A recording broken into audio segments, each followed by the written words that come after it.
take her kindly note. We've digitized the remote. Once we governed primetime slots, now we govern camera shots. Public service loud and proud, now optimized for scrolling crowds. Policy in night 16, democracy but make it lean.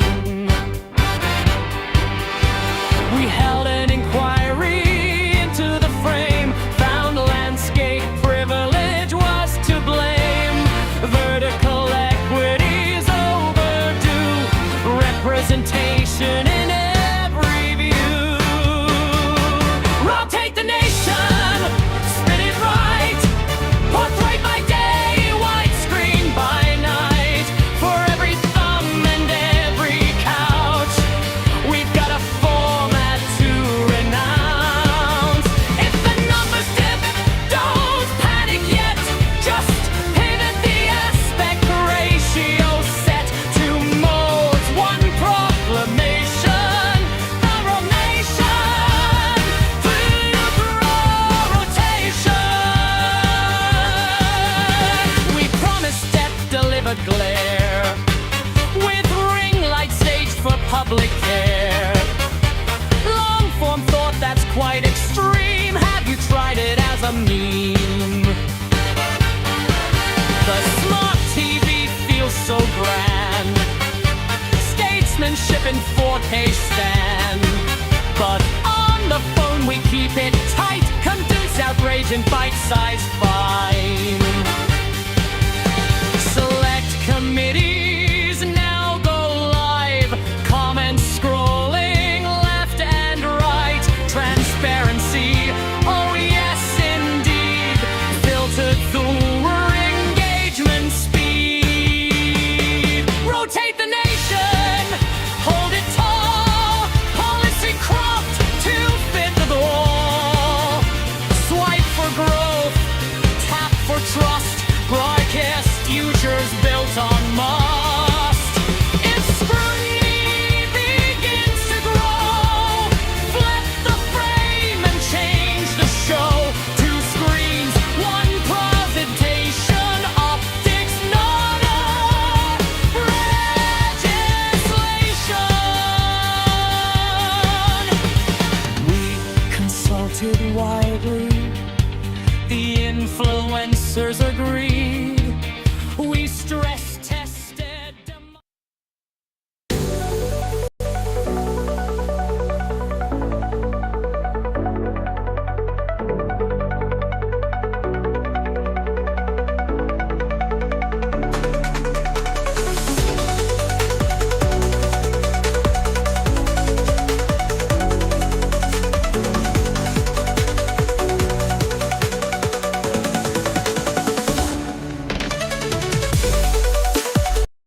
Right, who's our first submission? In person, meant to be in person. Yes, we have the mother of the Electoral Multi-Living Trust. Not here. Okay, let's go to the Zoom. Do we know if the Zoom's ready? Are they online? So we'll just.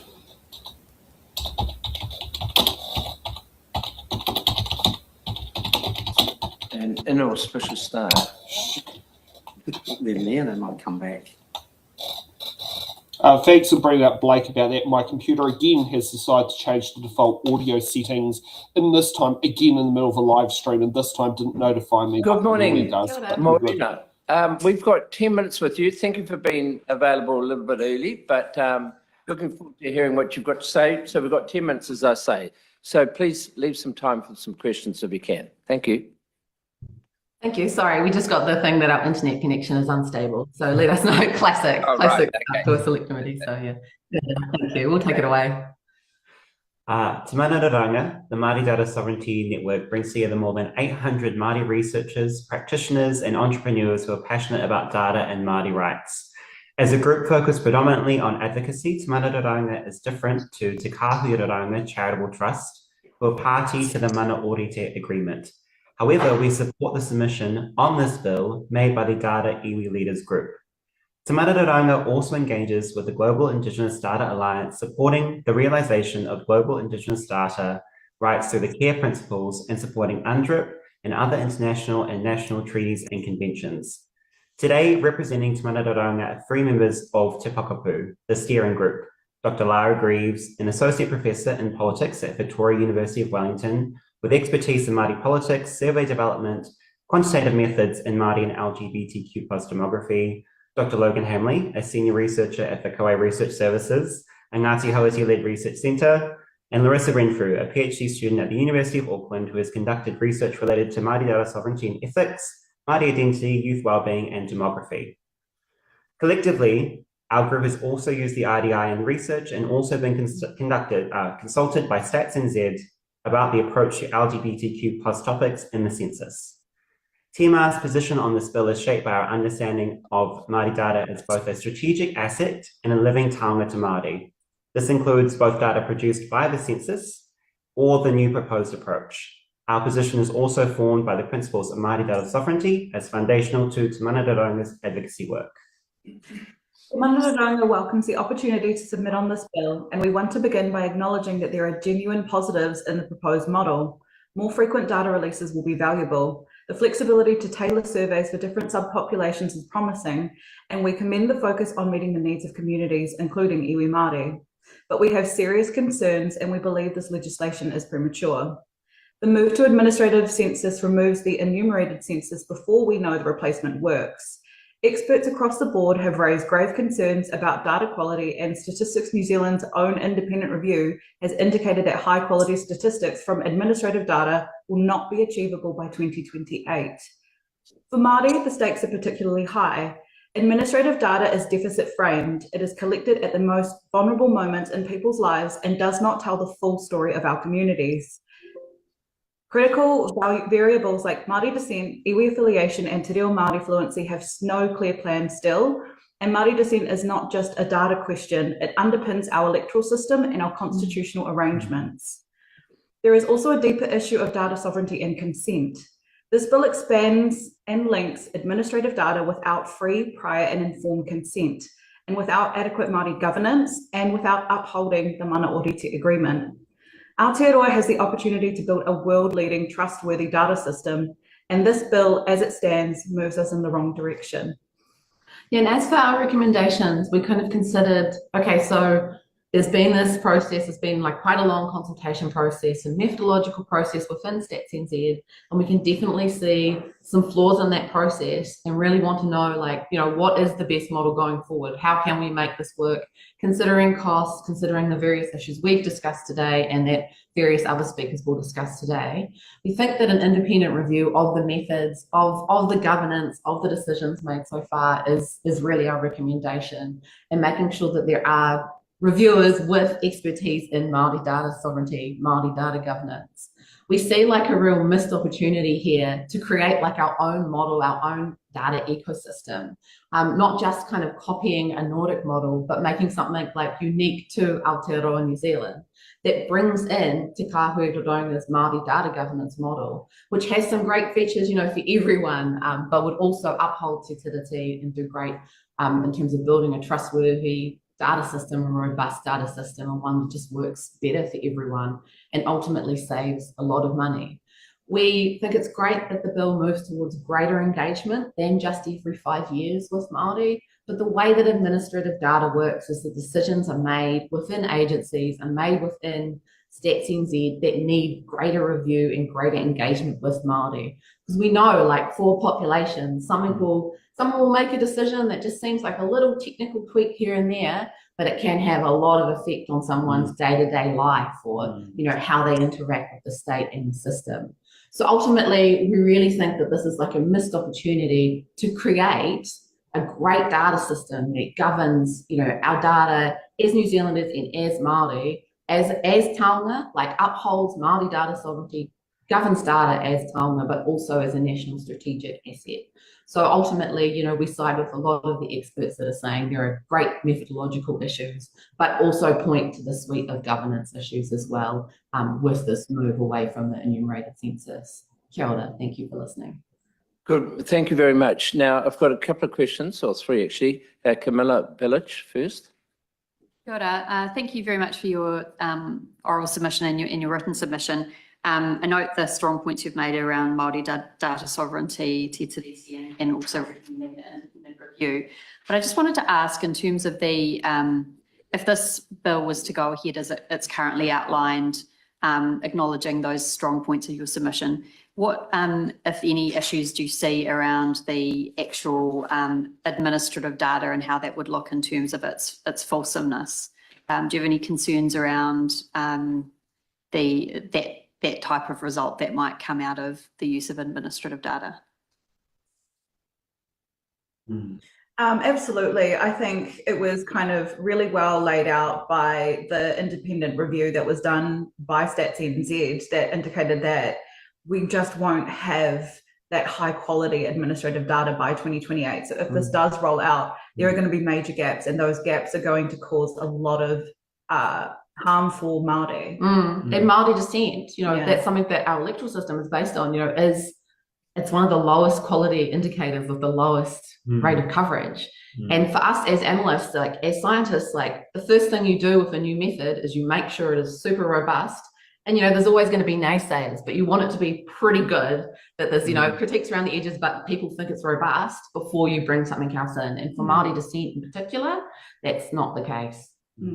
All right, I've got a question from Mr. Todd. Well, mine's kind of a supplementary, I think, to Camilla's, because I was looking at paragraph 36 of your submission, where you talk about some of you have obviously used the IDI and you were disappointed with the quality and breadth of the data. You've got a couple of examples of what you'd mean by that? So basically, when you go to the IDI, you think, okay, you're going to have millions and millions of cases of potential, normally I do surveys. So it's like, wow, N equals 4 million, excellent. The problem you then have is that these data were collected, like when people are, say, like getting arrested, or they're collected when someone's in hospital. So there's all sorts of very strange kind of patterns in the data, like missing data where you wouldn't expect it, places where like people's ethnicity changes, like over data sets at any given snapshot in time. So there's a lot of issues. And I'd say at the moment, my bedtime reading is Walgreen and Walgreen register-based statistics, and I would recommend it to the select committee. It's an excellent book that Stats NZ have said they based this approach on. The Nordic model, they patched all of that and made sure that there weren't issues across data sets before they implemented an administrative census. So that's what we would say, is that you need to make sure that you don't have these gaps or this weird inconsistency in the data, and that you have a very clear, transparent, robust approach to where there are inconsistencies, especially for things like the Māori descent indicator. Thanks. All right. Hey, thank you very much for your submission. It's been very helpful and very comprehensive for your submission. So thank you for this morning. Right. Thank you so much. Now we're going into the next one, Community Housing Aotearoa. Are they available? Online, Mr. Chair. Okay.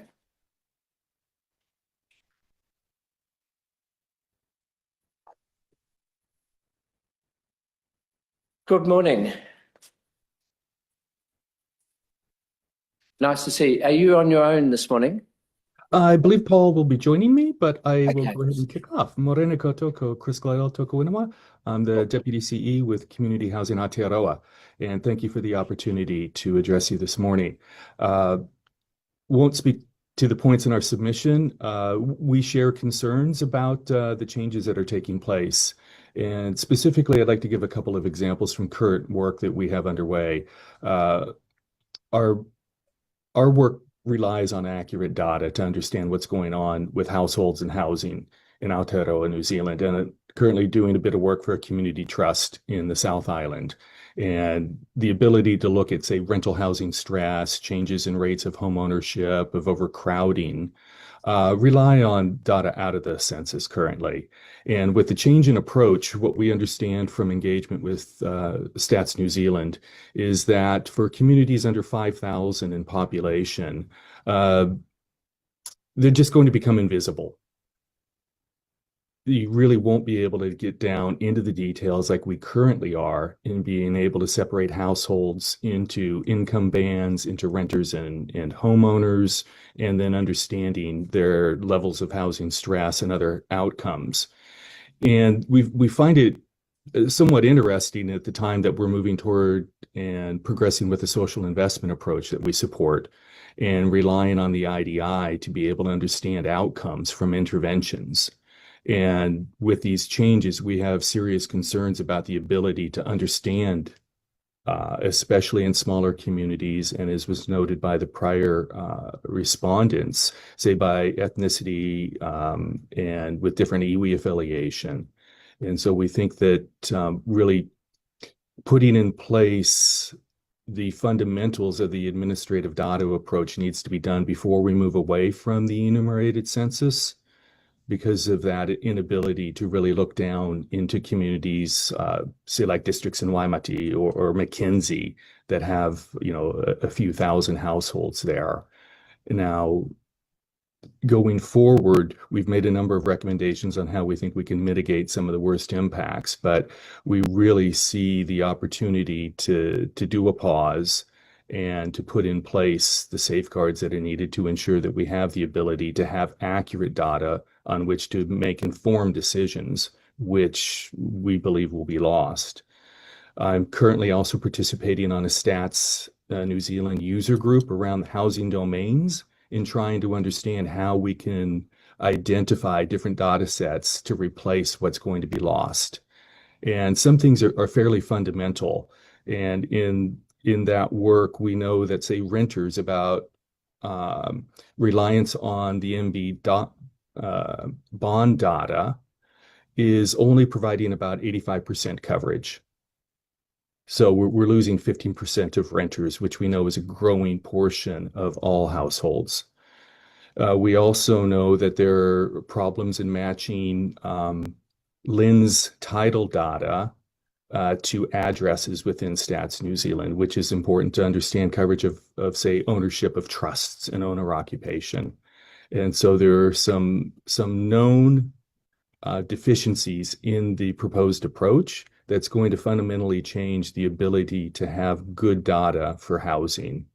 I think we all recognize the fundamental importance of a home and how important it is to have a stable place to raise a family, to grow connections with community.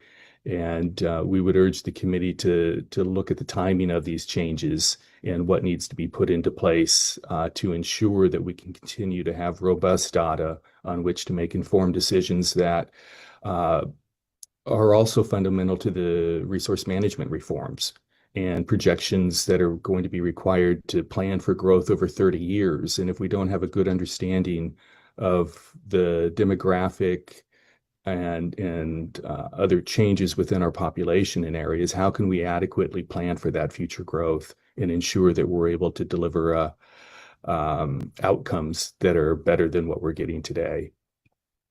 So with that, I'll hand it across to Paul, who's joined us. Morning, Paul. My apologies for lateness. Andrew, you must be running ahead of schedule. We are. Excellent. Well, thank you for the time you've given to us. I'm going to speak more to the logic of this proposed change and suggest, whether it's in a wellbeing context or in a social investment context, I'm going to suggest the cost of not doing the census is a quantum far greater than the cost of doing it.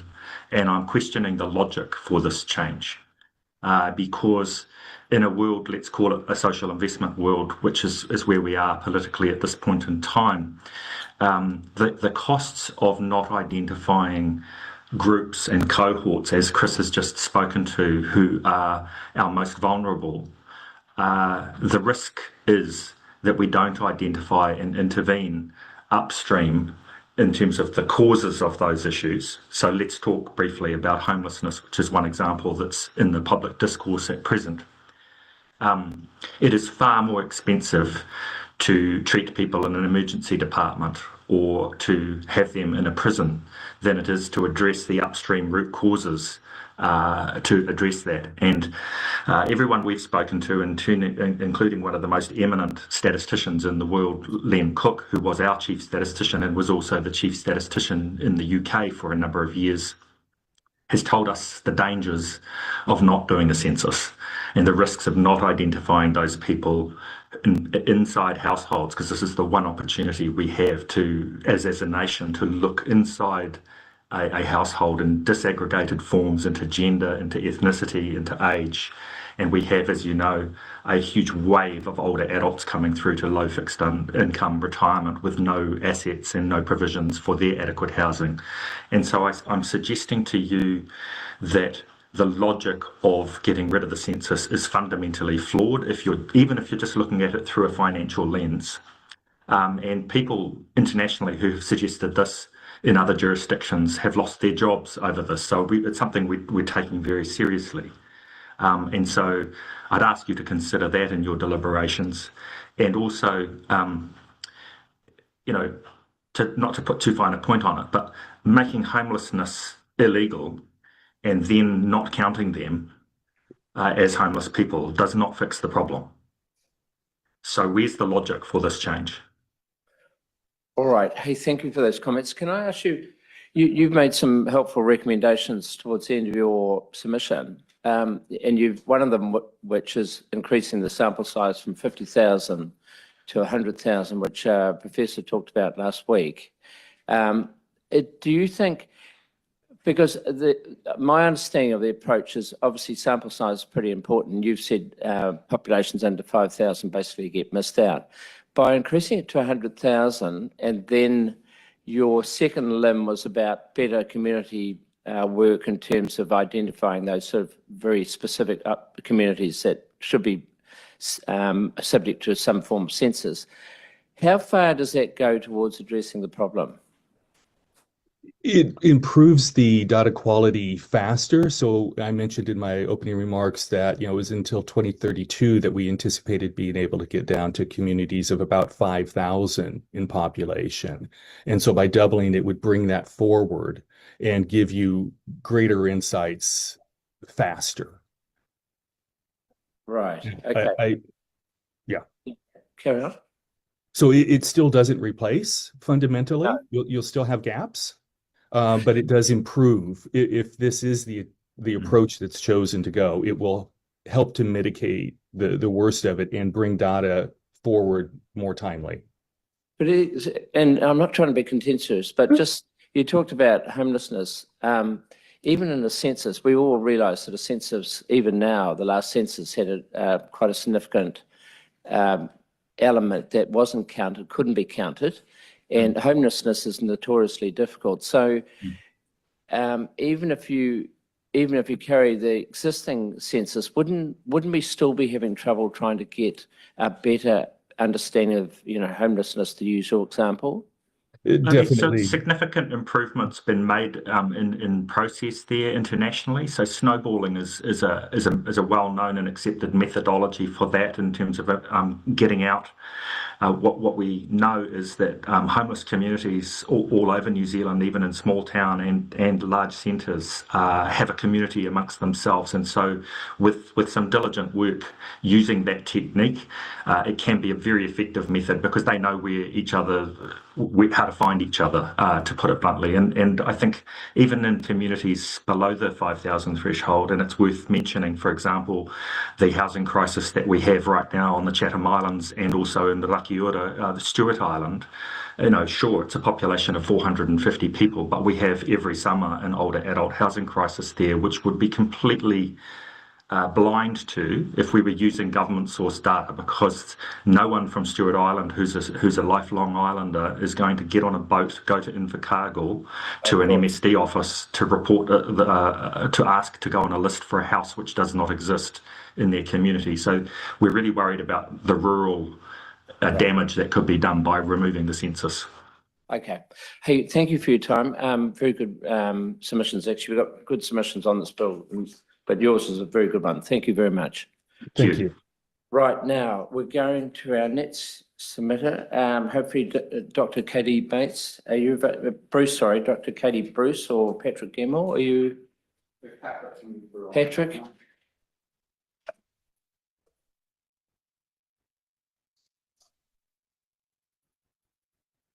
Are they there on the screen? Here we are. Patrick or Katie, are you available?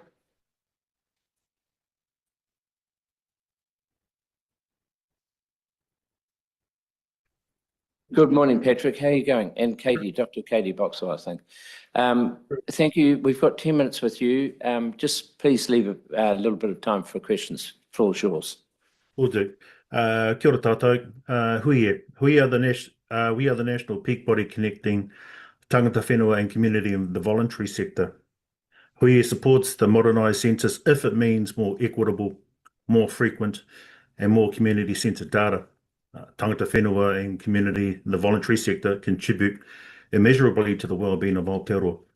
So the census must be designed, in our view, to see us. We welcome your questions and we urge the committee to strengthen the bill so the census becomes more equitable, more community-centred and not less. Administrative data first risks deepening inequity. Our data mapping. Existing data, government data, already is, in our view, piecemeal, small scale and disjointed, particularly across Statistics New Zealand, the Ministry of Social Development, Oranga Tamariki, Department of Internal Affairs and the Ministry of Business, Innovation and Employment. Data admin data reflects who government already counts, in our view. Marginalised groups, voluntary networks, informal groups, rural organisations are least likely to appear reliably. Annual outputs must include community indicators. Annual publication from 2030 is welcome, but without explicit provision, will default to populations and, in our view, housing only. This must embed an annual framework, voluntary rates, community participation, and social cohesion. And please do not leave this to discretion. Katie? Kia ora, Patrick. Tēnā koutou. It's a real pleasure to talk to you about this really important issue today. We have been trying as a peak body across the sector to understand the data that's happening across 27,000 charities, over 100,000 community organisations, and we have real concerns that if we are not able to do this with what's currently available, then what is now on offer in this bill will just make that harder, because essentially decision makers inside of the sector, but also decision makers in government, cannot make good funding decisions, cannot make good policy decisions unless you have the right evidence. And of course, counting just what you already know inside of government just doesn't give you that broader picture. The sector essentially is largely invisible in the way that we present budget and in the way that current administrative data is collected. And I can give you a tiny example of having done a review into policing, communities and policing outside of this mahi, that police don't collect data on disabled people that they interact with. And so, of course, there's just a complete void and a complete vacuum of information there, even though we know that that overlap is really significant. Now, the not-profit institution satellite account is one of those examples of something that gave us such great in-depth information, and we're reliant on that now from 2018. So pre-COVID times, we're needing to make decisions about our sector, about its resilience, about its future from something that is so outdated. And so what we think is that we need to essentially, given our sector is under acute pressure, really concentrate this modernization on the indicators that are going to be make the most difference and be useful for decision making. One of those things, for example, is that that Māori data sovereignty must be a design principle. It's not a group to consult with outside, but it's actually needing to be designed in right from the beginning about what data is being collected, how it's being collected, how it's being shared, and then how it informs decision making all the way through. And this bill in its current form treats Māori data interests as a consultation item and not foundational design principle. And the bill should require co-design with Māori. And we recommend reinstating Te Kupenga, which gave such a holistic and real insight into community level data. So we hope that you can see the value outside of government decision making, and of course to inform decision making of community indicators and community regular and robust data to inform our sector and to inform government making decisions. Kia ora. Welcome any questions. Okay, thank you. I've got Todd Stevenson. Oh, thanks. And just, Katie, to pick up on one of your points, can you explain what the non-profit institution satellite accounts were, how they operated and what kind of data that gave you access to? And were they part of the census? Because, yeah. So run by Statistics New Zealand, and I think probably one of your next submitters, Len Cook, will be able to give you a really more in-depth answer than I can. But what they essentially gave us is they give a definition of the sector. They look at all the different components, so all the different subsectors, the size and scale and economic contribution of those different parts of our sector. So you look at social services, housing, child and youth services, all of those different parts in the environment, arts, culture, heritage. And what they do is ask those organizations critical questions about the conditions for the sector. And that is the only real in-depth information that we have. And was that part of the main 5-year census, or was that a separate piece of work, Katie? So that's my understanding is that it's a separate piece of work that is done by Statistics New Zealand. Okay. Now I've got Camilla Billich.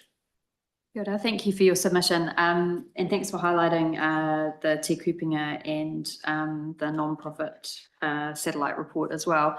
In terms of your submission, is your some of the other submitters to this bill have said that they're kind of opposed to the change from a move to administrative data, but your submission seems to be saying let's increase the amount of administrative data or increase the number of data sets that we have, and make sure, of course, that they have data sovereignty and good principles in them. Is that a correct reading of your submission, that you're not opposed to the change to administrative data, but you just want the data sets that are relied on to be increased and improved?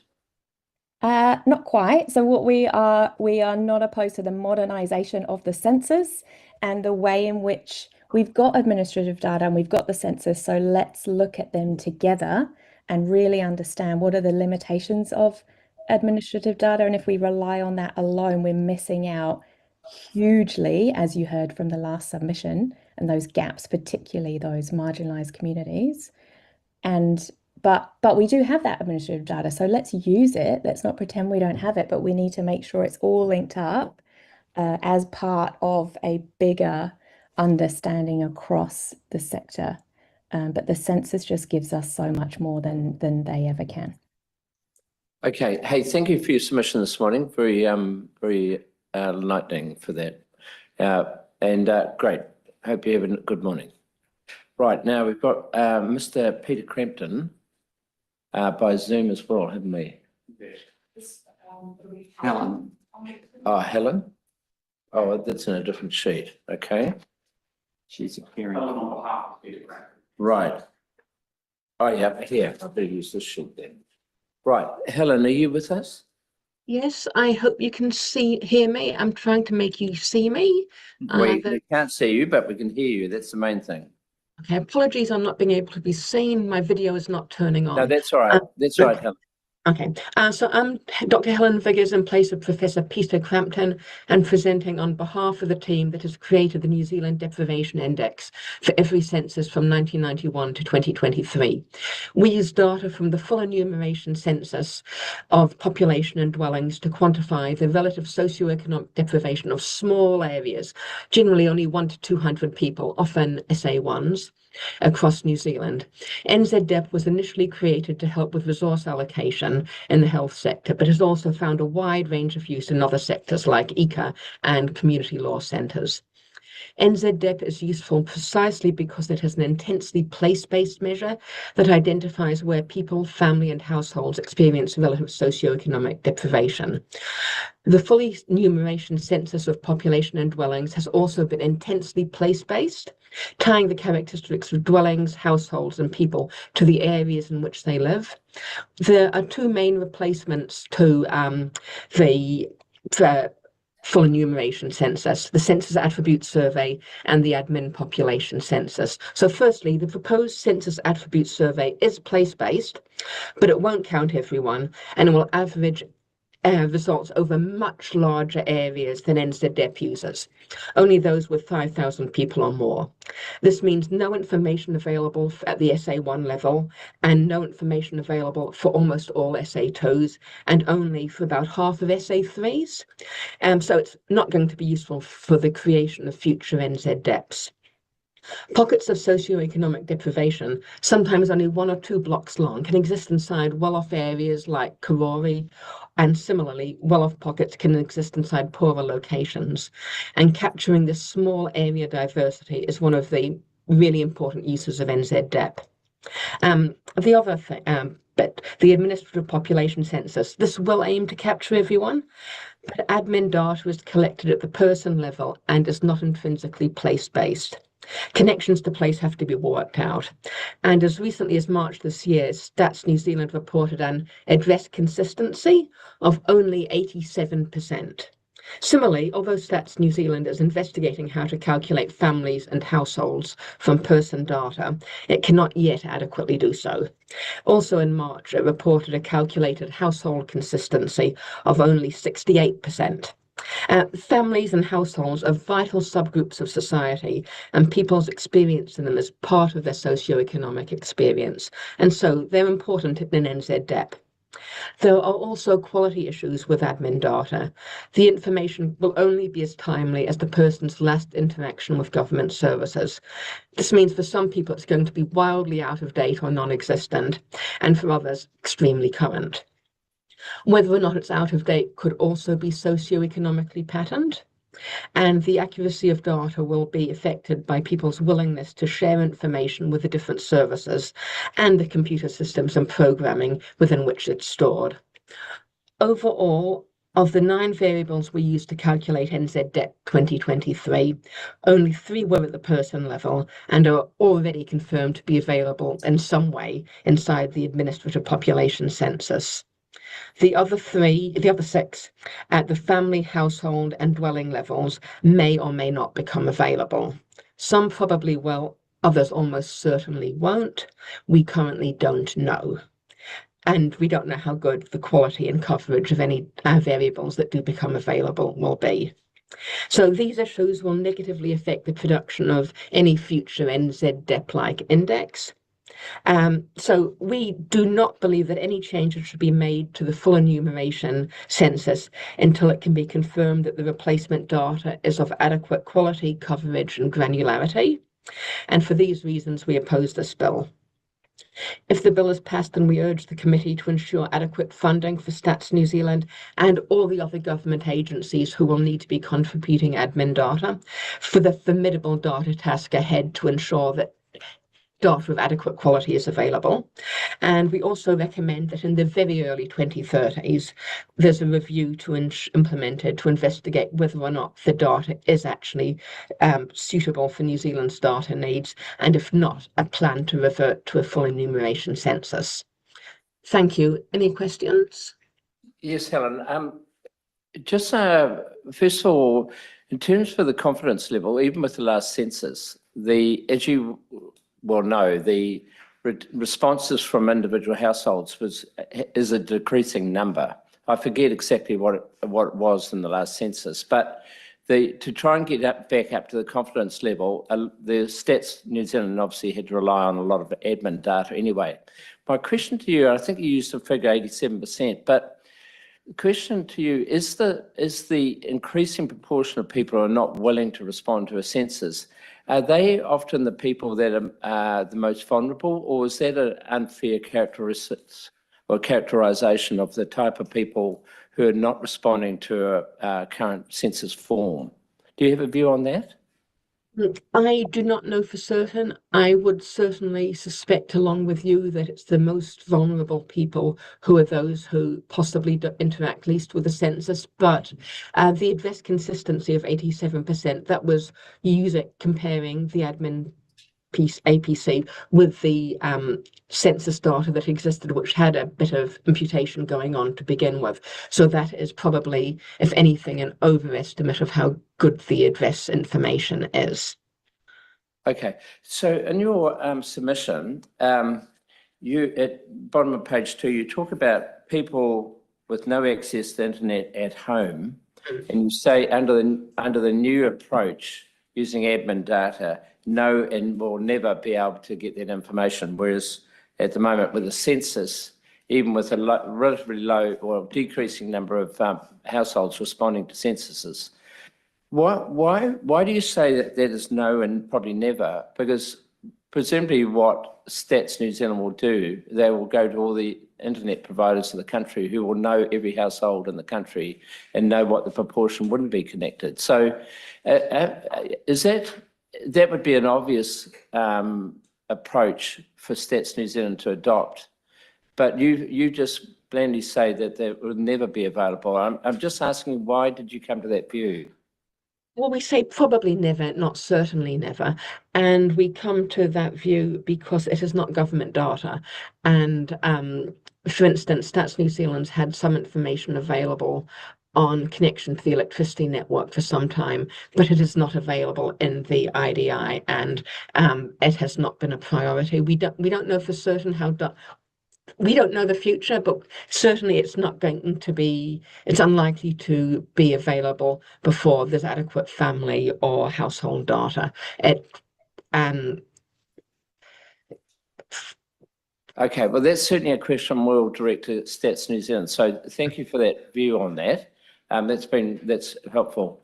Okay, thank you, Helen. That's been very helpful, and particularly in presenting that, and on behalf of Peter Crampton as well, Professor Crampton as well. So thank you both for your contributions, been very good. Thank you. Right, now I'm going to ask Mr. Cook to come to the front. Hopefully we're obviously looking forward to your submission, Mr. Cook, given your background. Thank you, Mr. Chairman. Hopefully not only because of its length. Okay.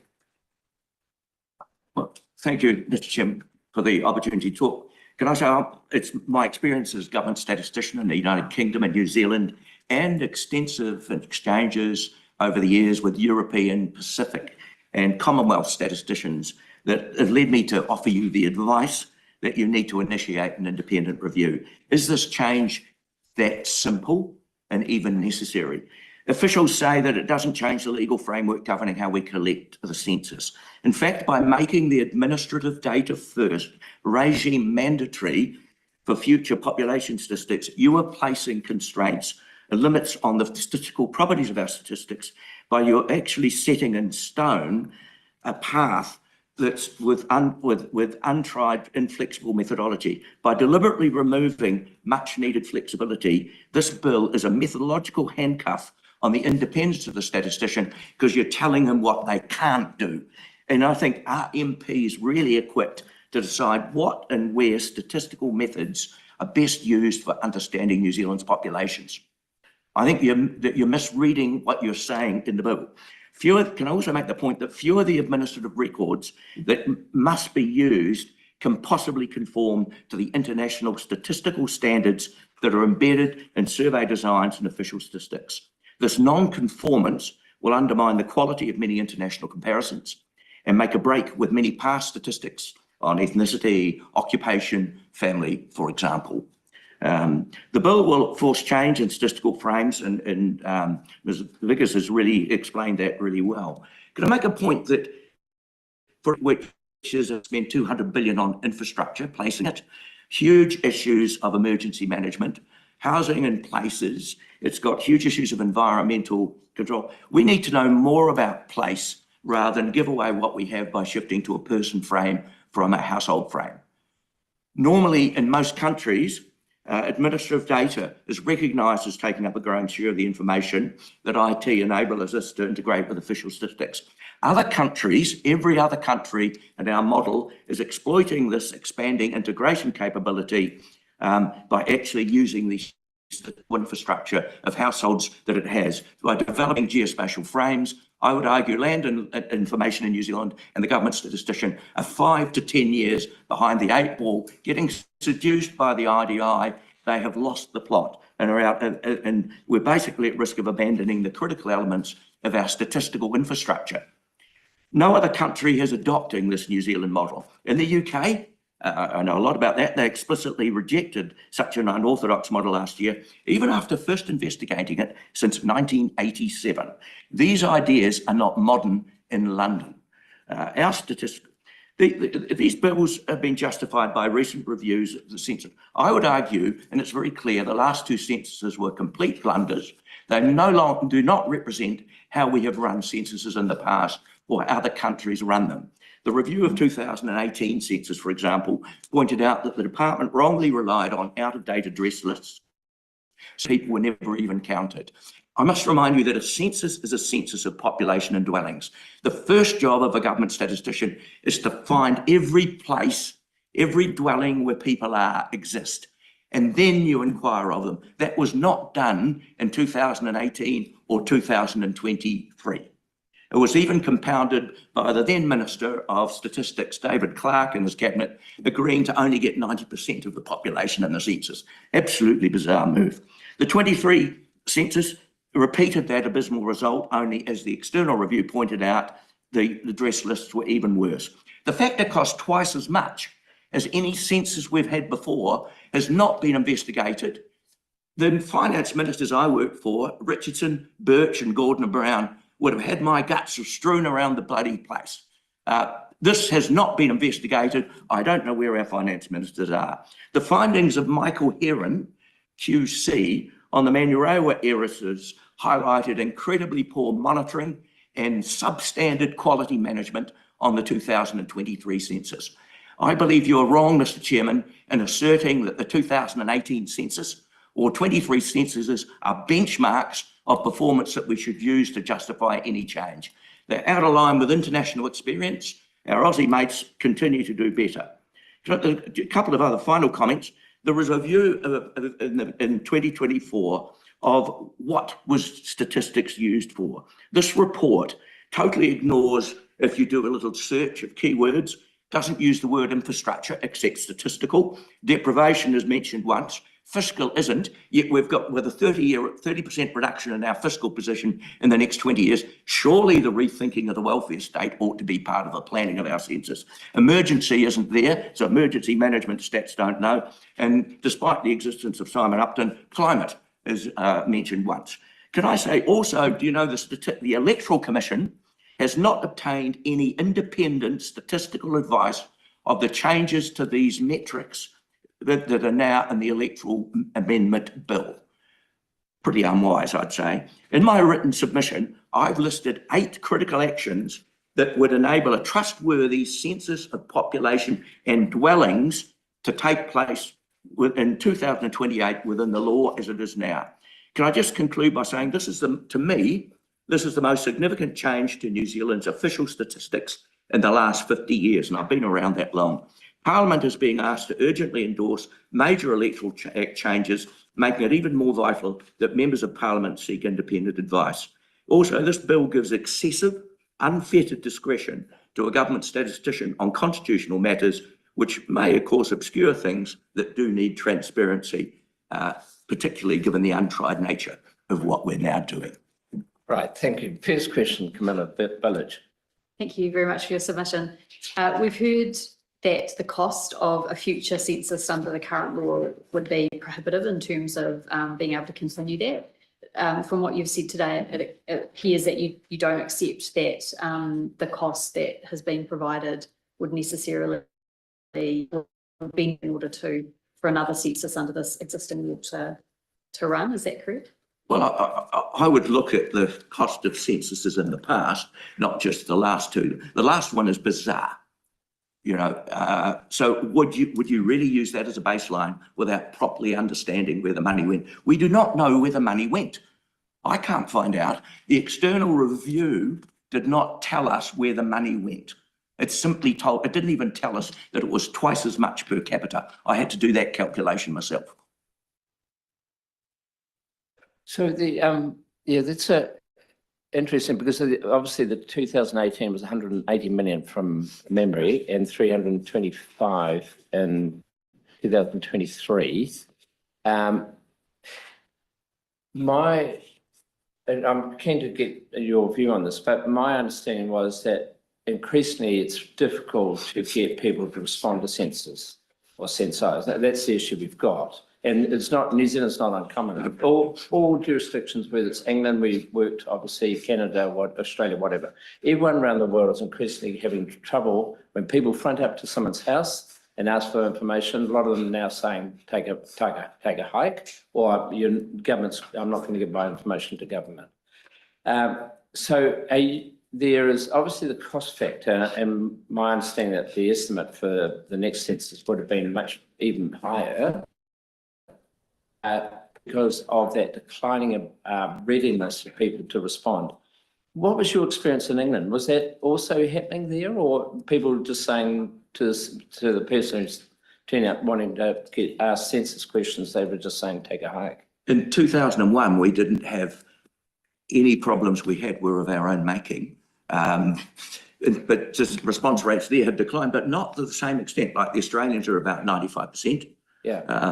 Can I say that there's a lot of knowledge we have through epidemiological work of Ms. Vickers and AI. We could actually anticipate in small areas of New Zealand, knowing the past information we've got, what is the likelihood that this particular patch will be more difficult than others? You could have a comprehensive spectrum, and then you can target where your resources are. The difficulty that you have if you don't use that information, you're assuming for a start that everywhere will be roughly the same, and therefore you don't deploy your resources. This is what the Australians, for example, are doing, is using quite a lot of thinking well in advance to delineate small areas of Australia of where they think response problems will be greater, and then they manage that. We could use local government much more.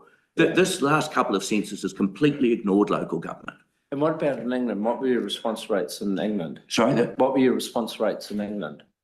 They were about 96, 95%. We had some areas where we had a real problem. For example, young men were a problem. And in Britain also, we made the error in our planning of not having a de facto census, like requiring everyone to fill in a form and then extracting residents. We allowed people to tell us whether they were a resident. So we created some difficulties in that usual census. But did you have a different sort of legislative framework that put the onus on the individual to respond? And if they didn't, there was some form of, I don't want to use the word penalty, but some form of sanction if they didn't? We didn't, but like in the past, we've normally ended up prosecuting about 500 or 600 people. Right. You could adopt a model that basically has a parking ticket type arrangement. So in New Where Zealand, you- can we penalise, can we prosecute people under that same framework? Do we have a similar framework of what you had in England, for instance? We've like, no, we've always prosecuted some 500 odd people in New Zealand. Yes. Oh, yeah. And there's a measure of fairness, but you know, that they're often the people that have been most obstructive. But our response rate of the last census was way down, wasn't it? It was, I think, in the 80s. Yes, and I think that was an unforced error. Right. Got a question from Mr. O'Connor. Yeah, so what do you think about some sort of hybrid model? Obviously, we've got statistics now we didn't have in your day, dare I say, Lynn. And so we would be foolish to ignore that, the fact that there is, even if it's just for to legitimise or to the information that we're getting. Could you see a good hybrid model there? Oh, look, I believe administrative data has a really critical role, but you need to retain a household frame. And I think by giving it up, what you're doing here, you are seriously constraining how a future government statistician would think. We need those records. There are some forms of information that are really quite vital, but they're not only the administrative records the state has, we also need a wealth of other information. You imagine if we had school roll information every 6 months. Then the problem we've got is that population change in small places now is much more dynamic than it has ever been. But isn't that the argument for moving to a administrative model? And again, I'm just answering these questions, right? Because, you know, the disadvantage of a 5-year census is it's immediately out of date.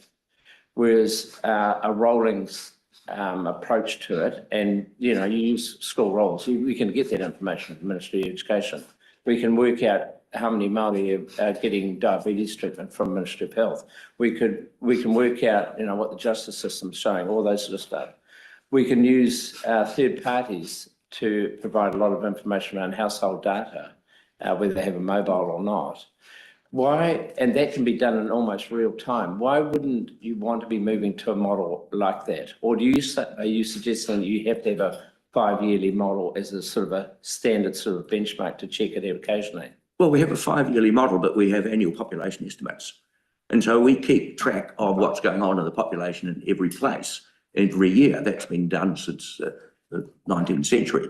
So, but what I'm suggesting is that you're making two changes here. One is proposing the greater use of administrative data, and that's happening everywhere in the world. You're also proposing to change the fundamental statistical frame of our population statistics to person rather than household. And as was explained by Helen Viggers, that's a massive shift. It's also making it very difficult to integrate information that's also collected by households. Our census frame gives us a great opportunity to survey, for example, people who are disabled, people who wish to study. We can target particular populations with a census frame in a way that you can't with admin data. Why can't you do a mini survey just targeting disability? Because if I wanted to review this people with disabilities, and I think the estimate is 250,000 by the time you take in mental as well as physical, 250,000 people in the country estimate. Out of a population of over 5 million, why would I need a census every 5 years to get a view on them? Why wouldn't I target the disability community in particular? But you don't have them every 5 years. You only have it periodically when there's regarded as a need. We haven't had a disability census. In fact, can I say, in 95, the disability community was going to boycott the census because it was the only way of getting disability information. We picked the Canadian model, had a disability question, then ran a survey based on a sample of the people that said they had handicap and a smaller sample of those that didn't. And that's how the census is actually a really rich part of our statistical fabric, not just being a census, but being the sort of frame for gathering all sorts of population information. Todd Stevenson. Thanks, and thanks for being here in your submission. I just want to ask, you appear to be saying that there's there's a kind of barrier. So let's just be clear, right? The census is actually individual data being collected at a household level. So in a sense, it's actually just aggregated to the household. But are you saying that with the administrative data, there's some barrier to aggregating to a household level? Is that? Yes. Okay, can you just talk a little bit more through what the barriers, as you said? Because Mark? people don't identify their family relationships in most administrative data. Don't forget, we have no single administrative data source that covers the whole population. So if you want to cover the whole population, it's done with both a hodgepodge in terms of the source, but also the period. So the reference period, for example, if you, Mr. Chairman, were to ask the Stats Office now for the information that's in the IDI, not in the census, in the IDI about you in December last year, you will find some of it will go right back to 5 or 10 years ago. Right. So it's that hodgepodge of a period that is the problem for analytical work with administrative data. But surely there is some technology solution where we could make sure every household, I see someone not shaking at the back, but I mean, we have rates information, for example, to every address in New Zealand. Some people will, in some data sets, obviously you'll identify that you live at X address. So there must be some, even if it doesn't exist today, there must be some ways around some of these issues. Well, we won't have occupation information soon about the whole population because the tax department no longer requires any of us who have able to simply get their tax return determined mechanistically by the tax office. So we're going to lose the one public administration source of occupation data. If you move to this model, we will not have occupation information at an extraordinarily interesting time in the economic structure change in New Zealand. So that's the sort of area. Yeah. Okay. Government statisticians are at the bottom of the tree in determining what administrative agencies. We fought for 40 years to get the Registrar General to add a simple question on a birth record: how many children have you had before this birth? In the end, we put it in the census because it was the only way we could find during a time of massive fertility decline whether in fact people were deferring births or whether they were not going to have them anymore. So that, you know, there's a real tension in what you can get in admin data. It's only what the departments themselves want, and how they manage it is frankly not up to statistical standards. Okay. Your second point on your last question, you talked about, and I think you're implying legislatively, the chief statistician under this new piece of legislation no longer has to account at a household level. Is that what you're, I'm trying to paraphrase what you said. Are you saying that this legislation, proposed bill, changes the prime intent of the role of the chief statistician? Yes, for future statisticians. You don't have to do it actually to deliver the intent of what you want to do. You do not have to have the bit at the front that says in future the government statistician will be bound by the administrative data first, I don't call it census, administrative data first model, future work. You've actually got a clause in there that I don't think you've either thought about or you have understood the importance to a proper government statistician of precisely the limits of independence. So just to be clear, you're not suggesting that the chief statistician or future chief statisticians have to get information on households and people in particular to make up that household data? What you're saying is that the bill allows the chief statistician to use other alternative means to get that data. But you're also saying at the start, this will be the model you'll be forced to use for the census. Right, okay. And when you say that, you're actually binding a future government statistician, and you're saying on one hand, they're independent on methods. So you've got a bit of a contradiction. Right. But it doesn't preclude them from doing surveys. And surveys, well, no, that's not binding, but you're limiting it because if they're only going to have a person frame to use from the census, then where do they get their household frame from, which is normally every 5 years? Because the census of dwellings is the only time in New Zealand we know where everyone actually lives in New Zealand. There is no decent address list. Don't go to the post office that tells you where everyone is in New Zealand. It's the 5-yearly census of dwellings. Right. Hey, now, Mr. Cook, we're way over time, but we were very keen to hear from you. So thank you for coming this morning. I really appreciate your time. Thank you very much for your forbearance of my possibly. Can I just say the first study of British administrative data was by a New Zealander, Dr. Michael Cullen, but it's called the Statistical Movement in Early Victorian Britain. All right, cool. Thanks. Yeah. Yeah, we're a bit behind. Who have we got next? Okay, cool. In person? Is that you? Maureen? How are you going? Wow. Just, that was very compelling and, wow. Thank you, Mr. Cook. Oh, give me a second. Of course. I feel really intimidated now. No, don't feel intimidated at all. That was We're looking brilliant. forward to hearing your submission. Oh, goodness.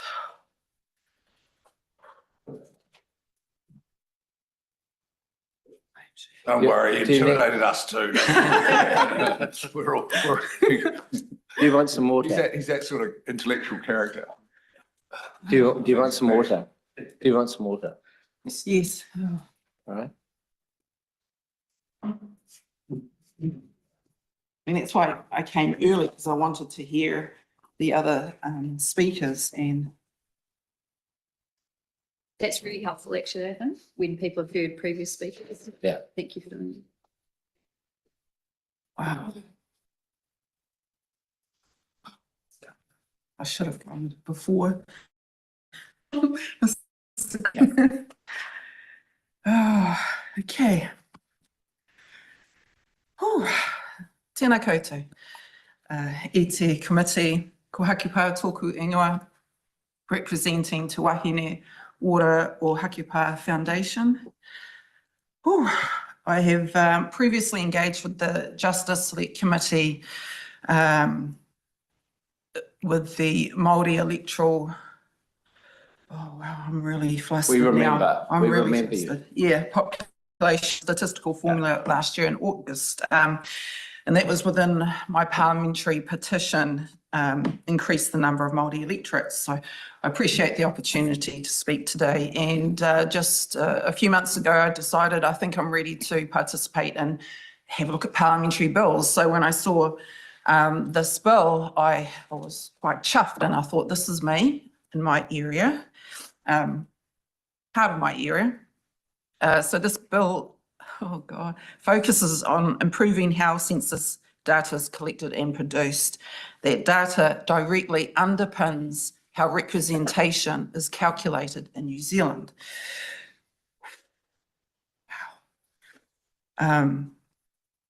So I'm also new to using data, to be quite honest, a bit of a late bloomer. So I enjoyed hearing from the other speakers about the bigger picture. Te Wahine Ora o Hakipa Foundation supports the intent to improve data collection, including the move toward more frequent population data, and also the shift of pushing back the next census to 2030. Takes time to implement new systems, and hearing the other submissions, and especially Mr. Cook,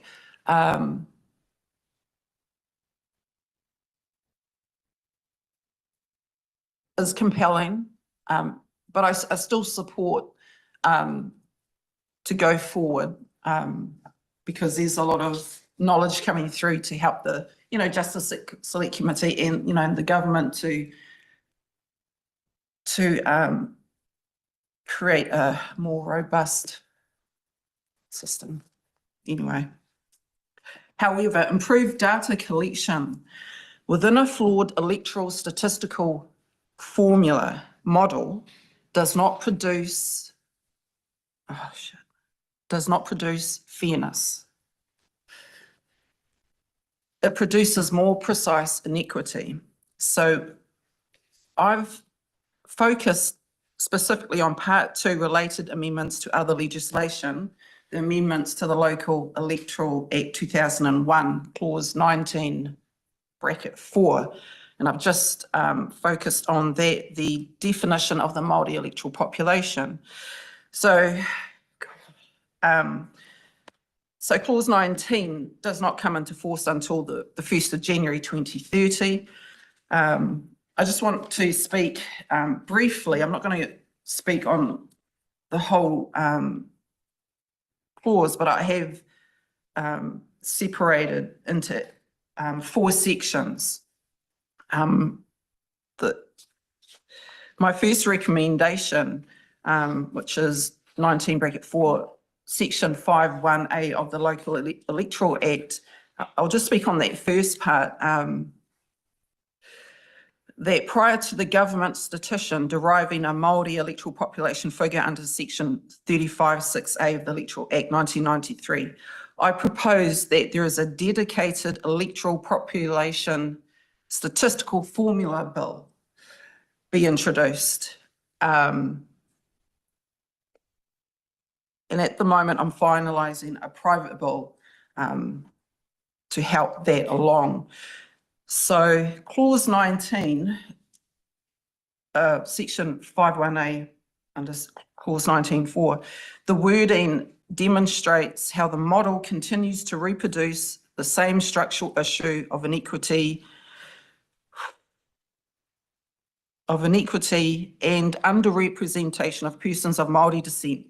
The wording in here describes the Māori ratio, although it does not mention the Māori ratio. That's what it is describing. So I've specifically put, I do not support any of that section, and I've put my recommendation. Again, I'm not going to go into all of it. God, this is terrible.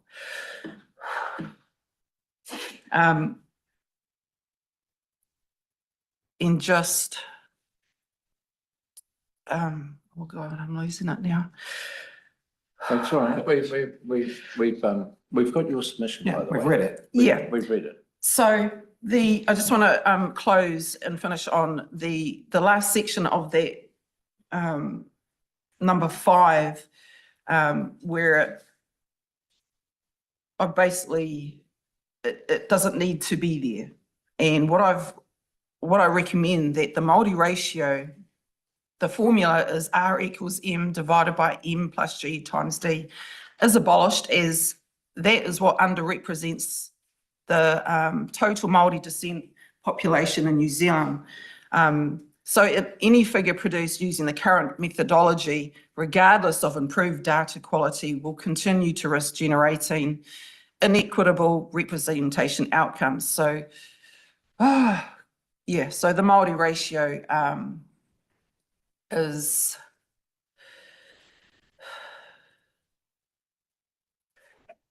under the definition for the Māori electoral population. I completely, I don't know why it was ever used, and it's proven in the last two years with the Electoral Commission data that the theory to use the Māori ratio is highly inaccurate, because it's an assumption. It says proportional, but it's an assumption that the behaviour of unenrolled Māori in the future is the same as enrolled Māori on the Māori roll, and is the same as enrolled Māori on the general roll. So that assumption, that's what it is.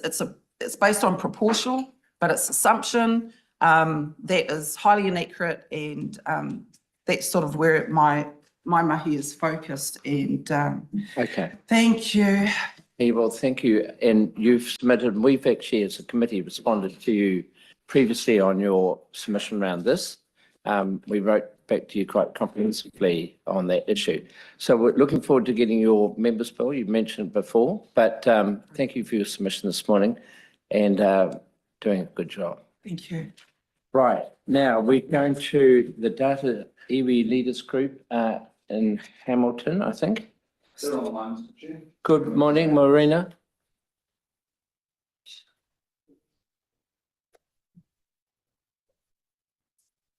Are you with us? Can you see them? They're coming in. Right. Good morning. How are you? No, pai, thank you, Andrew. Kānui te mihi kia koe. and thank you for the opportunity to present to the panel. Look, I'm just going to give a hitchhiker's guide into who we are before passing to Kiri Kōwhai Mikaere out of Rotorua to present the key points on our submission. And again, thank you to you and the Justice Select Committee for allowing us this time. You will know that we are the Data Iwi Leaders Group, which formulates part and represents statistical and digital sort of considerations for the National Iwi Cheers Forum, who represents more than 80 odd iwi right across the country. I'm talking to you and to Andrew, as the former Minister of Statistics. You're acutely aware of some of the relationships here. We stood up 10 years ago to address the inadequacies, the fallibilities, and the inconsistencies of the census data right from the 1990s. And we first established with Minister James Shaw and Minister Penny Henare, who were the ministers in charge of statistics at that time. Together, we formulated a working program to address the inadequate Māori capture data that was prevalent in the last few censuses.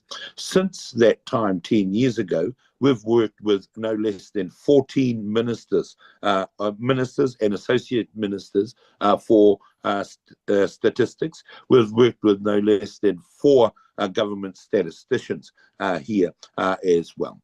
So over that time, we have created a comprehensive relationship. You will know that in the last census, Te Kāhuiraranga and the Data ILG worked very closely with Stats New Zealand to stand up 3 pilot programs for data capture for Māori as a catalyst for other areas across the country. We achieved more than 90% percentile over those 3 areas in the last census. And you'll be aware that last year, Te Kāhuiraranga and the Data ILG came out and put out the Māori population data in concert with Stats New Zealand. And so the first NGO output of data was a huge step. If we are to rely on administrative data solely, we think that that will be to the detriment of capture and data statistics for Māori and for New Zealand. I'm going to pause there, Mr. Chair, and pass now to Kiri Kōwhai Mikaere, who is our expert and lead technician in this space and one of the authors of the Māori data governance model to step through the key points of our submission. Kia ora rāhui o te rā tēnā koutou. Kia ora i te tiamana. I just want to reiterate Rāhui's thanks. Thank you for allowing us to make the submission and for joining today to provide an oral submission on the Data and Statistics Amendment Bill. As Rāhui said, we're here today on behalf of the Data Iwi leaders under the mandate of the National Iwi Cheers Forum, and we play a vital role in fostering Māori data governance and the ethical use of data for the betterment of iwi, of hapu and whānau Māori. I'm going to take our submission as read, but I would like to reiterate some of the key points for all of you today, and then we'll be available for some questions at the end. Not as hard questions as what you threw at Len Cook, but we'll try. Our position on this bill is very clear. We reject the bill in its entirety. This includes the supplementary amendments required to the Electoral Amendment Bill. Census data is a powerful tool for iwi Māori, and it can help shape a prosperous future for our people. What was once a weapon for subjugation and colonisation of Māori is now an instrument of visibility, advocacy and planning, and this bill puts this valuable tool at risk. We think the bill is heading in the wrong direction, but this Select Committee has an opportunity to steer a new course, one that supports Māori to flourish and enables transparent Crown decision-making and fair electoral representation. And we have some solutions to help you achieve this. But before we highlight the solutions, let's revisit some of the key issues with the bill as it's drafted. We feel the process has failed iwi Māori, and changes of this magnitude require genuine shared decision-making, and this has not happened here. This bill and the decision-making process falls well short of the Crown's own te tiriti obligations and of the mana orite relationship agreement that we have with Statistics New Zealand. Iwi Māori are not advisors or priority communities. We are your partners. Today, I want to highlight 3 key problems with the admin-first approach. Firstly, critical variables will be lost. Iwi affiliation, Māori descent, and te reo Māori will no longer be reliably captured. This is whakapapa data and a taonga under te tiriti, and that requires care and protection. At the most basic level, if you do not count people, you do not see them. If you do not see people, you cannot serve them. Smaller population groups will be invisibilized and our people will suffer. Secondly, admin data is Crown filtered and is not fit for purpose. Admin data reflects interactions with government services, often in deficit contexts, and in some cases collected without free, prior, and informed consent. Many Māori are not even visible in government services data. This means the data produced under this model will be incomplete and unreliable, with far-reaching consequences for iwi and the Crown. Thirdly, quality will fall and costs will likely rise. The government claims that this change is more cost-effective than the full enumeration approach, but this is not necessarily the reality. Poor data quality will cost our country far more than it saves. Without good data, you cannot make effective policy or investment decisions for Aotearoa New Zealand. Managing this transition well will require investment, significant investment, and that will still not solve the underlying issue. This model is not fit for purpose. Investing to correct it, especially in a way that reflects iwi Māori interests, will require significant new spending. As it stands, this change will materially harm Māori. The consequences of moving forward with this bill will be long-standing. Our democratic rights are at risk. Pushing the release to 2030 means the 2029 general election electorate numbers will be based off outdated data. This impacts the rights of Māori to participate in the democratic process and the right to fair and equitable Māori representation. Inferior data quality also creates concerns around electoral boundary accuracy, fanning the flames of mistrust in democratic processes and decisions. Our ability to monitor and plan is weakened. Iwi Māori, we use Census to monitor the Crown's own policies and impacts. We use the Census to monitor our own impacts. It's a mechanism to keep the Crown and ourselves accountable and to identify where we need to act to balance the waka. Our right to self-determination is further diminished. The admin first data shifts the power to define iwi Māori populations from iwi Māori, ourselves, to the Crown. Moving from a predominantly self-reported count of iwi Māori to a collection of data provided for other purposes, complemented by statistical modelling, extinguishes our right to self-determine our identity. We will lose our right to be counted on our own terms. But it's not too late to change things. We're not just opposing the bill, we are providing solutions. Our investment proposal to the previous Minister of Statistics sets out 3 iwi-led initiatives, building on the initiatives that Rahui talked about with respect to the 2023 census. So firstly, a Māori descent population file. Secondly, an iwi Māori survey program. And lastly, a Māori descent census. These will go some way towards mitigating the harm created by the proposed changes in the census model. But harm mitigation is not enough. The committee can and must do more. We ask the committee to recommend the bill does not proceed until 4 conditions are met. One, an independent review of the admin data first model's fitness for purpose is conducted. Secondly, Statistics New Zealand commits to transparently implementing the Māori data governance model. Thirdly, adequate long-term Crown funding is set aside for iwi design data solutions that meet our data needs. And lastly, independent assurance is provided to guarantee that Māori electoral rights will not be harmed through any change in the census model. Right. Thank you very much. Now we're a little bit over time. And first of all, I just want to acknowledge what you do and the professionalism you bring on behalf of Māori in terms of data. So I just want to say that publicly. My question to you, and obviously you spoke to Honourable Shane Reddy about your investment proposals. What gives you concern that, and as you alluded to in your speech, during the last census, you played a very important role in terms of getting better accuracy around Māori data in certain areas, and without that, the quality of the data would have been very poor.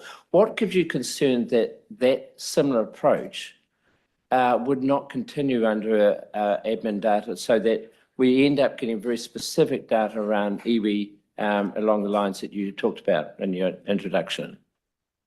I think so. There are those three key variables that are of most concern to us. And so when if I focus in on just iwi affiliation, you will know, as the previous minister, we redesigned that whole iwi affiliation question in the 2023 census, particularly the online question, which completely changed the quality of data that we received, particularly from the 2018 census.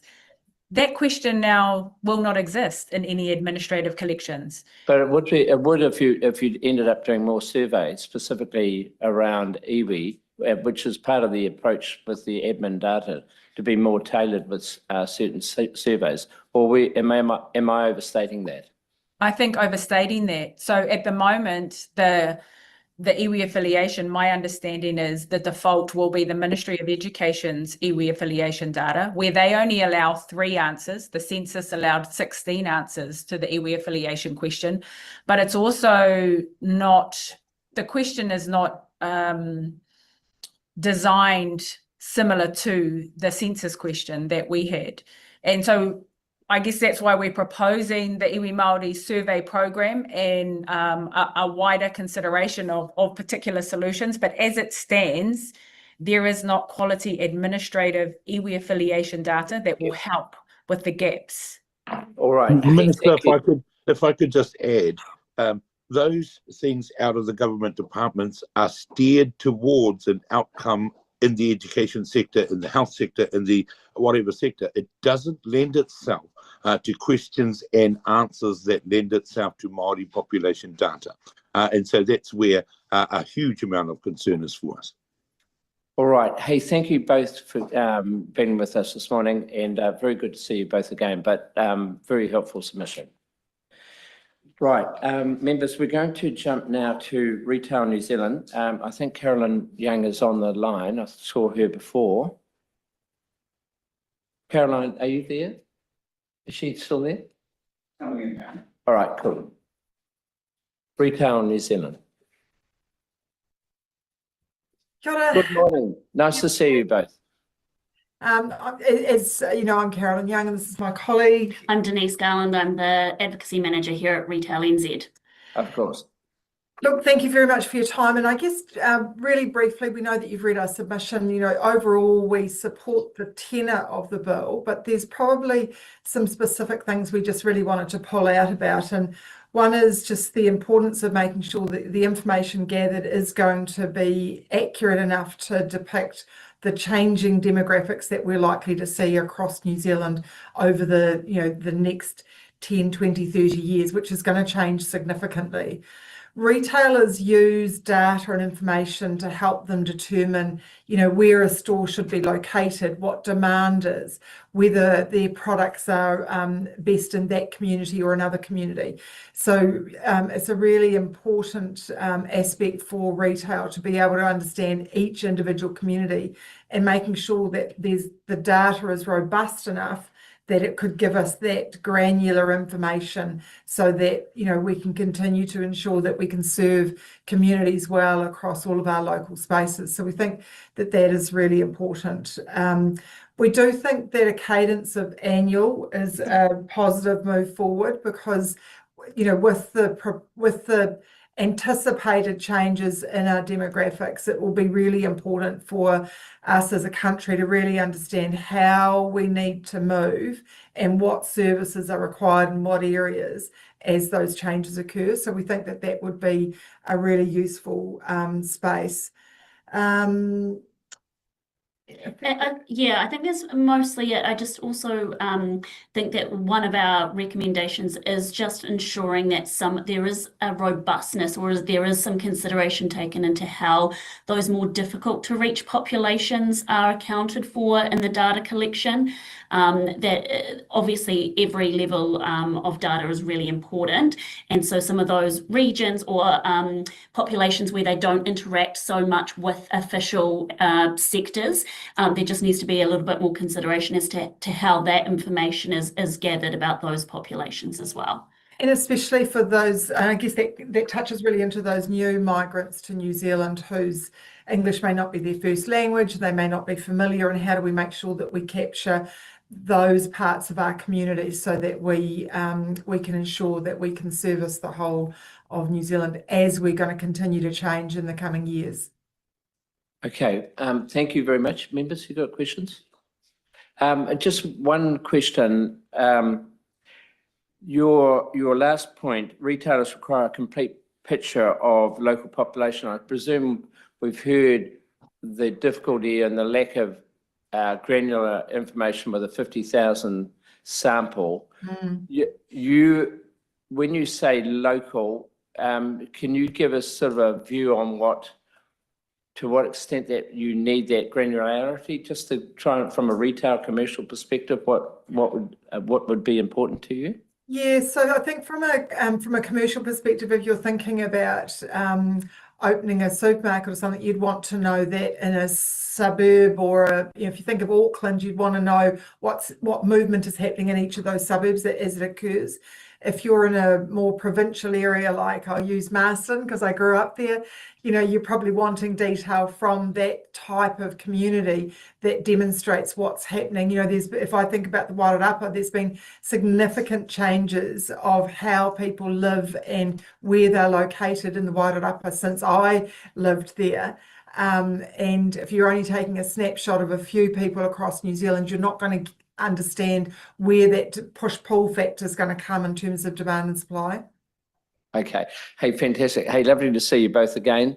Nice to see your shirt, I don't know what you call it, but behind you. It's a netball dress. Yes. All right. Hey, good to see you both. Thank you. Ka kite. Bye. Thank you. Now we're going to Lisa Pizzoni, I think, is that right? By Zoom. Lisa, are you with us this morning?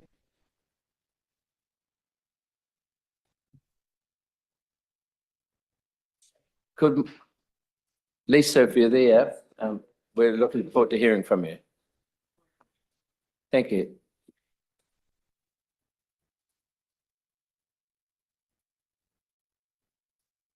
Good morning. Kia ora. Kia ora. Now we've got 10 minutes with you. Okay.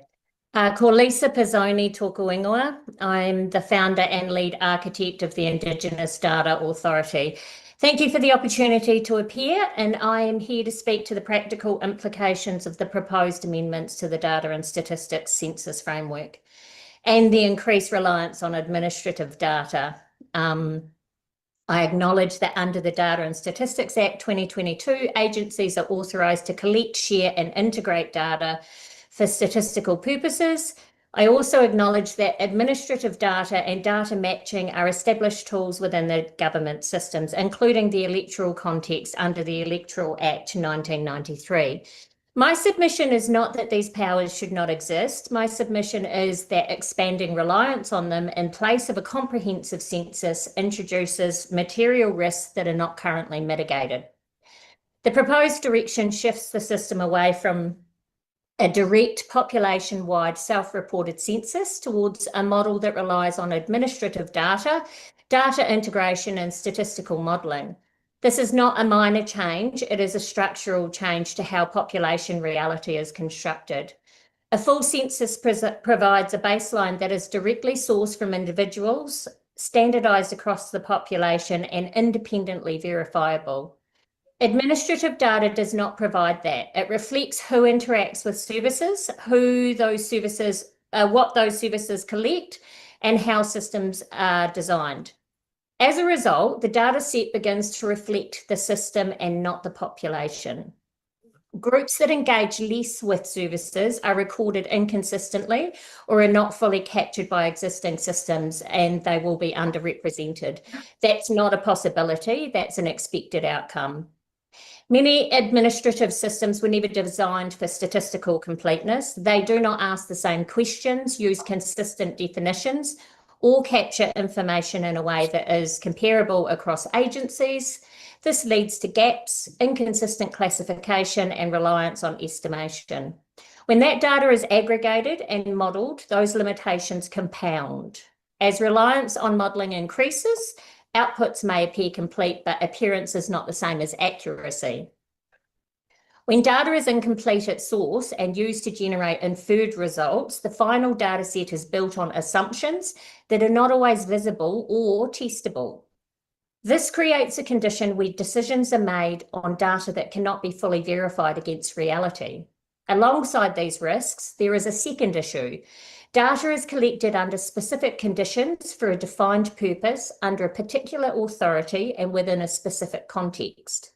Under the current and proposed framework, data can be moved, combined and reused across systems.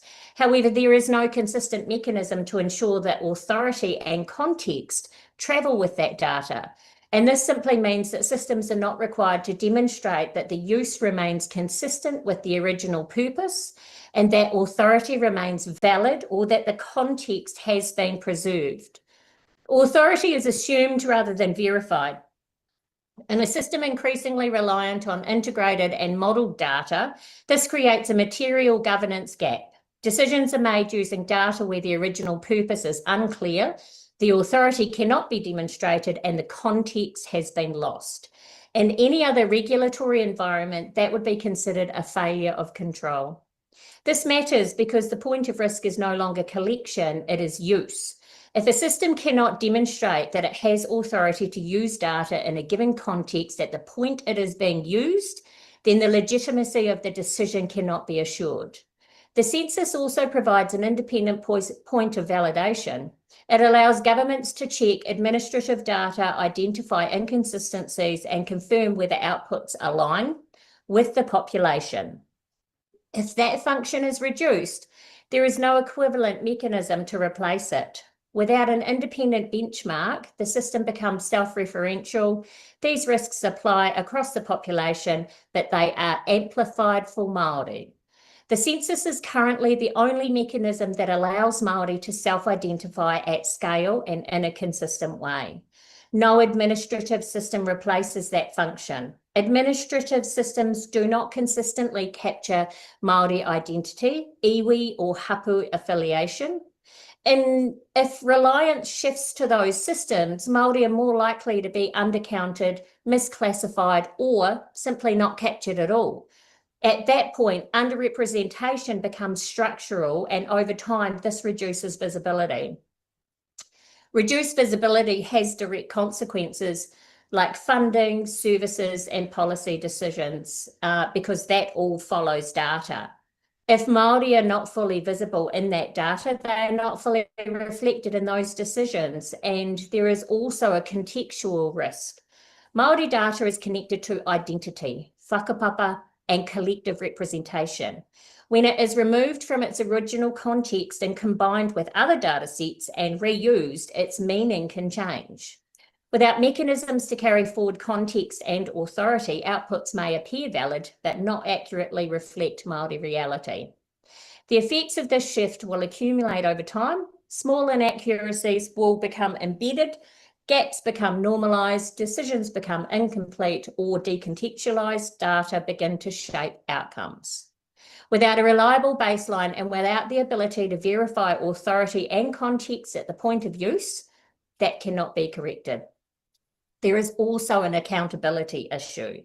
The census currently provides a reference point to assess representation, track disparities, and evaluate whether commitments are being met. And if that reference point is weakened, it becomes significantly harder to demonstrate whether outcomes align with reality. This is not just a data issue, it is a governance issue. In the electoral context, the implications extend further. Data is used to maintain electoral roll, confirm eligibility, and support participation.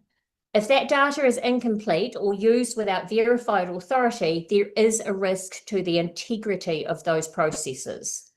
This submission does not argue against administrative data. It argues that it cannot replace a comprehensive census without introducing systemic risk. If the committee is minded to proceed, then at a minimum, data used for statistical or decision-making purposes must carry verifiable information on its origin, authority, and context, and systems must be able to demonstrate at the point of use that the data remains valid for that purpose. The issue is not whether government can use data. Lisa, I'm just conscious we've got some questions and we're running out of time. Sure. Right. First one from Mr. O'Connor. Oh, look, Lisa, thanks very much. We heard from Len Cook that really that a census should be about dwellings and where people, really relating back to where they're living and abiding. Do you think that the data that's being relied on is going to be robust enough to really tie back to where people are living, to their dwellings? I think it's much more than just dwellings. If you're going to reflect the population, it needs to reflect the population and not just where they're living. Basis of it, I think you risk. I think you risk not being as robust as it needs to be in terms of population data if you went down this track. All right, thank you. Thank you. Can I just ask, obviously we're legislators, and on your second page you talk about suggested legislative consideration, and you're suggesting we should recommend that the bill require that any data used in its production of official statistics demonstrates the authority, consent, and data provenance, which is the matter you've been talking about. How would you encapsulate that in a piece of legislation? What do you, and I'm trying to understand, that's an important principle, but I'm trying to understand how you would see that coming through in a piece of legislation. So I think it needs to take into consideration how Māori data is seen in difference as just data. So Māori data is not neutral, it is relational. So we see it as part of our whakapapa, as our, that sort of thing. I think the distinction between just data, which is seen often as a commodity, as to something that is relational. And I think once that distinction is understood, then it can quite easily be embedded in legislation. Okay, very good. Hey, thank you for your presentation, Lisa. That's been very helpful. Thank you. Thank you.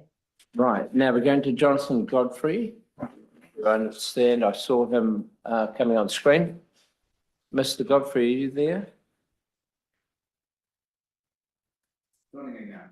Right. Mr. Godfrey, we're ready for you if you're there.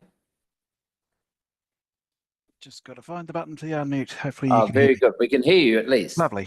Oh, you want to see me as well? Probably preferable, but that's up to you. Oh, well. Takes a bit of time.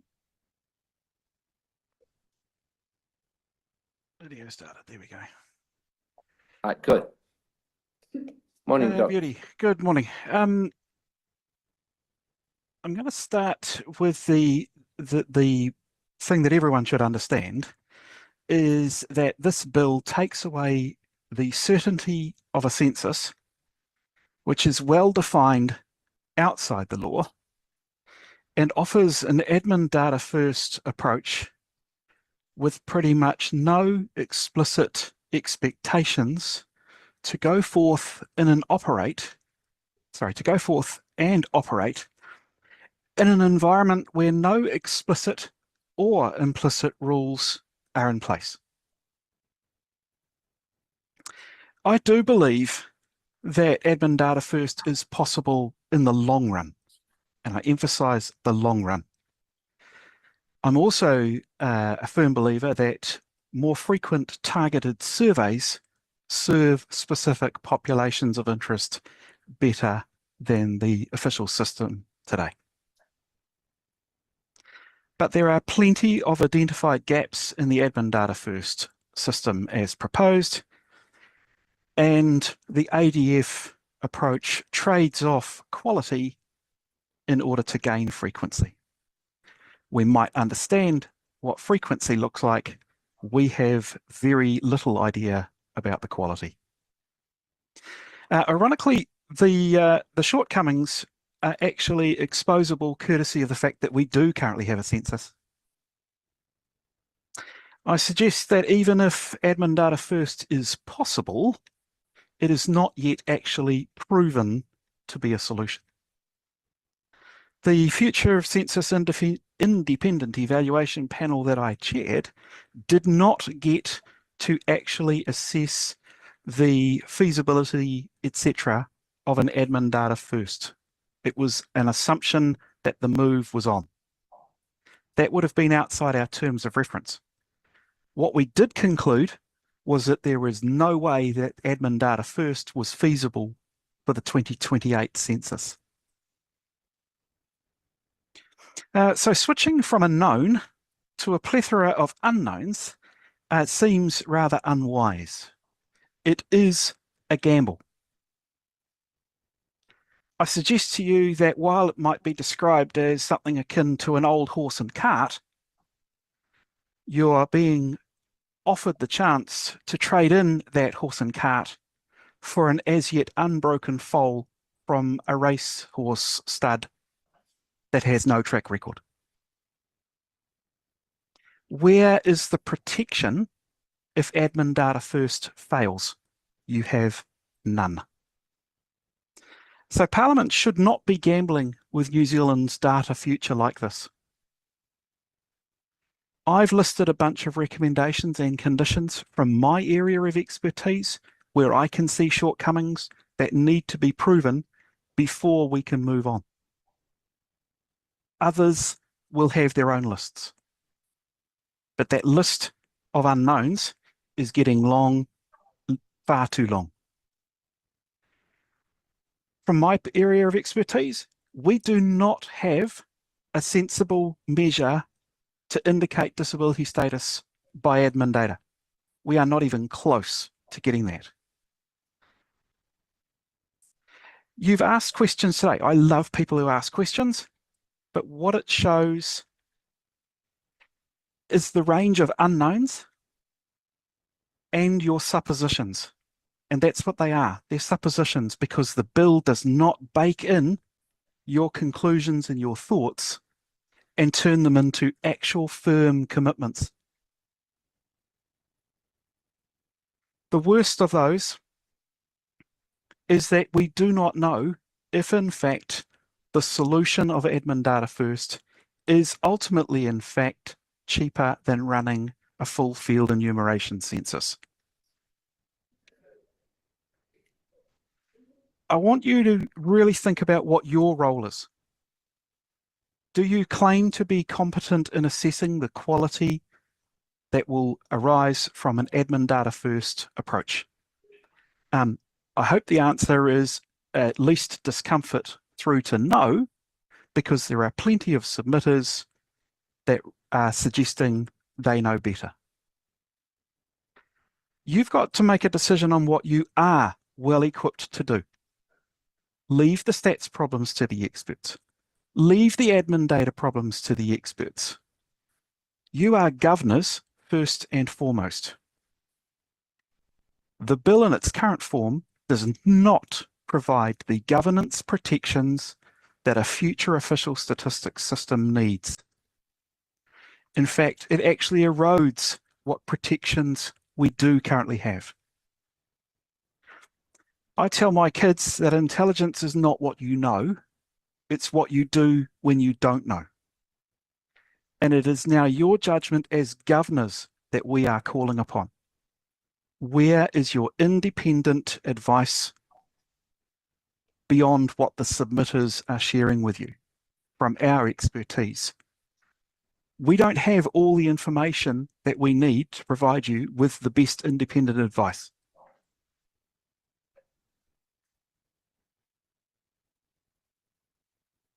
We cannot offer you the certainty that you need to make the changes proposed in this bill. And I hope I've left time for questions, sir. Right, well, thank you very much, members. You look at thought-provoking what you said. I'm going to go to Mr. Carl Bates. Thanks very much, Chair, and thanks very much, Jonathan. It was definitely thought-provoking. You make the comment and you emphasise the point about going to a data-led, an admin-led rather, in the long term. What in your mind is that long term? It's a point way off after we've proven it's viable. So, okay, so you don't have in your mind how long you think it will take New Zealand to get to that point? The amount of time that it will take will depend on the amount of energy that goes into improving the admin data systems across government, a program of work that currently doesn't exist across government, I mean. It will depend on improved governance, both by Parliament and, I suspect, officials. That doesn't currently exist. There are solutions, I believe, to almost every problem, but we do not have a work program. And to estimate when that is coming until such time as you have the whole list of requirements in front of you is an exercise in foolishness. And so I'm not going to answer your question with a firm date.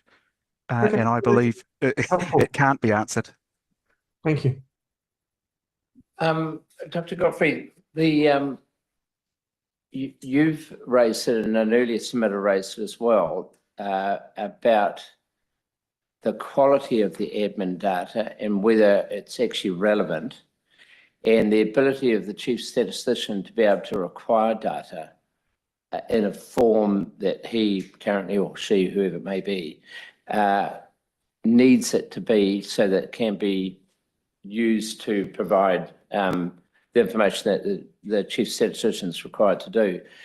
Did your panel look at that? And I was just testing, I'm keen to get your view on whether the bill, in your view, has enough, provides the chief statistician with enough authority to require information we heard, like for inland revenue records, that type of stuff, can require government agencies to provide the data in a form that is readily available and usable by Statistics New Zealand. Have you had a look at that sort of element?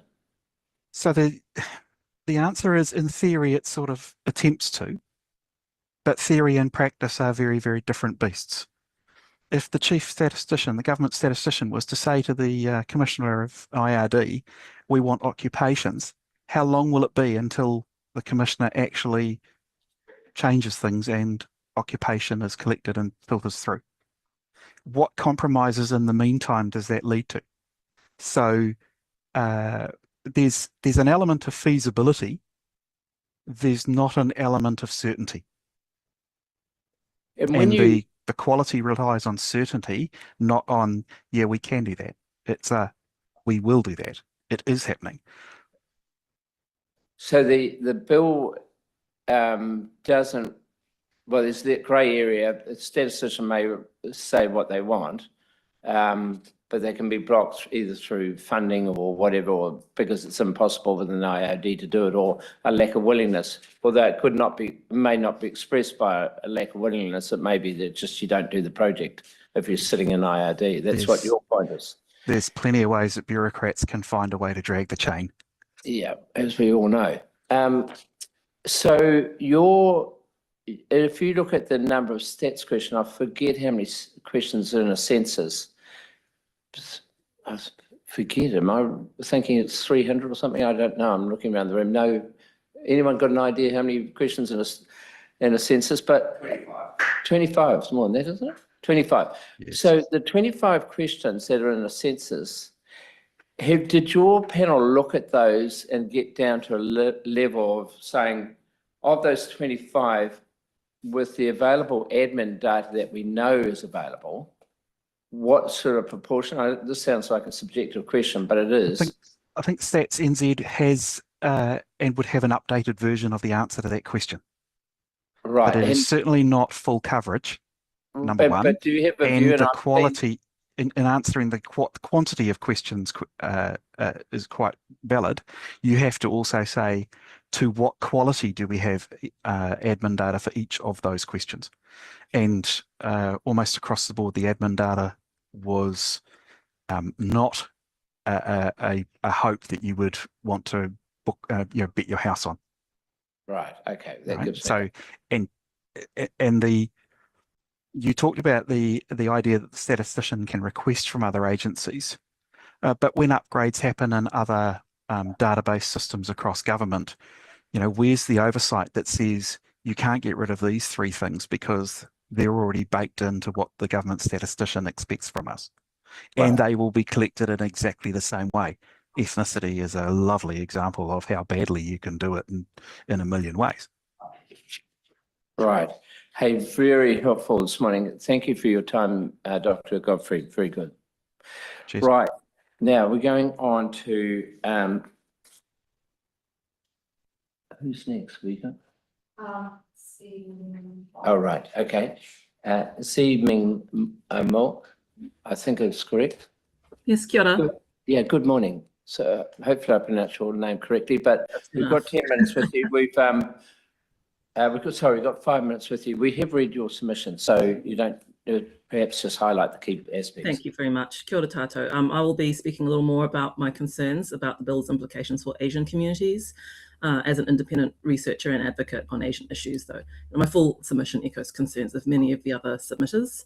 In my professional view as a data analyst and regular census and IDI data user, abandoning the full enumeration census in 2028 will fundamentally damage the quality of the data that the government and Asian communities rely on to plan for anything practical at all to do with our communities, from health services, voter engagement, any kind of investment really, specifically due to the poor quality and coverage of detailed Asian ethnic data in the admin data, as Jonathan just inferred. We are risking knowing less and less about a population that's getting bigger and bigger. Asians are projected to be a third of the country by 2048. And I'll explain a little bit about the level of detailed Asian ethnic group needed to understand anything to do with the communities.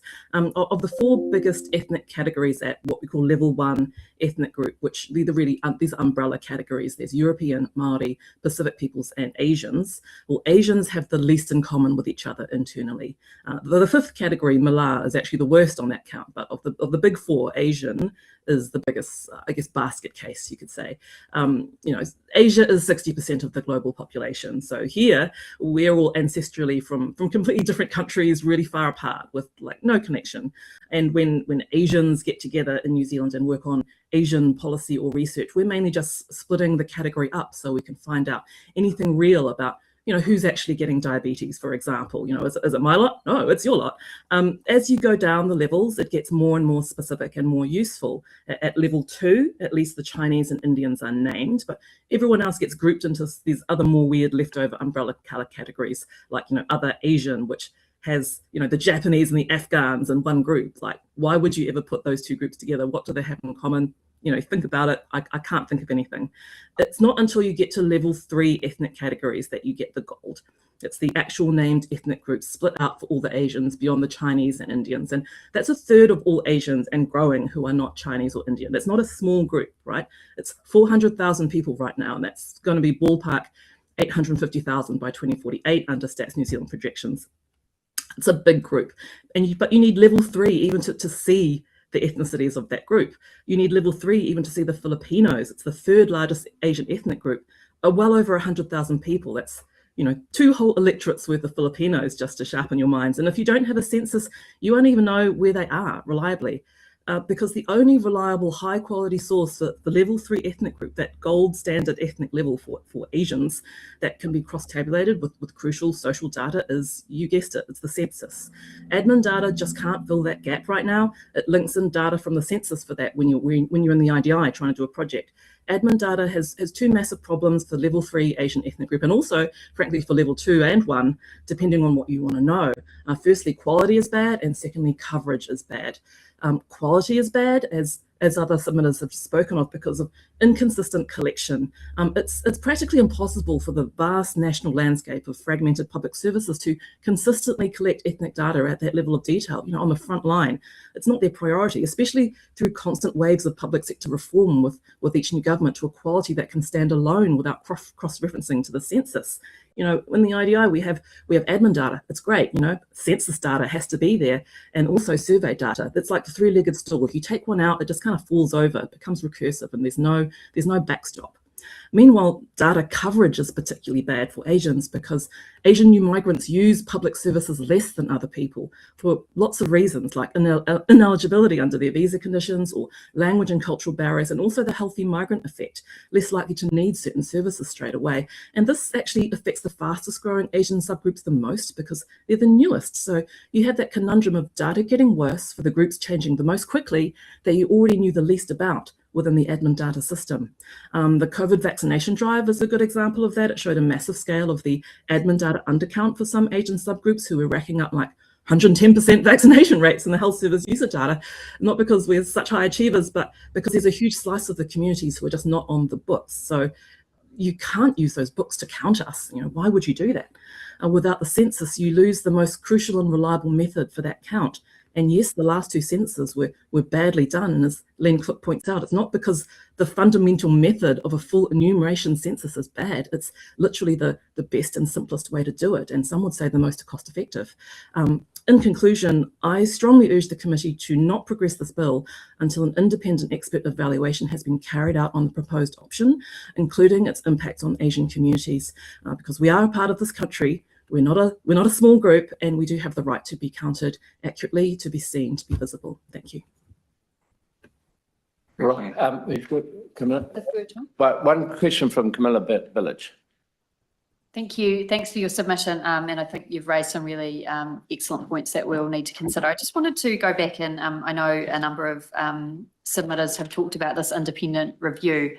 How would you envisage that would work from a practical sense in terms of the stage that the bill is at the moment? Is it something that you think could happen in conjunction with our examination of the bill, or is it a proposal to kind of put the brakes on this happening at all? I just wanted to ask how you saw that progressing. Well, ideally, yes. I would prefer the brakes to be put on completely, because as other submitters have said, I don't think this bill is fit for purpose. I don't think the approach is fit for purpose.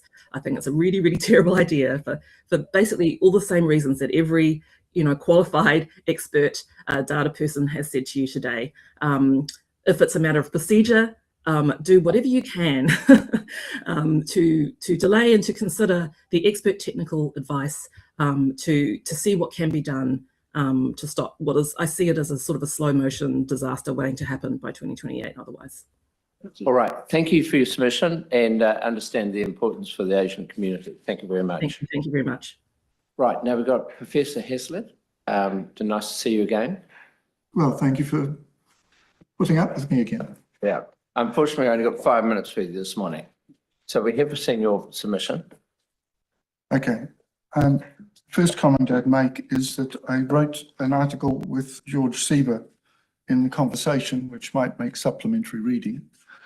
George is the Foundation Professor of Statistics at Auckland University.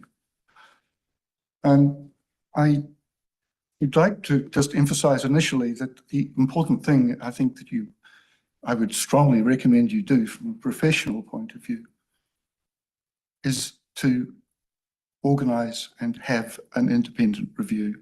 And I think that should happen before this bill proceeds further. Now, I'm a little unusual. I've worked in universities for 40 years, but I've spent a lot of time working in government statistics departments, in a couple of dozen internationally. In many of them, although they're in third world countries, because I've been working for the United Nations, response rates for the census are 99% plus, and for surveys, very similar. And you need to ask yourselves why it is it's falling here, and it's really to do with the fact that data collection needs to be followed up by policies that support people in a way that makes them feel that their data collection has been useful. So that's not my responsibility. I'm going to talk about the merits, not about the merits, because you've got a lot of people talking about the merits. I'm going to talk about the viability. I'm going to make some comments from the engine room. Because in those 20 countries, what I've worked on is census and administrative data and survey data. And I think there are technical aspects of what you're proposing that from the discussion this morning are not properly understood.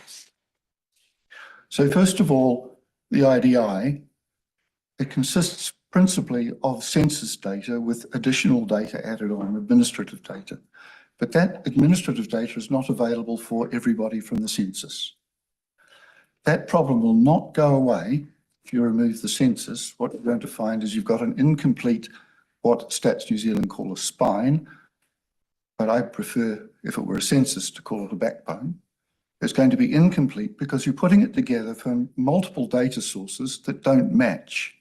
Now, people have been talking about how variables like ethnicity don't match.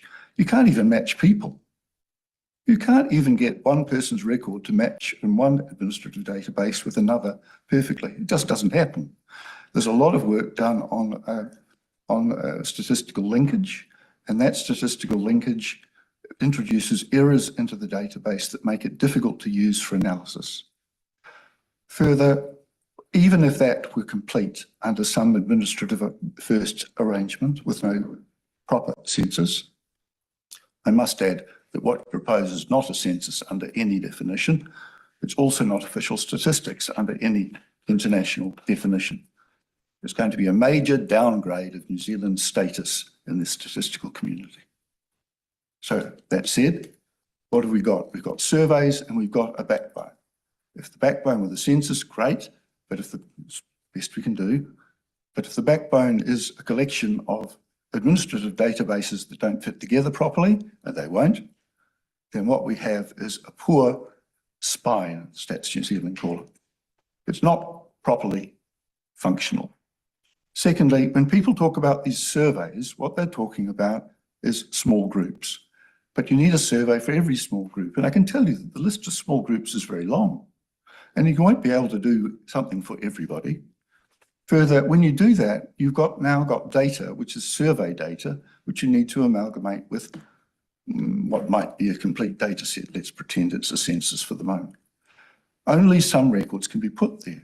People talk about this $100,000 and 100,000 people and 250,000 people, but there's actually 4 or 5 million people. This is only going to be available for a very small number of them.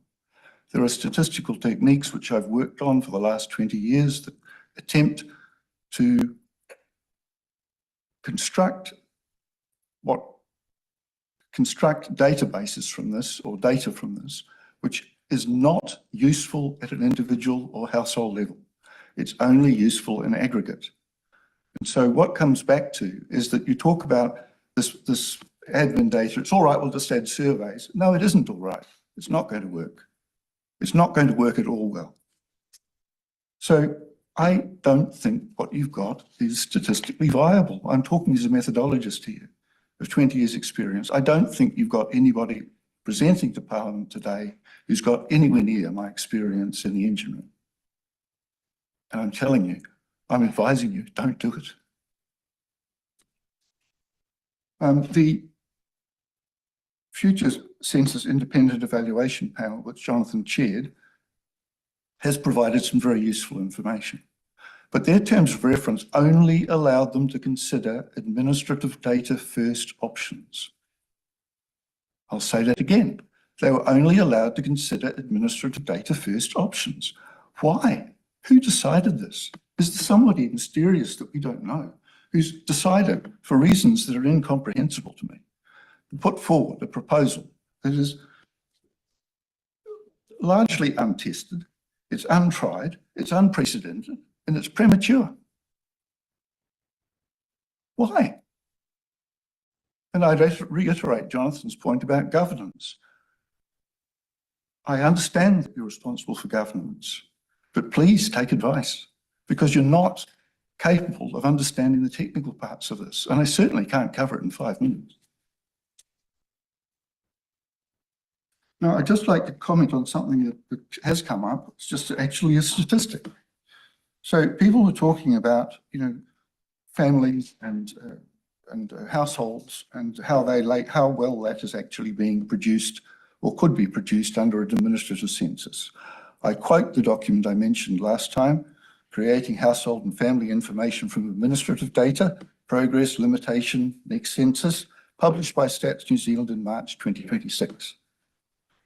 Now, I think Stats New Zealand are doing a very good job in the circumstances, but they've been given an impossible task, and it's time that a government statistician was appointed who actually had the necessary experience in official statistics. Could we stop appointing generic managers to the job, please?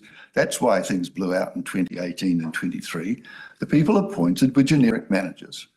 They possibly also weren't good at listening, because there's expertise in Stats New Zealand, and certainly used to be, that could be made great use of if the structure were right. All right, so this is the report. In the report, and you might think I'm cherry picking, and perhaps I am, but let's think about the number of households that are correctly allocated. Now, by correctly, I mean this is a comparison between administrative data in 2023 and the 2023 census. So what percentage of households do you think they got exactly right in terms of composition? What would you find acceptable? Because the answer is just under 50%. So 50% of households are not correctly structured in the administrative data through any mechanism that Stats New Zealand can think up. And they've worked magic, let me tell you, but magical thinking is not going to get us there. Less than 50%. It's horrifying. And on this, you plan to base major financial, social decisions. I can only describe it as unwise. Thank you. Hey, thank you, Professor. Unfortunately, we run out of time. But we heard. Quick question. We've heard a lot about calls for us to get independent advice. In terms of, would you imagine that comes from New Zealand, or do you think this needs to be? Oh, no, I think it needs definitely needs some international people, because nobody's done it. Yeah. And that, I say that and you think, oh yeah, maybe, but I think nobody's done it because they've started off, as Cook pointed out, and abandoned the idea because it doesn't work well. And I think that if you're going to continue down this track, could you please have a plan B? All right, thank you. Thank you again for fronting up to the committee and passing on your views. Right, now, we've moved on. That's you? Okay, please. Thank you very much for allowing me to come and speak to you. I'm not going to go on at length about my submission because I know you've all read it closely. Of course. There's about 3 points I want to make. Firstly, my own experience. I've used census data since about 1982.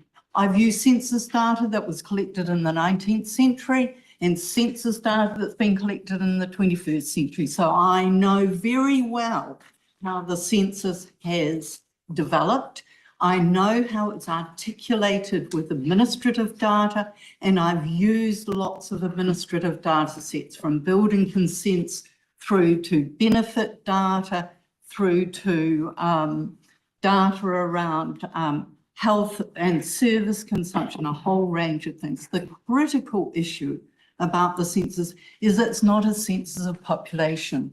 It's a census of population and dwellings. And why is it? And I think that, Mr. O'Connor, you brought this up previously. Why do dwellings matter? It's not because dwellings matter in themselves, although they are critical infrastructure in New Zealand, that unlike ice cream, if we change from strawberry to raspberry, we can do it quickly. We can't do that with housing quickly.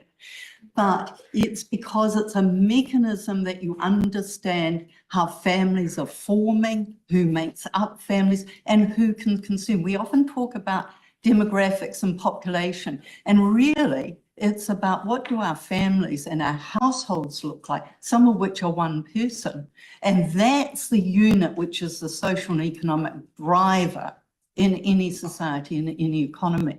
The great power of the census, in one place, it matches those relationships immediately in one data point at one moment in time. We have lots of data sets which we are argued are going to be able to be matched.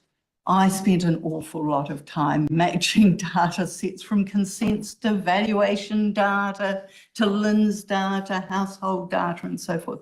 And I can tell you it is a tedious but also very difficult and expensive job. My view about this proposal is that it not only downgrades what we have relative to the census population and dwellings, but it is going to be more expensive. The promises that are made are completely undemonstrated. And there are claims about this being something that's happening overseas. Actually, overseas are very, very different, including Britain, where they have now recommitted to the census after 5 years of very close analysis of what administrative data can do. People have talked about administrative data coverage. I've used a lot of administrative data in evaluation. My concern is not just the matter of coverage. That's certainly important in terms of our whole population, but it's also the accuracy. I myself had 2 unique identifiers in the health system because someone put in a K on one record and a C on another. It took me a wee while to sort that out, but I, in the time, didn't impose too much, I hope, on the health system. Addresses are almost impossible to verify, and people within those addresses are also, many people use them as post-response because they have to, for banking reasons, for benefit reasons, a whole number of reasons. So it's not just about coverage, it's also about accuracy. That's not just about ethnic categorization, identification, all of those are very important, but it's at the very core of what we do. So I would really advise that we put the brakes on this, think very carefully, because my prediction is you'll get less and it'll cost you more. It'll be misleading both in terms of our understanding of our community, but misleading in terms of policy. So right, thank you. I've just got one brief question from Mr. O'Connor. Pedantic, but the difference between a household, because you talk dwelling, Glenn talk household. Yes. Are they different?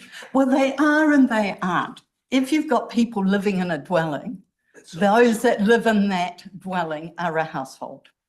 If you've got but you can have a dwelling with no one living in it. There's about 100,000 of those dwellings. So we do actually need to know and understand both. Of course, our household may be made up of many things, of different family types, and understanding that is really important. And one of the things I hear as a housing researcher, people say, oh, well, the number of dwellings we've got doesn't keep up with population. It's not population growth that matters, it does matter, but that's not the core thing. It's how households form that matter. So it's family formation. We should be thinking about household and making sure we understand who's in them and under what circumstances. Nowhere do we know how people access through either rent or home ownership or other forms. Hey, thank you very much, Kate. Great. Right, we need some council. Okay, good morning, council trade unions, Sandra and Jack, hopefully. Good morning, nice to see you. Nice to see you. Yeah. Good morning. Kia ora tātou ngā mihi nui. I'm Sandra Gray, and beside me is Jack Foster. I'm the president of the Council of Trade Unions, and we are really grateful for this time with the Justice Committee to talk about this bill. I do want to open up by saying our views will reiterate those of many of the submitters you've heard, and that we think the bill before you sets out generational change to the structure of census that could be very harmful to a whole range of organisations, and we need to think about this and put it under further scrutiny. And why do I mean that it's going to be harmful for a whole range of organisations? Well, we, as the Council of Trade Union, use census data to understand employment, occupations, income across different parts of the population, and we use it often when we are engaging in democratic activities such as this, presenting to select committees. And if there is a change in that data and a degradation of that data, we will not be able to participate as fully in democratic processes because that information will not be readily available. But we are not the only civil society organisation that uses census data to make sure that we're advancing the needs of working people, of communities, of iwi hapu. So we do urge you to think about the impact more broadly on those of us who engage in democratic moments, such as select committees, in writing reports, in engaging in the democratic conversation. But also, we are very concerned that what this bill in its current form would do is put blinkers on the information you, as politicians, that the House of Representatives would have, put blinkers on the whole of government because the information has not yet been shown that it will be full enough or fulsome enough. And we don't think any government should have blinkers on when making decisions. You need the best information and data you can get. So we think it is critical to make sure there's thorough scrutiny of this bill, a thorough scrutiny of the likely impacts on democratic decision-making and on democratic engagement. But for a little bit more detail of some of the concerns, I'm going to hand to Jack. Thank you, Sandra, and thank you, committee. Good to be in front of you today. So I'll just flesh out our concerns a little bit further, and you'll see that they resonate with many of the statistical experts that you've spoken to, which we're not statistical experts, but we are users of census data. So we're not necessarily opposed to updating the way that data is collected, but the key is that we need to make sure that the data is of high enough quality, is reliable, is consistent with our longitudinal time series, and so on. And we know that concerns have been flagged throughout this process by Statistics New Zealand, by the Future Census Independent Evaluation Panel, by independent experts regarding, among other things, the quality, the comparability, the granularity of administrative data, and particularly concerns raised for particular groups such as Māori, Pacifica, disabled people and rainbow people. So just a couple of examples to pick that out. So it's acknowledged in the regulatory impact statement that there will be a reduction in data quality in the next 5 to 10 years in some areas if the proposed changes go ahead. So that in itself is of concern. However, of even greater concern is that we've not been able to find in the documentation accompanying the bill a detailed analysis of the specific data that would be affected, the level at which it would be affected, and how this could realistically be mitigated. So we think these kinds of questions really need to be addressed before government would move ahead with such a large change to the most important data collection process in the country. Another point of concern, and this kind of goes more towards lawmaking practice, is that it doesn't appear that a full regulatory impact statement was prepared for this bill. So the RIS that's linked to online from the bill is dated 28th of April 2025 and is explicitly flagged as an interim regulatory impact statement. So there are multiple unanswered or only partially answered questions in that interim RIS that we would expect as a matter of sound lawmaking process to be fleshed out before a final decision was made. These include things such as the data quality that can be realistically achieved, the variables not well represented in administrative data, the financial costs of improving administrative data to a sufficient level. And you've heard from statistics experts that it's likely that would be extremely costly. And also the potential project management risks associated with such a major structural change, we don't have confidence that such a large change would be able to be managed within the short timeframes that there are available, particularly bearing in mind the challenges of previous censuses. So given these uncertainties and the lack of some thorough processes in the development of this legislation, our recommendation, like many others, is to pause this legislation until an independent review of the proposed changes and their implications has been conducted, and importantly has been made publicly available for comment. So you've got the future independent census panel could be, for example, recommissioned to provide such a review.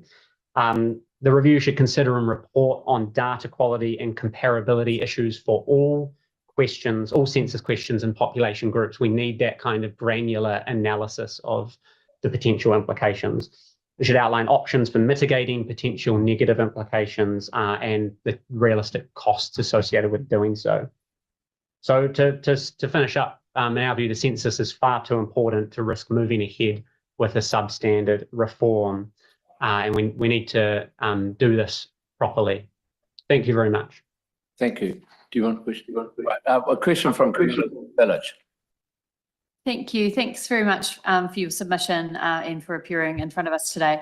I know that the union movement has been concerned around mis and disinformation, and one of the aspects of the current census and the way it's compiled is engagement with official government mandated people in providing that information. Do you have any reflections on that aspect of data collection, or how that might be addressed in either administrative data collection or in a more broader census collection? Thank you.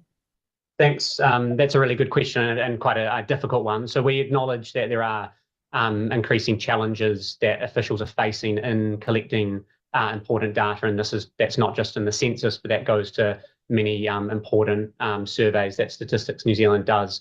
One of the most important from our perspective is the Household Labour Force Survey, which has seen declining response rates, and Statistics New Zealand have had to make the decision to cancel certain additional surveys that are attached to the HLFS because of declining response rates. So that's a real problem. It's not unique to New Zealand. We understand it's common around the developed world.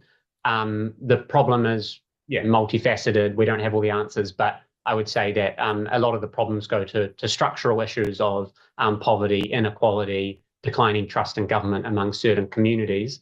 The answer to that is not to lower our standards around what kind of data we can collect. It's to address those structural problems in our society.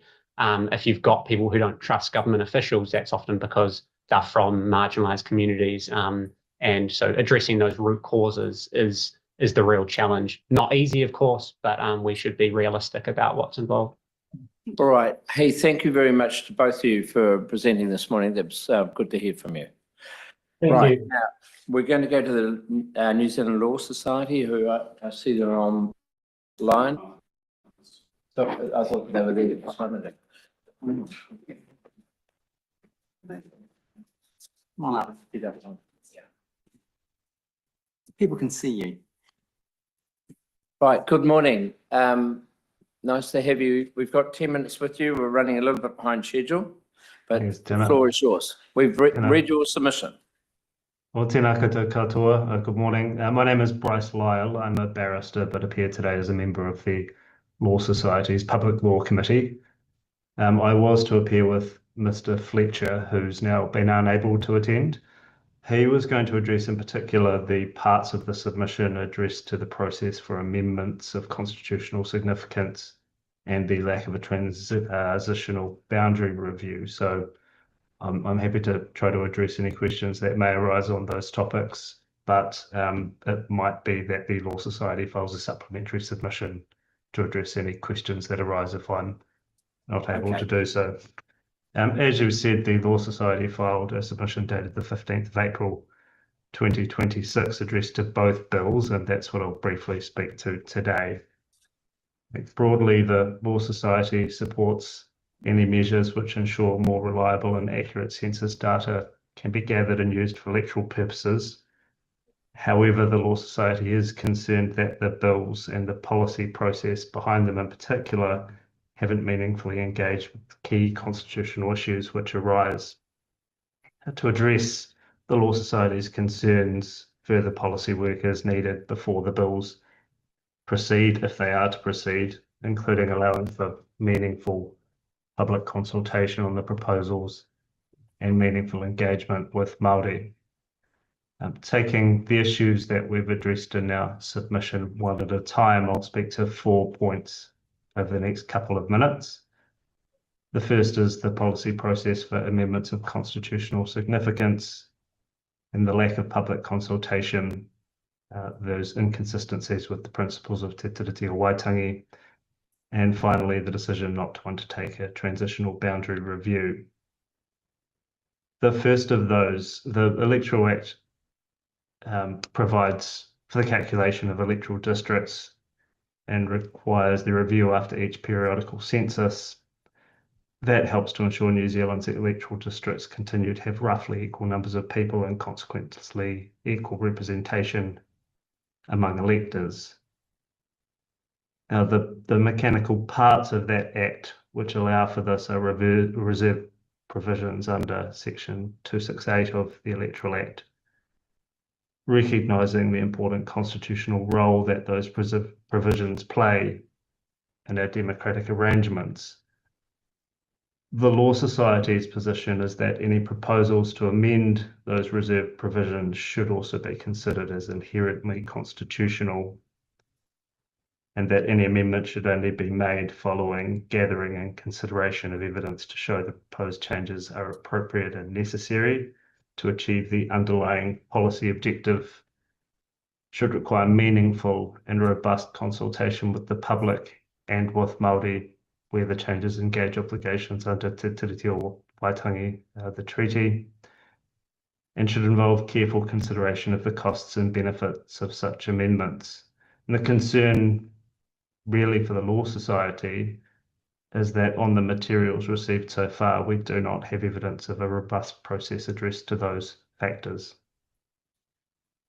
That flows into my second point, that no public consultation was undertaken in relation to the changes in the electoral bill, despite it obviously addressing those amendments to entrenched provisions of constitutional significance. In particular, and we do set out some further considerations, but in particular, this has meant that members of the public have had no opportunity to offer alternative suggestions for when boundary reviews should occur. And there's been no education function served for those members of the public about how these provisions work and how that relates to the constitutional arrangements of Aotearoa. The Law Society is concerned that the amendments in the electoral bill may impact not only the legitimacy of representation, but also its perceived legitimacy, and that goes hand in hand with those legislative issues that I've flagged. While these bills did receive cross-party support during the first reading, that should not be considered a substitute for a meaningful public engagement and consultation process, particularly given that cross-party support was only sought after key policy decisions had been taken. Moving to the issues concerning inconsistency with the principles of Te Tiriti o Waitangi, and this is at 2.11 of the Law Society's submission. Officials have identified that the amendments are likely to be of interest to Māori, both because of the calculation of the Māori electoral population directly influences the number of reserved seats for Māori, and that they have identified that the amendments are likely to engage the Crown's obligations under Te Tiriti o Waitangi and its principles, as the inability to have a boundary review ahead of the 2029 general election will impact the proportionality of representation and the size, number and boundaries of Māori electoral districts. And despite that, no consultation has been undertaken with Māori on the electoral bill. acknowledging that it does appear some limited consultation has been undertaken on the other bill that we're addressing today. The Law Society would urge the Select Committee to seek advice from officials on this matter and to ensure that any resulting legislation is consistent with Te Tiriti and its principles.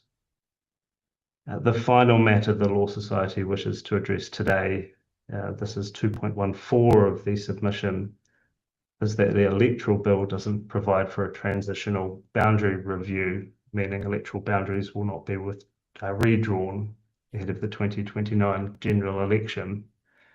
That decision appears to have been taken despite officials confirming that transitional review was the preferred approach, that a review would ultimately increase the perceived legitimacy of representation in 2029, and it would allow for Māori population to be recalculated ahead of the 2029 general election. It's unclear to the Law Society why the decision has been made to proceed with the Minister's preferred option, despite the concerns raised by officials. Yeah. So in conclusion, the committee, in the Law Society's view, should seek further advice to ensure any changes, particularly on the entrenched Electoral Act provisions, have public support and are treaty consistent. And if the bills proceed, the relationship between the two bills should be clearly explained to the public to make sure that they're properly informed about what these changes mean for New Zealand's electoral arrangements. That's my whip through of the All right. Law Hey, well, Society thank you. submissions. Thank you for a sterling job on behalf of your colleague as well. We'll certainly be asking about 2.14 that you refer to around the 29 electoral boundaries for Māori. But thank you. I think Carl have a question? I think no. Okay. Hey, thank you very much, Mr. Lau, for your contribution this morning. Very, very much appreciate that. Right. Now, we're going to the New Zealand College of Public Health Medicine. And I think there you are, Vanessa. Nice to see you. Are you on your own? I thought you were having someone else as well. Professor Sir Colin is here as president of the college and he'll start. Okay. We've all read your submissions. I'll just reiterate to everyone, the committee has read submissions, right? So allowing us some time to ask questions is actually quite important. Well, thank you very much. Tēnā koutou katoa. I'm Colin Tukuitonga. I'm president of the New Zealand College of Public Health Medicine. The college is a professional body of public health medicine specialists. Public health medicine is that branch of medical practice dedicated to improving population health, preventing disease and injury, and advocating for measures to improve health and well-being. Why are we interested in this bill? We provide information, advice to a variety of stakeholders based on census data. We provide evidence and information to all manner of people who are involved in improving population health. I've been playing around with admin data for near 40 years, and I can tell you I have little confidence in our admin data systems. They're not designed for this purpose. Some are better than others, no doubt. To speak further to our submission, I'm going to ask my colleague Vanessa Silak to expand on a few points. Thank you very much. Thanks, Colin, and thanks so much to the committee for providing us with the opportunity to speak. In brief, we're extremely concerned about the proposed shift away from a full field enumeration survey to an admin first approach. We've got three main concerns. One, inadequate review. The proposal represents a major change in methodology of a core government function. Such a major change shouldn't be undertaken without genuinely independent and robust review. Reviewers should have the freedom to recommend a range of options, including retaining and improving the full enumeration survey. The reviewers should include national and international experts, people with the expertise in Māori Pacific data sovereignty, as well as health sector and other key government users of health data, of census data. The findings of the review should be clearly incorporated in any subsequent proposal regarding the future of the census. 2, inadequate testing of the replacement. The proposed replacement has not yet been fully detailed and has not yet been tested to ascertain whether it will be fit for purpose. A decision to discontinue the full field enumeration survey would be premature until we know that its replacement will be suitable. This is particularly important given that the only countries that have moved to an admin first approach are those with key prerequisites, a personal identification system for the whole population and reliable population and address registers that we simply don't have in place here in New Zealand. Thirdly, inadequate economic considerations. One of the major reasons for proposing to discontinue the full field enumeration survey is its cost. It's simply not possible to assess the economic impact of the proposal because it's unclear what the cost or the quality of the replacement will be. Furthermore, if there's a reduction in the quality of census data, there is no consideration of the economic implication of decisions made on poorer quality data. In summary, we strongly oppose the proposal in the bill. We think that the proposal is premature because it hasn't been adequately reviewed. We don't know if the replacement will be fit for purpose, what it will cost, what the quality of the data will be, and we don't know what the economic implications will be if data quality and decisions based on the data are compromised. Thanks so much for your time, and we'd welcome your questions. Thank you. One from Camilla Village. Thank you both very much for your submission, your written submission. I just had a question in terms of the changes, which obviously you've outlined the concerns that you have around it. Do you think that these changes could have the ability to impact negatively on health outcomes if implemented? Yes. Absolutely, because the decisions that we make, I can speak to the health system because that's where I'm familiar. The decisions about funding are based on our populations. So fundamentally, if we don't know who the population is, we don't know how to allocate resources appropriately. The talk about providing alternatives such as admin first approaches ignore the fact that we ultimately need a robust denominator. We need to know everyone who's there, not just the people who are already accessing the service. And that's the fundamental problem with an admin first approach. It relies on accessing health and other systems in order for people to be counted. So therefore, we're actually not able to make efficient uses of our scarce resources because we don't properly know who is actually who we're actually supposed to be serving. Thank you. Can you take that comment down to another level, Vanessa? Because obviously it's pretty easy to work out what the population is on any given day with admin data already available. Yeah. So you know the total population.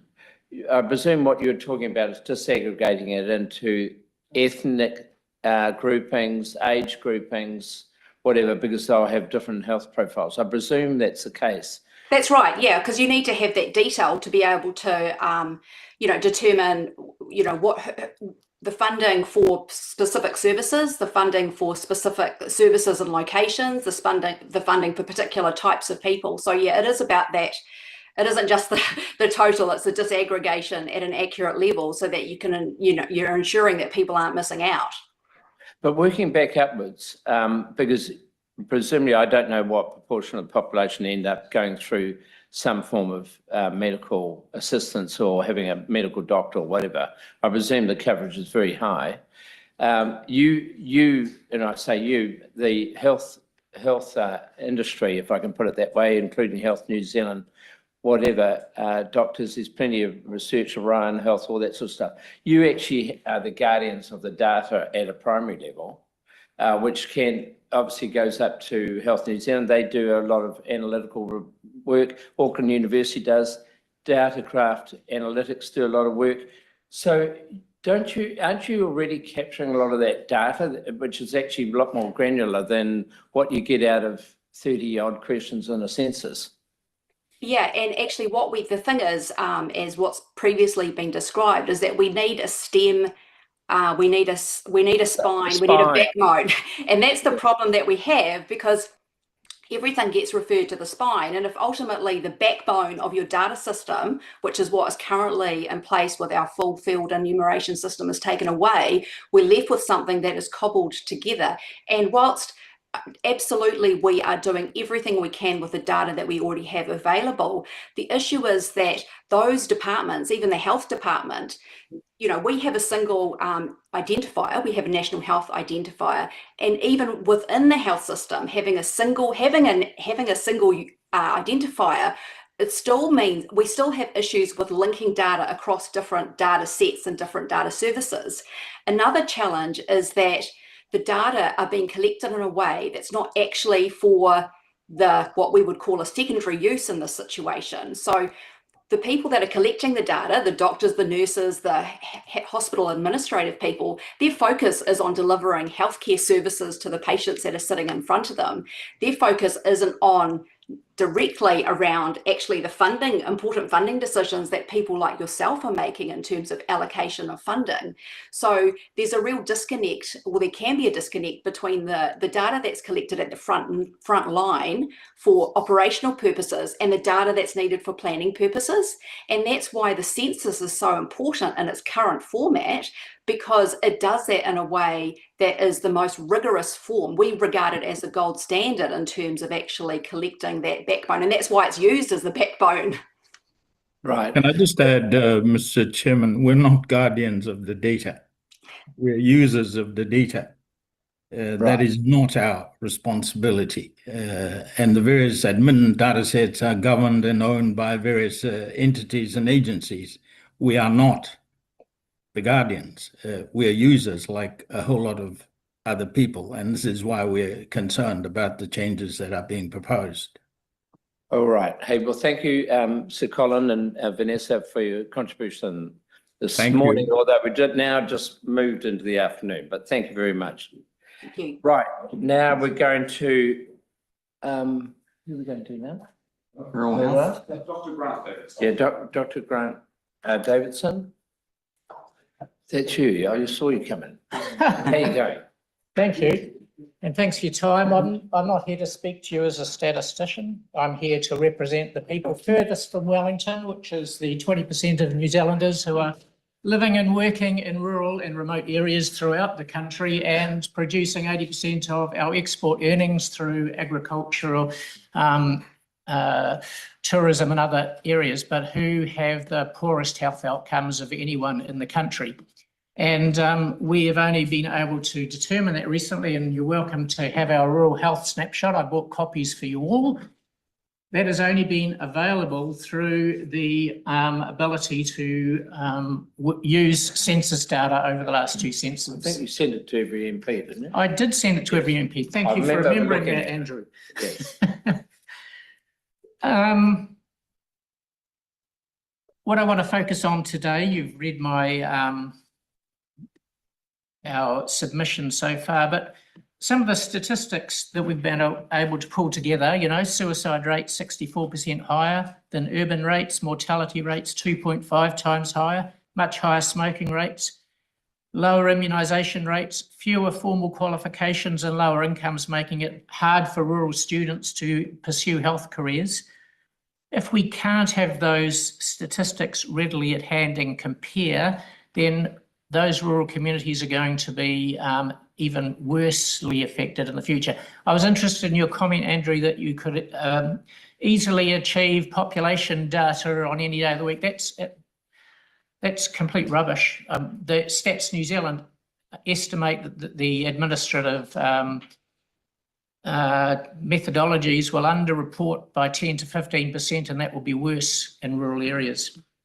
Not everyone has got an MHI number. There is a large percentage of unenrolled patients, especially in rural and remote areas.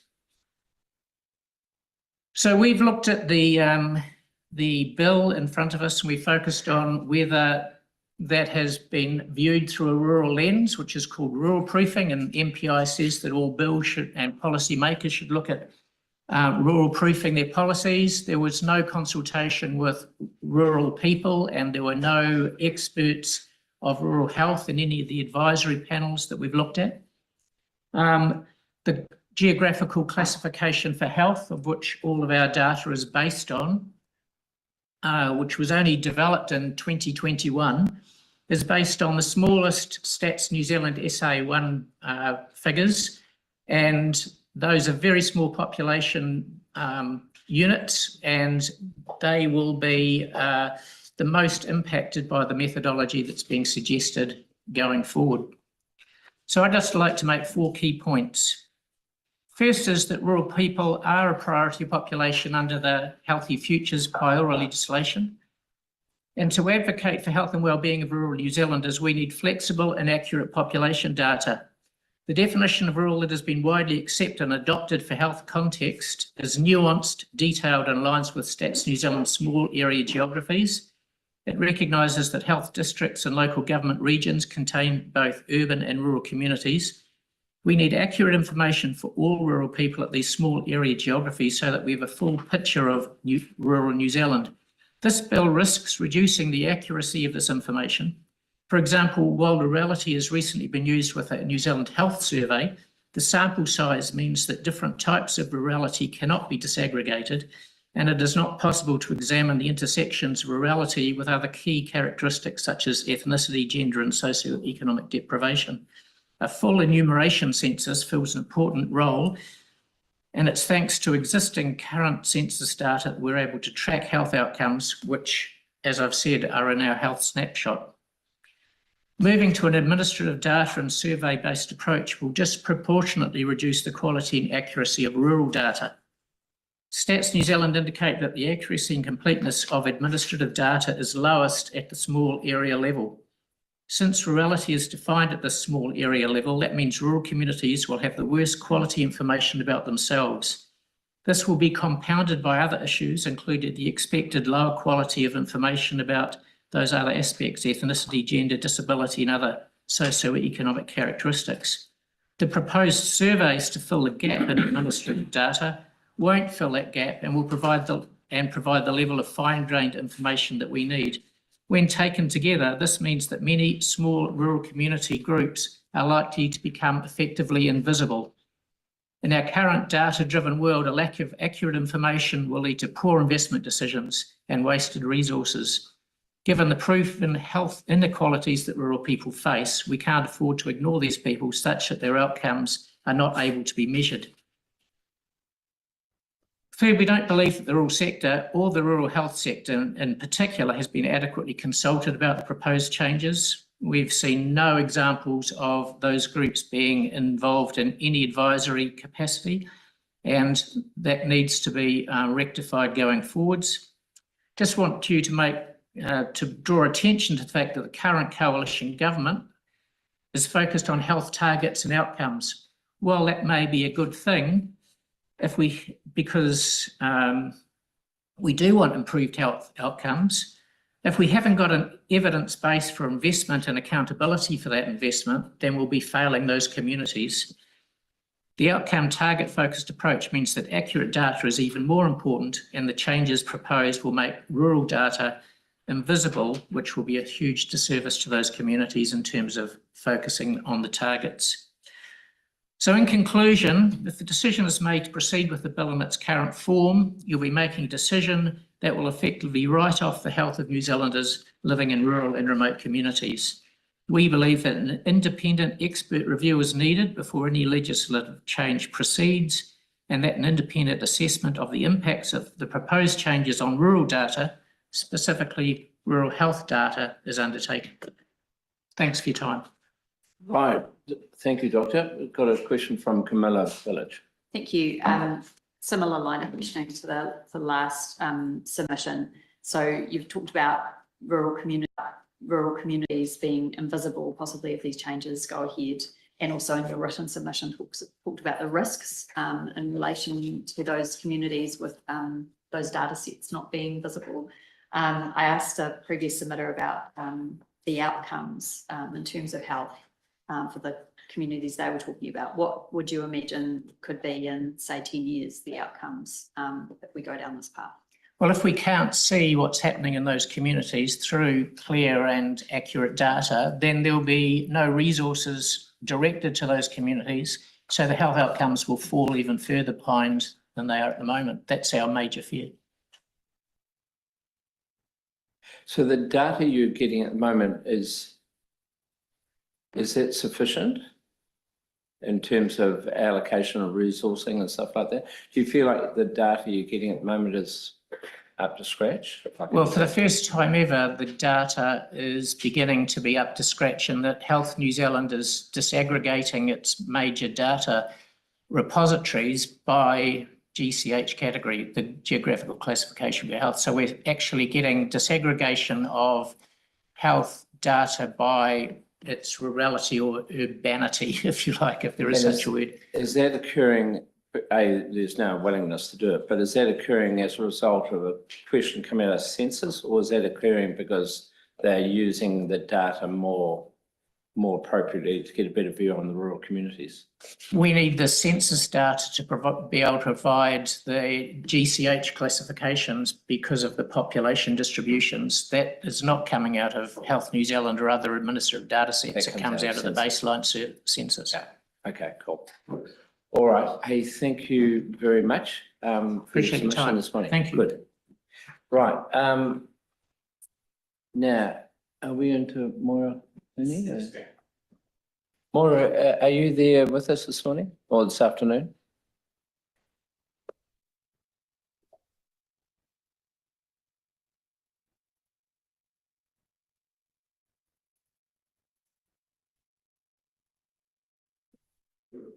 Moira, are you there?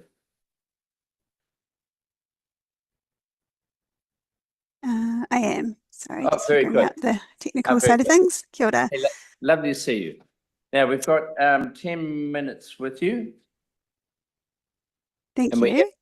We have read your submission. Thank you. Wonderful. Inga rangatira, tēnā koutou, hime aha kia koutou katoa. My name is Moira Clooney. I'm appearing here as a co-lead for Te Ngākau Kahukura, though I was also a member of the Future Census Independent Evaluation Panel last year.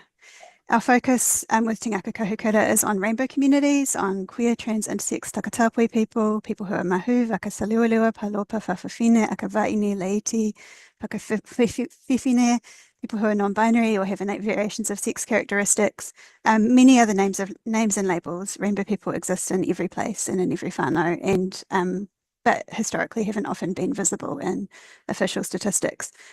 Here today really to talk about the importance of high quality data for our communities, and want to ask you to delay this bill and to invest in Stats New Zealand to allow them to continue a full enumeration census approach as they design future high quality approaches. We work towards an Aotearoa where rainbow people grow up feeling safe, valued, and that they belong in all the places where they live, learn, and access healthcare and social support. And we do this work because we're not there yet. This year, we're acknowledging the 40th year of homosexual law reform, which was a mark of acceptance and inclusion, you know, a while ago, back at the time that I was in primary school. But at the same time this year, we're also challenging political attacks on transgender women and children, for example, in the form of a puberty blocker ban and rhetoric about who should be allowed to play sport or use a bathroom.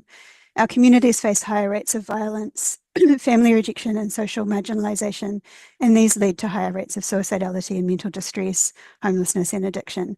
These outcomes obviously aren't universal, but as a population, they're more likely, and they're heightened for people who are also experiencing racism, navigating disability, or are marginalised in other ways. So we know this sort of thing from decades of research and from community experience, but until recently, we haven't had good population level official data that meant we could compare our population experiences with other people in New Zealand. So this has meant that our health and social disparities have been systemically under-recognised in government strategies and across health and social service systems, and responses to address these are under-resourced. Census 2023 was the first one to include questions around rainbow identities, which came after decades of community advocacy, almost since the time of homosexual law reform. Data doesn't change much in isolation, but the kind of insights we've seen already published from Census 2023 could allow government agencies, service providers, and communities to design and resource solutions in a way that hasn't really been possible before, and that impact is especially over time, you know, as we see see trends emerge. So we've seen progress, but the proposal being considered in this bill will take us backwards, as others have told you, as Stats New Zealand has acknowledged in their community consultation documents. The shift to an admin data first census model will result in significantly reduced data quality for the rainbow population. Some insights just won't be available, especially for smaller population groups within the wider rainbow population. Part of that's because there aren't any administrative data sources about our identities, about sexuality, transgender experience, or innate variations of sex characteristics. They don't exist, and they're not likely to exist in the near future or potentially ever. It's not usually reliable, relevant, safe, or desirable to have government agencies collecting this sort of information. For example, I mentioned the issue around the puberty blocker ban. At the moment, in a time we're seeing healthcare denied to children on the basis of being transgender, it's not surprising at all that a lot of people don't provide accurate information about their gender to health services. So some of the markers that we might rely on are less reliable for transgender, intersex, and queer people. Rainbow questions could be asked in the Census Attribute Survey. That's the proposal at the moment, but the size of that survey will mean data quality will be poor or unreliable for small population groups or regional analysis. And we won't have the the denominator effect. We won't have those population counts of how many rainbow people there are across the country. There isn't an obvious way to mitigate the impact of this proposed change on rainbow populations. I want to acknowledge Stats New Zealand has done wonderful work talking to rainbow community experts to keep this conversation going, but as far as we can see, there just isn't the maths for this yet. The move from complete national enumeration proposed in this bill will just mean that we lose the level of insight that was possible for the first time with the 2023 census. There isn't a different methodology we could use to replace that. So what's being proposed in this bill will give New Zealand a worse public stats system.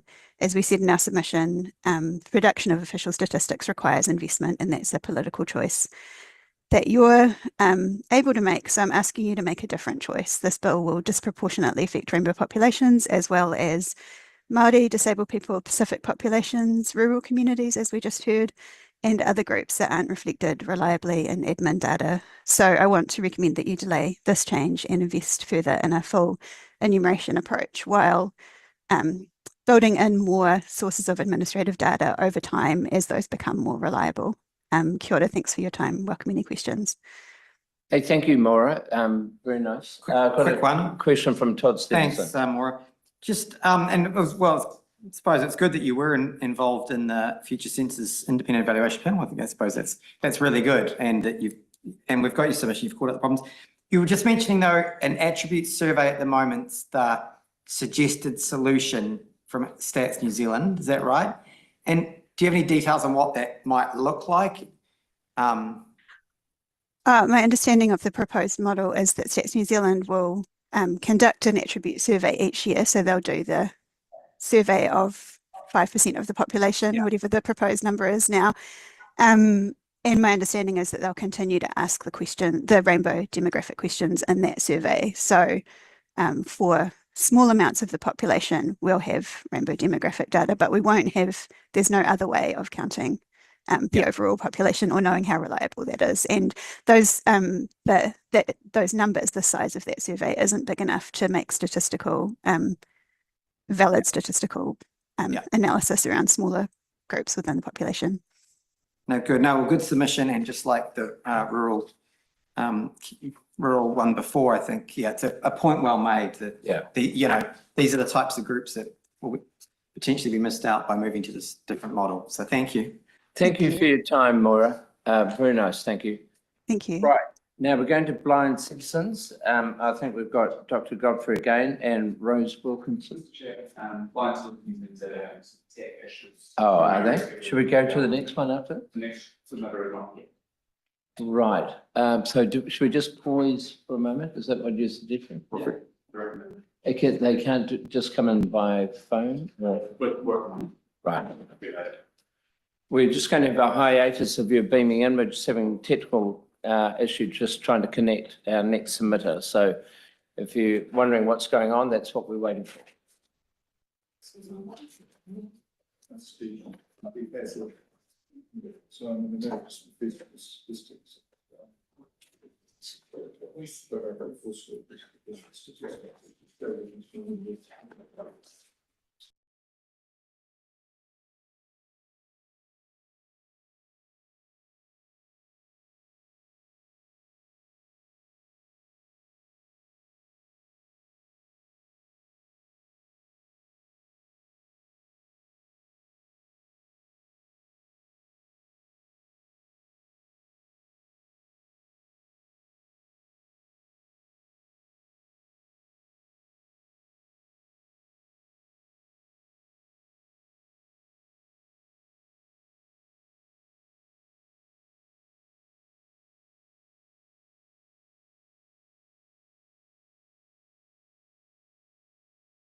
So we've got the Koitu Centre. Are you with us here?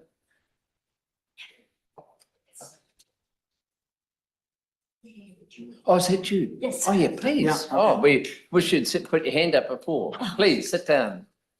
Now, we've got 10 minutes with you. Pema Sridhar. Hi, how are you? Very good. Thank you. Excellent. Thank you, Chair, and thank you, Committee, for the opportunity to speak here today on behalf of Koitu, the Centre for Informed Futures. I'd like to extend an apology from Sir Peter Gluckman. This is a topic that he is very much passionate about and would have loved to have been here in person to converse with you. I'm going to take that you've read our submission, and I will start with what I believe is at the heart of this bill, which is really raising a fundamental issue for what liberal democracies face, which is we need the availability of reliable, trustworthy data to support long-term decision-making and informed long-term decision-making. And high-quality data is an integral part of the liberal democracy infrastructure and maintaining public trust in an era where we have the rise of populism and democracies around the world faltering under the pressures of mis and disinformation and the like. For New Zealand, population data has been quite instrumental, and particularly the census in particular, in terms of how it has underpinned quite significant and quite complex decisions over a long period of time that not only shape the decisions that we're making today, but will have intergenerational consequences over the much longer term. And these decisions require robustness, they require coverage, they require credibility, and they can't just be viewed as short-term efficiency because it is going to have some long-term consequences if we don't make the right decisions now. In terms of the opportunities that are ahead of us is obviously administrative data, new analytical techniques, and the possibilities that AI offer. And given that the public sector is already looking at decision-making using some of these tools, they present a wealth of opportunities.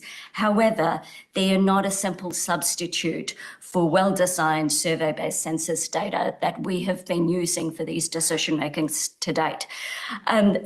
Also equally important is that trust is not going to be maintained without really good visibility for the public and for them to maintain confidence in how we're using these emerging techniques, how we're using admin data, and how we're going to evolve the IDI and the likes is also equally important. So we need a really good oversight. We need mechanisms in which our public is maintained in the journey as we transition to a new state of what we think about and what we consider in terms of census data and the like. I guess the my closing remark, and I'm really looking forward to taking some questions if that's an option, is that this is a moment for us to proceed with caution. Yes, there are significant opportunities that innovation presents, and there is a lot that New Zealand could do in this space. However, whatever decisions we make need to be able to strengthen our long-term decision-making, not weaken it. And if we want to make good long-term choices on issues that fundamentally are going to have intergenerational outcomes, is we need robust, trustworthy data with good oversight and good governance.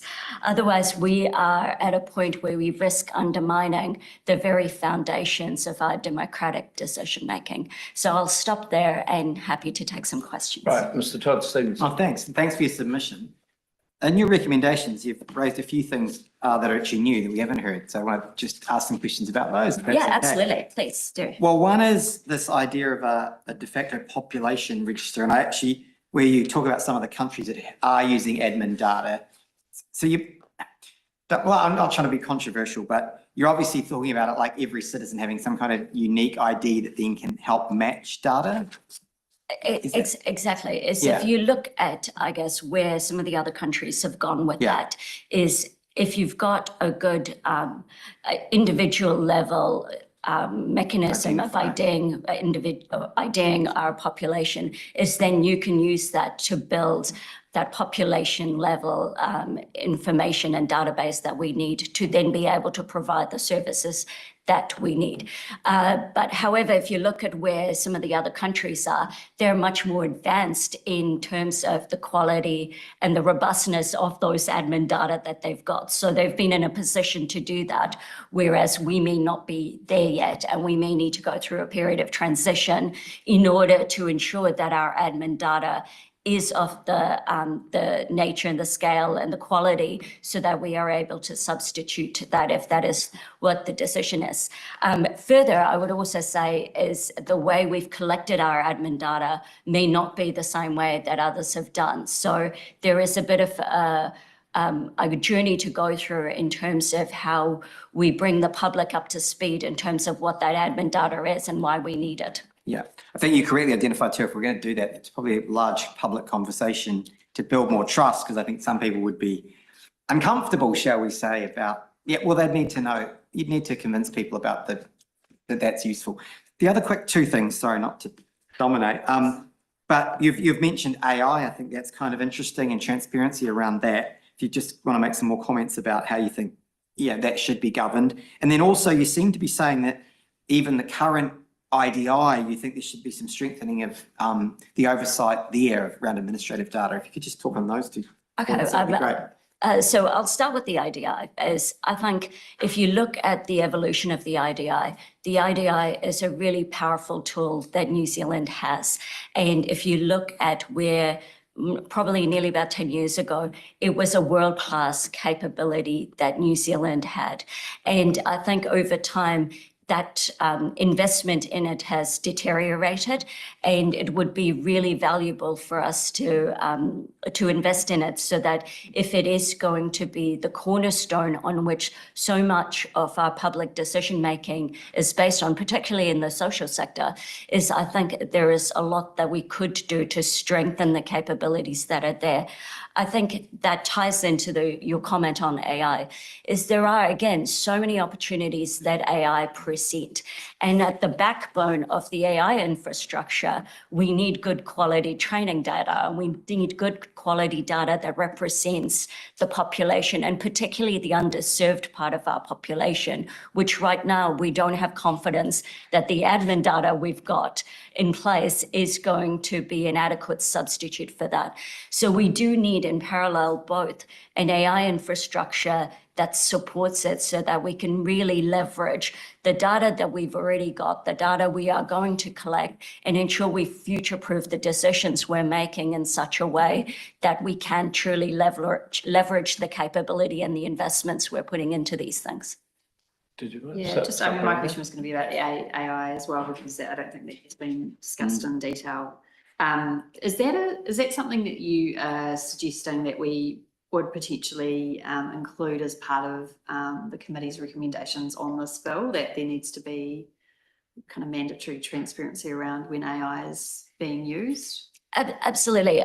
I think if you look at the IDI in particular, there are a lot of opportunities, and there's a lot of data in there that is and could be used further and more in a more advanced ways than we're currently using it. However, I think the challenge we've got, which we've always had, and so it's not just unique to New Zealand, is around social license. And I think if we are going to leverage the capabilities we've already invested in, and public investment's already gone into a lot of this, is greater transparency means there's going to be more uptake, more voluntary, hopefully more voluntary sharing of information, and better acknowledgement and awareness from the public for why this is really important. At the moment, if you look at the census responses or many other things, is the lack of public engagement yes, it means we haven't told the value proposition of why data is so important and so instrumental to how governments make good decisions. But at the same time, we haven't actually clearly made it easy for public to engage and see how their data is being used and how they can actually contribute to the decisions that shape the country.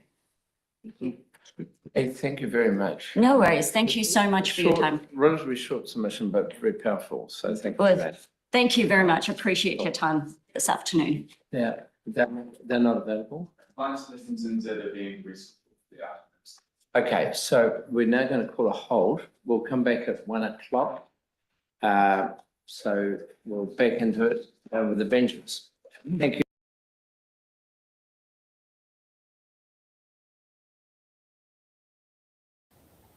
Okay, I'll give you a bit of a recap from what happened on the Autopub podcast while I wait for the next half an hour on what's going to be happening with the MPs. And then I can sit there and go to leave this and running an autopilot because I've got to leave 2 o'clock at the latest to get ready for at 2:50 for it's in the ballot production submissions. Knowing the way it's going, it's a bit early. It might be trying to aim for 1:30 and see if we can cross paths with other people. No, so sit there and enjoy some of the highlights from Parliament, from what we covered on Sunday night's Autopub podcast. Competition at the point of sale. And often these people who are some of the most vulnerable workers are provided with very little information, and that information is misleading about what the fees are, because it is perfectly legal in New Zealand to say 0 fees when all of the fees are hidden in the FX spread. This is a market which is not working, and this is a bill which makes a simple change about fixing that up so that we can have a competitive system and that so people can get a fair deal, shop around and get what they're owed.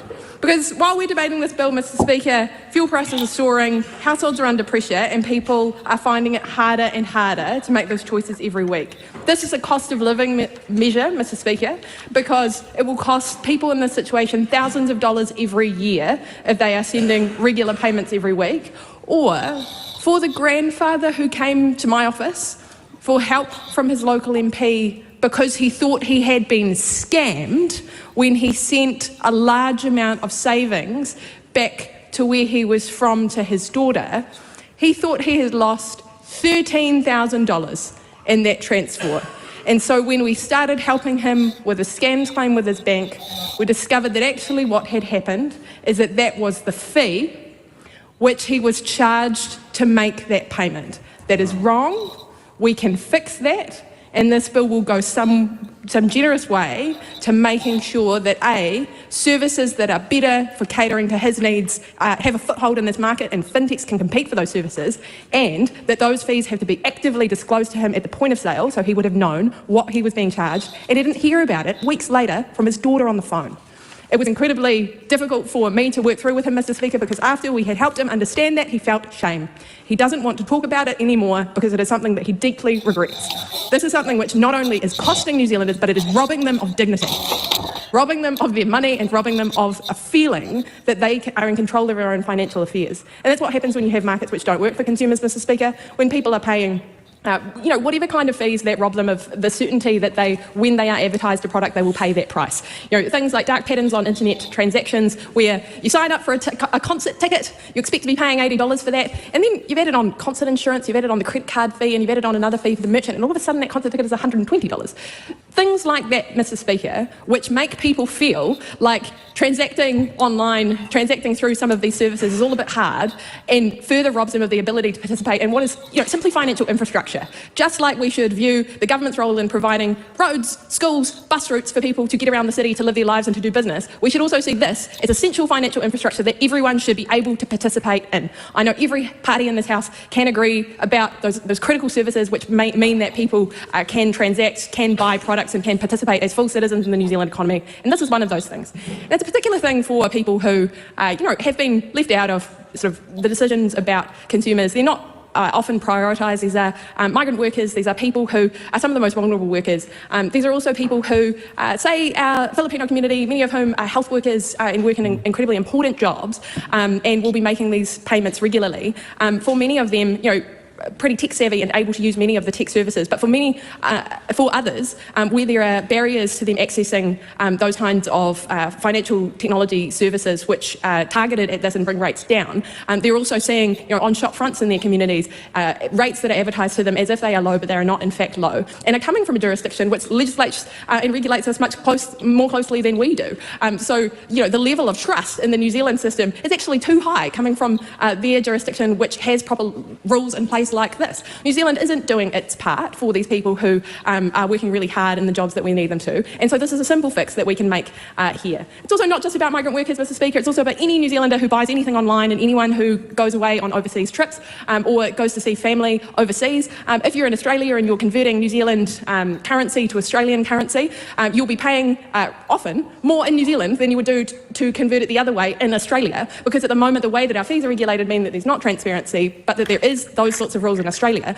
It's really important, Mr. Speaker, that we at least line up with different jurisdictions to make sure that New Zealanders can get a fair deal on our shores, and that New Zealanders wanting to buy things overseas are also well served by our rules and regulations here. Because this is one simple way that the rules are stacked against people who are just trying to live their lives and buy products that are overseas and enjoy the hard-earned money that they make. And this is something which is very profitable for many of the services that offer this. And it's really unclear for people who are using them that is the case, and that it is actually really profitable if they continue to use them in that way. So I hope that this clear change to the Financial Markets Conduct Act 2013 requiring upfront disclosure is something we can agree on around this House. I'm very hopeful that this is something we can work through at the Select Committee stage to also raise this issue as something that has cross-partisan support and will stick, because there are thousands of people right now who would benefit from this change. It's something that I hope we can all be talking about with the people in our communities who need to be able to see this change. For migrant workers at the moment, things are tough. For Kiwis who are transacting and small businesses transacting offshore, things are tough. This is one simple measure where we can say the cost of these services should not be borne by you. You shouldn't be cross-subsidising other services offered by financial institutions because you are doing this. You should be paying what, say, Australians are paying, what, say, Americans and people in the UK are paying, and that is not the case now. That is something we can all fix tonight, and to work through the submissions and to get a bill and regulation planned out that we can all support. I hope we do that. I commend it to the House, and I encourage everyone to vote for this cost of living measure. Okay, so let's bring up here. Oh, that's sorry, I'm just waiting. Come on, don't accidentally hit the wrong.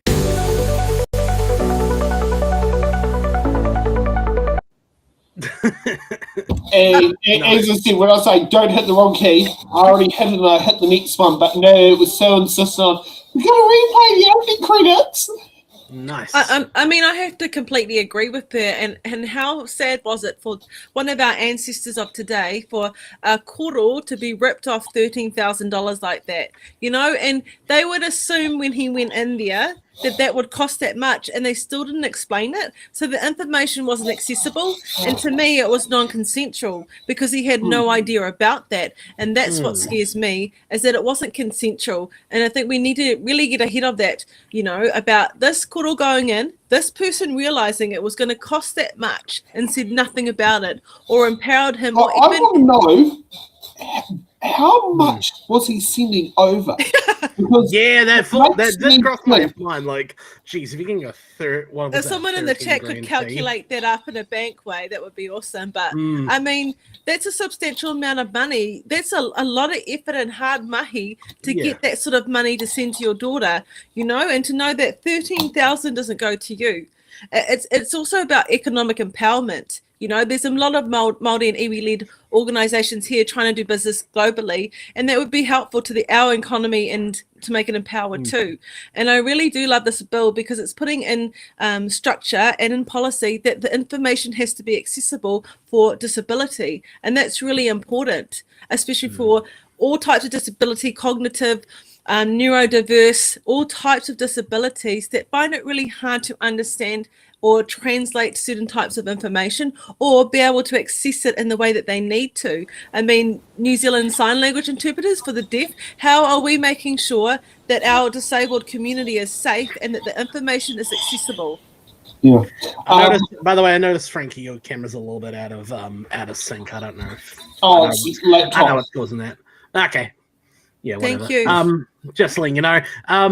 Yeah, I mean, from what Arena was saying there, this seems pretty uncontroversial to me. I'm certainly interested what National's excuse is going to be to not support this, and I'm interested why ACT did support it. That threw me off. The fact that National voted against it, but ACT didn't. Yeah. Now, here's something that I've worked out. So let's say the fee was 2.5%. Yes, I'm here for this. Yes, please. $520,000. Now, that's assuming the fee was 2.5%. I have some feeling it wasn't that amount of money. I have a feeling it's lower. But, you know, if it was 2.5%, which is what BNZ charges on my Visa credit, actually, might not be correct. When I first got my Visa credit card to do international transfers, had a 2.5% additional charge was added on top of the transaction to do the transaction as a currency conversion fee as part of the process. So let's say that was the transaction figure on 13 grand. That would match to $520,000. But that's the number I got in my calculator as well. I was waiting for you guys to do the smart stuff, but apart from that, like you cannot justify $13,000. I really don't care what the amount is. How can you justify doing this for $13,000? And this is hard-earned money from this man. This could be from his life savings and his tribute to his daughter, and then this company entity has come involved. You know. Well, and also here's the other thing. If I'm right, this is considered a financial service, which means it's exempt from GST. Oh. And anyone that sits there and knows this as a thing about me is, now, people will know the saying goes, interest is dead money. Well, merchant fees are even worse than interest because merchant fees basically, so it's something that people know from my business is I purposely have the pay wave turned off on my machine. Now, I do accept credit cards because, you know, I do get situations where that's the only option that people have to pay with, particularly with some of the corporate events I do. In order for me to be paid the following day, I will suck up the merchant fee and sit there and do that. But it's interesting, the part that goes in here is the fact that, so merchant fee, so if I was to surcharge a customer at Being Here Limited, I have to charge GST on that surcharge because I do not have an exemption to do that because I am not a business that provides financial services. However, when it comes to the merchant fees that, in my case, the BNZ charges me, which is my merchant bank, but everyone's merchant bank is different. I pay, those merchant fees are GST exempt. Now, there are very few exemptions for GST out there, but financial services are one of them. So I would be surprised that 13 grand had no GST on it at the same time. So, Sam, what happens if someone comes to your coffee stand and only brings their phone to use PayWave? Because I often can put it on my bank account. Okay. Yeah, I've had to do that a few times because I'm pretty. I've only had it once where someone wasn't able to put on my bank account, and it was because he was from the UK. I've only had that once, but there is a way I can go on Xero and I can get it where it works it off my phone. But it takes about 2 minutes to type out the invoice to do it, because the way that it works, you have to do a full invoice on Xero to make it work. But there is a way around it, but it's a long, convoluted way. Like, it's quicker for someone to sit there and do that. And also, in the last month, I've had a new feature called Pay App, where you can scan a QR code and log on to your internet banking, and it puts the correct bank account number, the name of the business, the amount of the transaction, and all that into your details, and you select which account it goes out, and it goes and pays it. And I love that because it's straightforward, it's accessible, and it's informative. And that's the difference. And it would have stopped that customer who accidentally paid me $700 for a $7.50 coffee. That is awesome. You knew that was my business because you probably saw the article. Yeah. No, I haven't yet. Maybe they just fancied you, Sam. Maybe that was. No. It was an honest mistake. It was an honest mistake. But yes, customer accidentally sent me $700 for a $7.50 coffee. Did they notice that? Did they notice or no? I don't. They never made contact with me directly, but the bank eventually contacted them. However, when I went to the tellers at BNZ Lambert Quay North End to ask if they could ring the customer to say, because I just wanted to talk to get it through and all that sort of thing, and they couldn't actually ring the customer under the Privacy Act. Wow.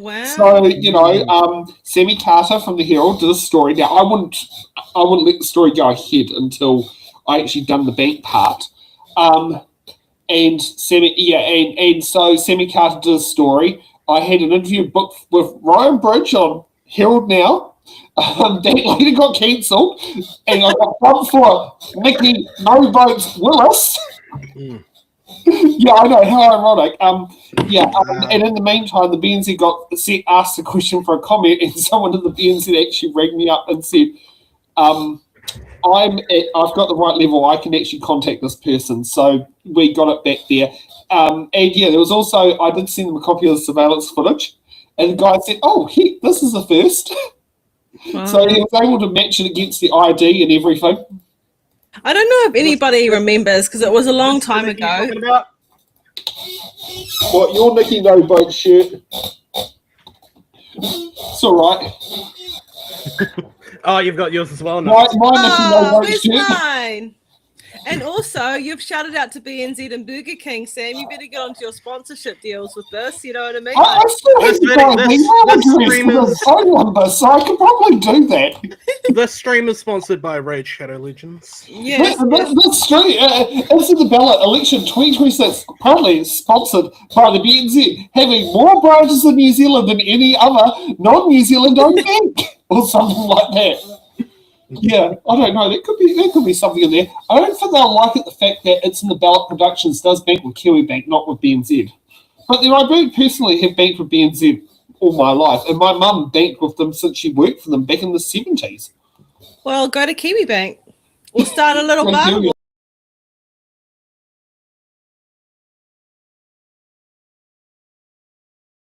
Sorry. Motion be agreed to. There we go. Mr. Speaker, it's great to stand up and talk to the Financial Markets International Money Transfers Amendment Bill, and I congratulate the sponsor, Arena Williams. I also want to follow in her tribute earlier on the late, great Sir Barry Curtis, long-time Mayor of Manukau City, 1983 to 2007, 24 years of building Manukau, one of our great civic leaders in Auckland, and someone who leaves a incredible legacy behind. So condolences to Sir Barry Curtis, aged 87, a very full life of community service. And for those of us that remember in the 90s, 2000s, getting around Auckland, as you would, Mr. Speaker, I'm not trying to age you, but his introductory comments and his greetings, every Pacifica greeting that ever exists, Sir Barry would recite it as part of his repertoire. So so here's to Sir Barry Curtis. Mr. Speaker, the National Party won't be supporting this bill, and I'll take you through that shortly. I'm pleased it is going to be referred to the Governance and Administration Committee by the sounds of it, and I want to also acknowledge the Governance and Administration Committee Deputy Chair Tim Costley and the whole committee that today launched a parliamentary inquiry into fire and emergency New Zealand's fleet issues, and that was following a motion, a very proactive motion that was put on the table by Tim Costley earlier, Deputy Chair and member up the Kapiti Coast. So well done, Tim, and I wish the committee all the best with its endeavours on its parliamentary inquiry into FENS. Mr. Speaker, as the previous sponsors already articulated, the Financial Markets Amendment Bill, let's just call it that, proposes to amend the 2013 Markets Conduct Act, claiming to require greater transparency of international money transfers. It requires financial institutions' fair conduct programs to ensure that customers are provided with full disclosure of fees and costs associated with international money transfers. And I don't think anyone would disagree with more disclosure and more transparency around fees and costs pertaining to international money transfers. But I come with good news, Mr. Speaker. I come with good news. Help is already on the way, and many members will recall that we are in the process of passing through this Parliament 3 bills regulating our financial services sector, a trifecta there to ensure that they're more effective. And our Financial Markets Conduct Amendment Bill, I think, has had an interrupted second reading. It's certainly gone through Select Committee, and that will address and provide the architecture to more closely scrutinise and regulate and oversight the issues that the sponsor has outlined. That bill, Mr. Speaker, the one that's halfway through Parliament, is got a focus on improving outcomes for consumers, and importantly, it simplifies and clarifies minimum requirements for fair conduct programs. It aims to modify the COFI regime to streamline compliance and strengthen the FMA's oversight. And of course, Mr. Speaker, this bill comes in over the top of this piece of legislation, and it comes in 12 months, only 12 months after COFI has taken effect, 1st of April 2025. And so 12 months on, we and with a bill already in the House, we don't see the need for this, and I'll speak further to that. And Mr. Speaker, the financial services and banking sector remains on notice, frankly, remains on notice. And you may have seen and you may have read about a 16-month banking inquiry, and we've had a 6-month follow-up since then. We made about 19 key recommendations, 14 which were unanimous, and there were a range of issues, and I want to pay tribute to Adina Williams for being at the forefront of that inquiry and never missing an opportunity. Also, so that work continues. The banking inquiry is a live document, reported back later last year, and we're having those 6-monthly come to Jesus moments with our banking sector, our non-deposit takers, and others. Fintechs as well, as to how it is working. And you might have seen today from the Honourable Scott Simpson more progress and more push as we open up and regulate our open banking system. The Financial Markets Conduct of Institutions Amendment Duty to Provide Financial Services Amendment Bill, otherwise known as the Woke Banking Bill, is another piece of legislation that sits with the Finance and Expenditure Committee that Mr. Foster is sponsor of. We've given Mr. Foster an extension of time.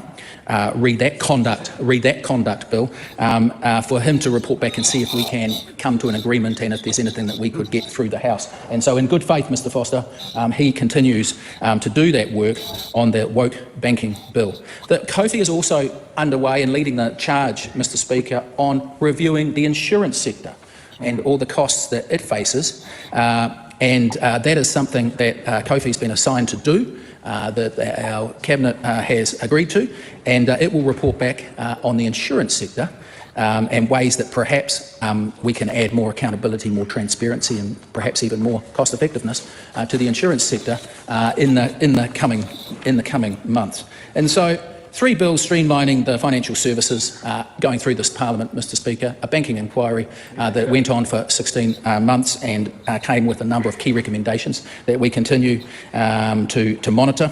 And the bill, the Financial Markets Conduct Amendment Bill that's sitting on at second reading, will simplify and clarify minimum requirements for fair conduct programs. It does aim to modify the COFI regime, which is only a year old, to streamline compliance and strengthen FMA oversight. And so, Mr Speaker, we are very confident in the National Party that, frankly, there is a lot of work going on and there is a lot of sunlight being shone, and as they say, sunlight is the best form of disinfectant, on the banking sector, and on the financial services sector, as far as transparency around costs, fees, and pricing. And so with that work well underway, with 3 bills before the House, with 1 inquiry completed and another still to report back, we are confident that we have got all the oversight that we are ever going to get as far as the costing and prices on this. Ongoing reforms, Mr Speaker, ongoing reforms are already addressing what the sponsor is trying to achieve here. And it's already, that bill that's before House is already clarifying and simplifying obligations of our financial institutions. And the bill that is being promoted today would separate that out and run in direct conflict with the legislation that is there and the regulatory tools that already exist and that we are looking to put more transparency and accountability around and to strengthen. And so, Mr Speaker, I commend the sponsor on her private members bill and congratulate her on being drawn. But again, we've got so much work underway in this space. We can't afford to be distracted with this private members bill, but we wish her all the best, but we won't be supporting it. Thank you.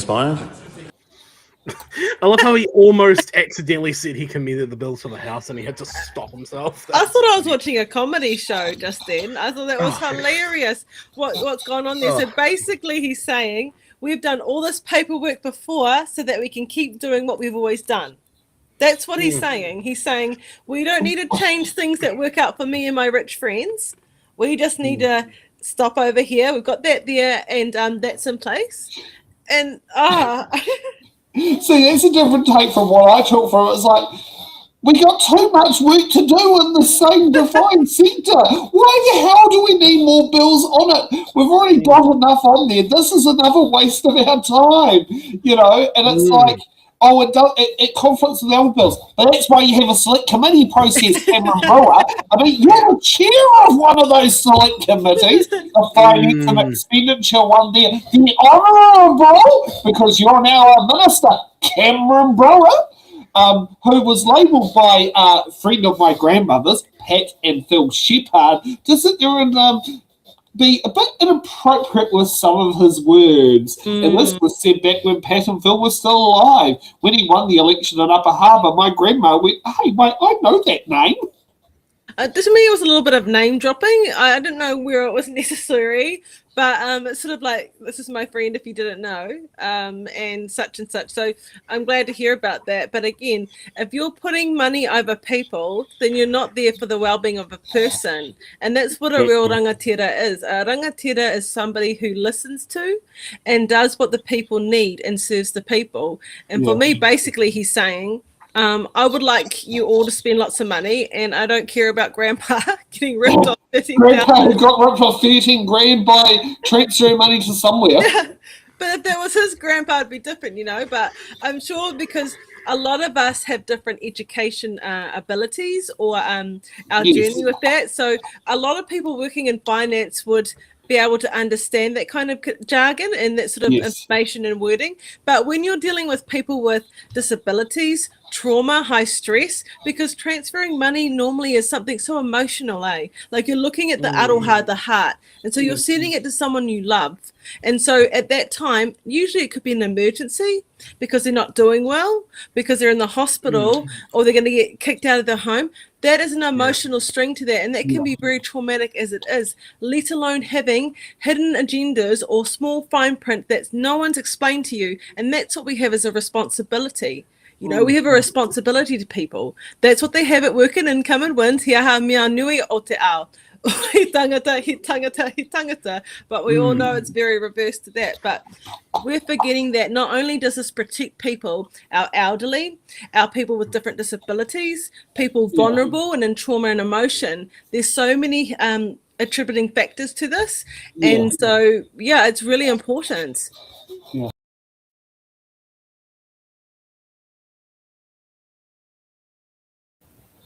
Chair feels we're doing pre-recorded stuff. Just waiting for the new Select Committee page to upload itself on there, and then we can get ready in time back for the submissions. If you've got any comments that you wanted to actually have sat there and said in there, please feel free to do so, to put those into the speeches there. There have been some pretty fantastic speeches that, submissions that have come across in the census bill. Some of the interesting stuff that has come out of there is how do you record information for those members of the LGBTQ community. It's just pretty, not surprising on what it is. So still not reloaded, so they're probably still getting back from their lunch break. So you're going to have to cope with me doing a bit of filibustering, as they call it. Usually you do this when you don't want the legislation to sit there and go through, or something like that. So it's definitely, let's fingers crossed it's going through there. I will give another refresh, because it usually takes about, I'm not sure how long it takes for the Select Committee ones for their live stream to actually go in. Some are quicker than others. I do know from when I sit there and say something to when you receive it, it can be up to 30 seconds. So maybe it might be taking its time there, and probably has got a few people who have not arrived at their seats yet. And we'll see who's coming remotely. Oh, no cigar yet. Definitely going to be on there. Oh, heck, this is going there. But thank you for those loyal viewers who have sat there and watched us going through today. It's not usual that we do select committees, but, as I said, you're going to have me race from my background here, not so long from now, and get myself into the CBD to sit there and get ready to do two submissions, one at 2:50, and then the other one at 3:15. And then I've got to race back here to get ready for, I think, the end of the submissions. It's finishes at 4:00. So yeah, I might have to see if that one may have to be done on my phone to sit there and just to tidy out the go through there. We have some news. Let's kick it off. Through administrative data, which they are not confident about being kept safe, secure. They don't know whether it'll be confidential. They may be a younger person living in a conservative family who is uncomfortable about their parents seeing them for who they are. This is so for the whole of the rainbow communities, LGBTIQ+, and all the MVP, FAF, Pacifica terms. These are issues of social stigma. And the 2023 census, as you will know, was the first time that people were able to self-identify and disclose confidentially information about themselves in a way that meant that they could be counted, and that information could then feed into planning for services, for a whole range of areas where it's important to be counted, like 173,000 people on the LGBT plus communities in Aotearoa in 2023. And Statistics NZ admits that's an underestimate, because there are still concerns about that confidentiality and trust. But if we compare that to administrative data first, and you asked agencies to give account, you would probably get maybe 10% of that. As a bisexual person, I have never been asked my sexual orientation by any government agency that has recorded my information before that 2023 census. So that is invisible information about me. The same with people from different iwi and hapu, who may never have been, when they might identify as Maori, but it may not go any further. They may not identify, be asked that. So administrative data has got massive gaps, and that is a risk. So as you will have seen from my, I echo a lot of previous submissions about, even if we were living in a perfect society where people felt confident sharing information about themselves, we're not there yet. And yet that information is really important. And there's lots of things I could say, but and just that when I say it's really important, I used to help run hackathons using sort of data that's been collected from sources, and I know how important it is to business, but I'll stop there. Any questions? Right, thank you, Kay. I think that's very good, and thank you. As we're busy, you're also busy, and it's quite a lengthy submission, so thank you for that. Yes, today. and I will just show this the point of the camera, that I don't know if it can be seen, but I'm wearing badges so that when I'm travelling, people can know that I'm safe to engage with and I'm being counted. But as I say, lots of people don't have that luxury. Okay, thank you very much. Right, now Elizabeth Walker, I think, is that right? Hello. Hello. Hey, Elizabeth, we can hear you. Right. We got 5 minutes with you. Thank you. My name is Elizabeth Walker. Good afternoon. I'm here today to ask the committee to commission an independent report or expert review of the admin data first model and consequent cessation of the periodic census of populations and dwellings before it's too late. Just put my camera on. Hello. You heard my intro? Yes. Okay, I have over 40 years experience working in the data modelling, management and governance of data.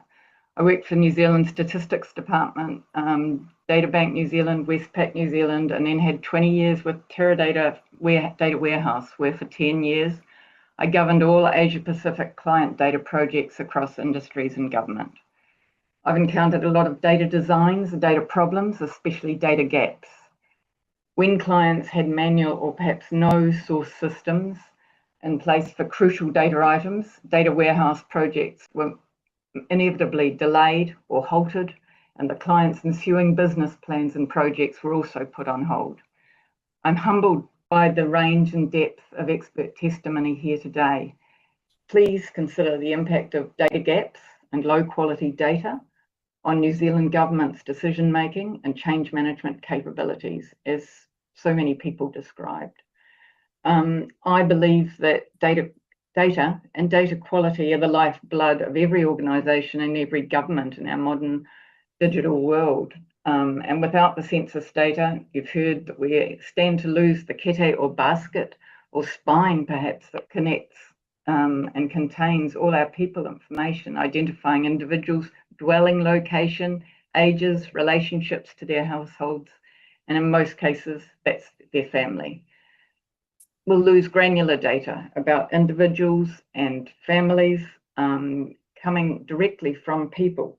That's you and me, so it's more accurate and probably the most highly trusted data in government and beyond. It's more than a century of continuous high quality longitudinal data and data that directly affects electoral boundaries, foundation of our democracy. Apart from the census, no government department counts and locates all people present in New Zealand, as you've heard.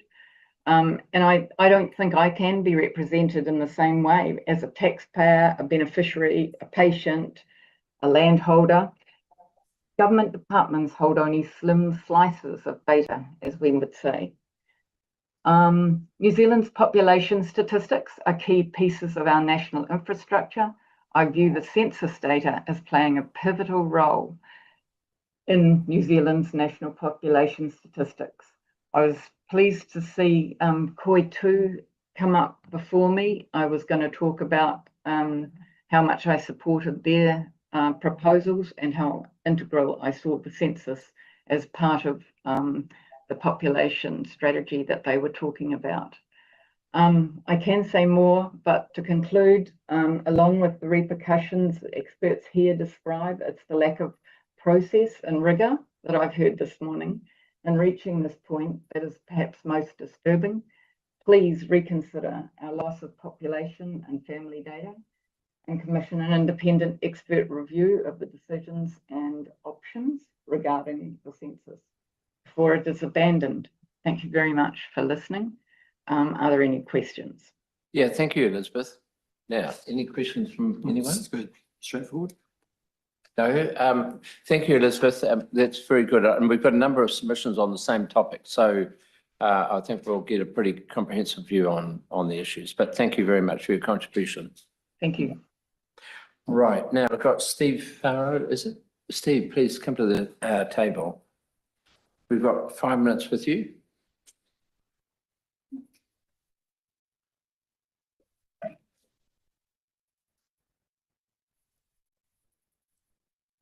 Pete? Hi, I'm Steve Farrow. I thank the Justice Select Committee and its administrators for providing me with the opportunity to make this oral submission. I assume you have read my written submission. Thank you. Or have it in front of you, so I will not challenge your intellect by reading it to you. My background, I studied history and political science and other stuff at University of Canterbury in the first half of the 1970s. Then I spent my working life as a high school teacher and then a union membership educator.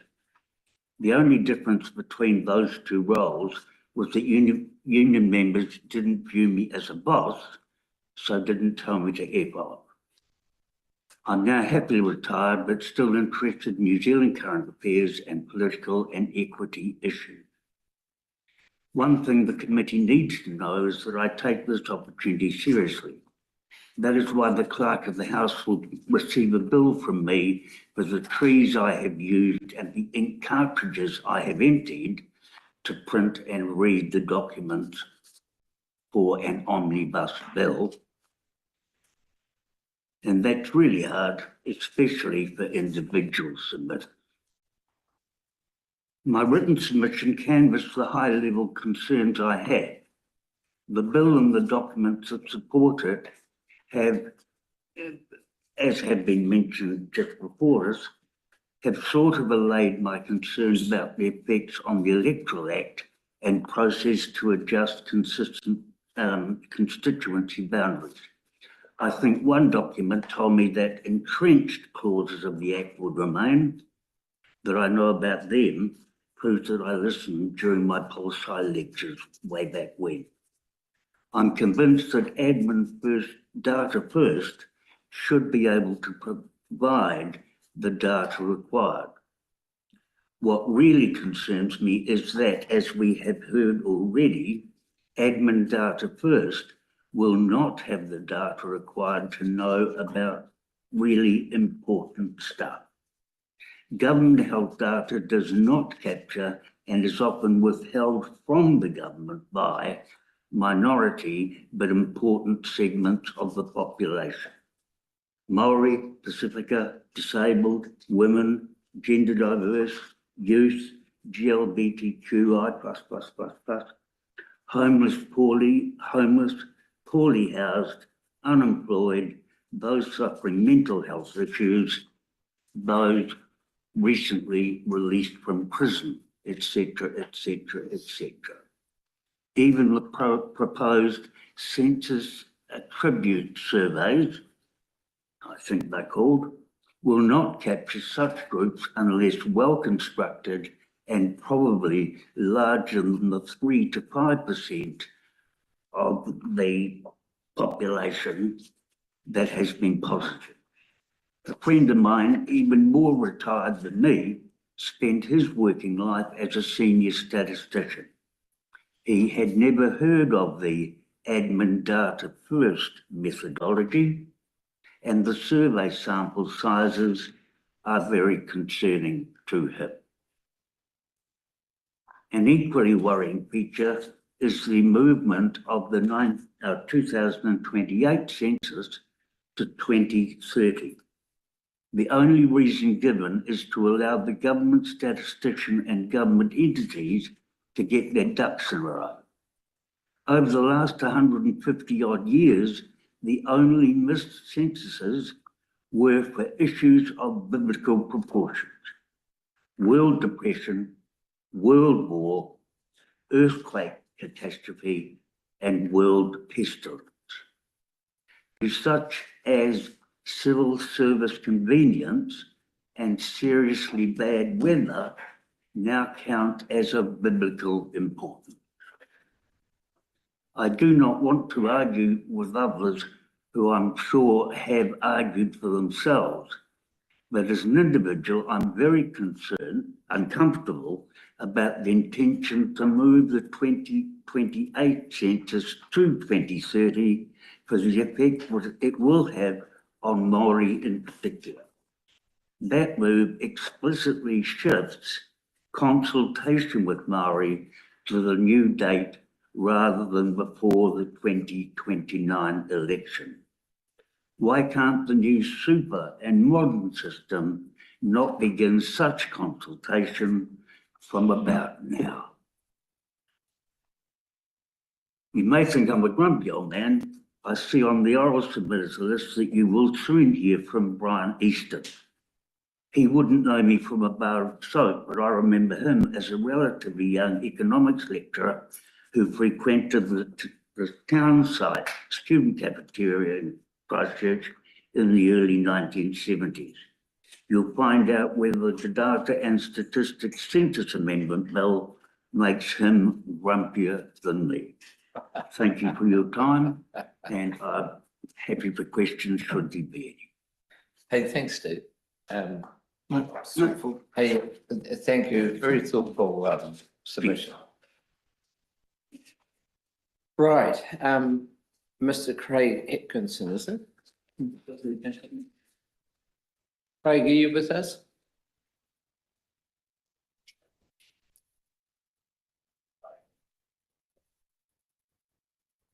Craig, are you with us? All right, cool. Hello. Hello, we can hear you. We can see you. Hey, Craig, we've seen you before. We've seen you before. Good to have you with us again. Good to be with the JC, DJC, and that again. Yeah, no, I'd keep it very short for you. I don't agree with it. I think that you've, by the professional people that specialise in this area, have pointed out it's been tried in 20 countries and not worked, and you really haven't got a clue, and you just guessing at what to do. I think there's a point with algorithms that comes up with election times and all that information that you collect on us. And yeah, so no, I disagree with it. Put this one in the bin with the rest of them. Thank you. All right. Hey, thank you. Straightforward. Last time we called, it was a beautiful day, and it looks like another beautiful day. It's always sunshine in Payatua, mate. I know. That's what you always say. Hey, thank you very much. Yeah, thank you. Bye-bye. Right, now, we create Mr. Paul Browning, is it? Paul, are you with us?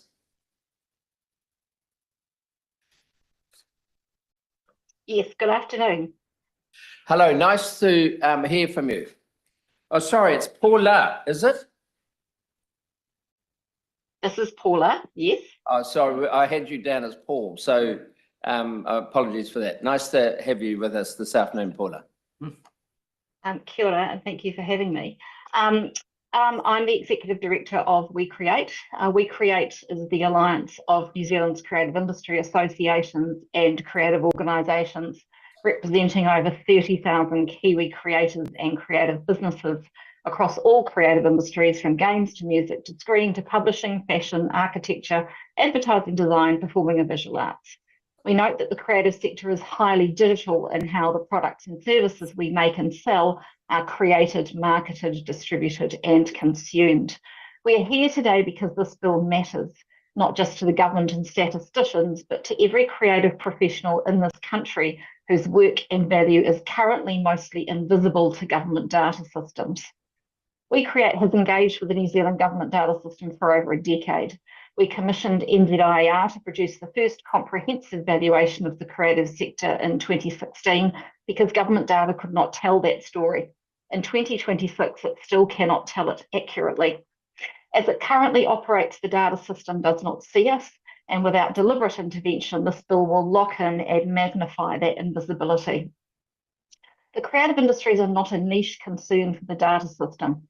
The Ministry for Culture and Heritage reports that the sector contributed 18.5 billion to GDP in 2025 and employed 122,000 New Zealanders, or 4.4% of the total workforce. Creative sectors are defined by UNCTAD and many advanced economies as high-value economic contributors. In New Zealand, the Cabinet-approved Amplify Creative and Cultural Strategy sets out an evidence framework as a core government commitment and deliverable under the strategy. That commitment cannot be delivered if the underlying data infrastructure is broken. The data system used by Infometrics to produce data for MCH continues to draw from data systems that do not accurately reflect the creative sector and occupations as they exist today, and have no mechanism for keeping up with technology change. If we transition to an admin data first census model without fixing the foundations of the existing system, we will entrench what is already broken. The bill's regulatory impact statement acknowledges that certain communities will be harder to measure under the new model and may require tailored solutions. The creative sector meets this definition in every respect. Let me be specific about why. The freelance and portfolio work reality. The creative sector has double the number of freelancers and contractors of any other sector in the economy. Our workforce is characterised by multi-occupation, project-based and gig-structured employment. Admin data systems built around the employer-employee model are structurally ill-equipped to capture this reality.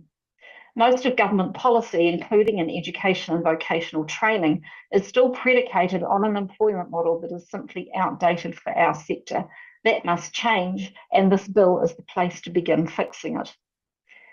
The IRD single occupation model currently allows only a single occupation to be reported. For a sound engineer who also teaches, composes and earns royalties from a streaming platform, that single field is not just incomplete, it is misleading.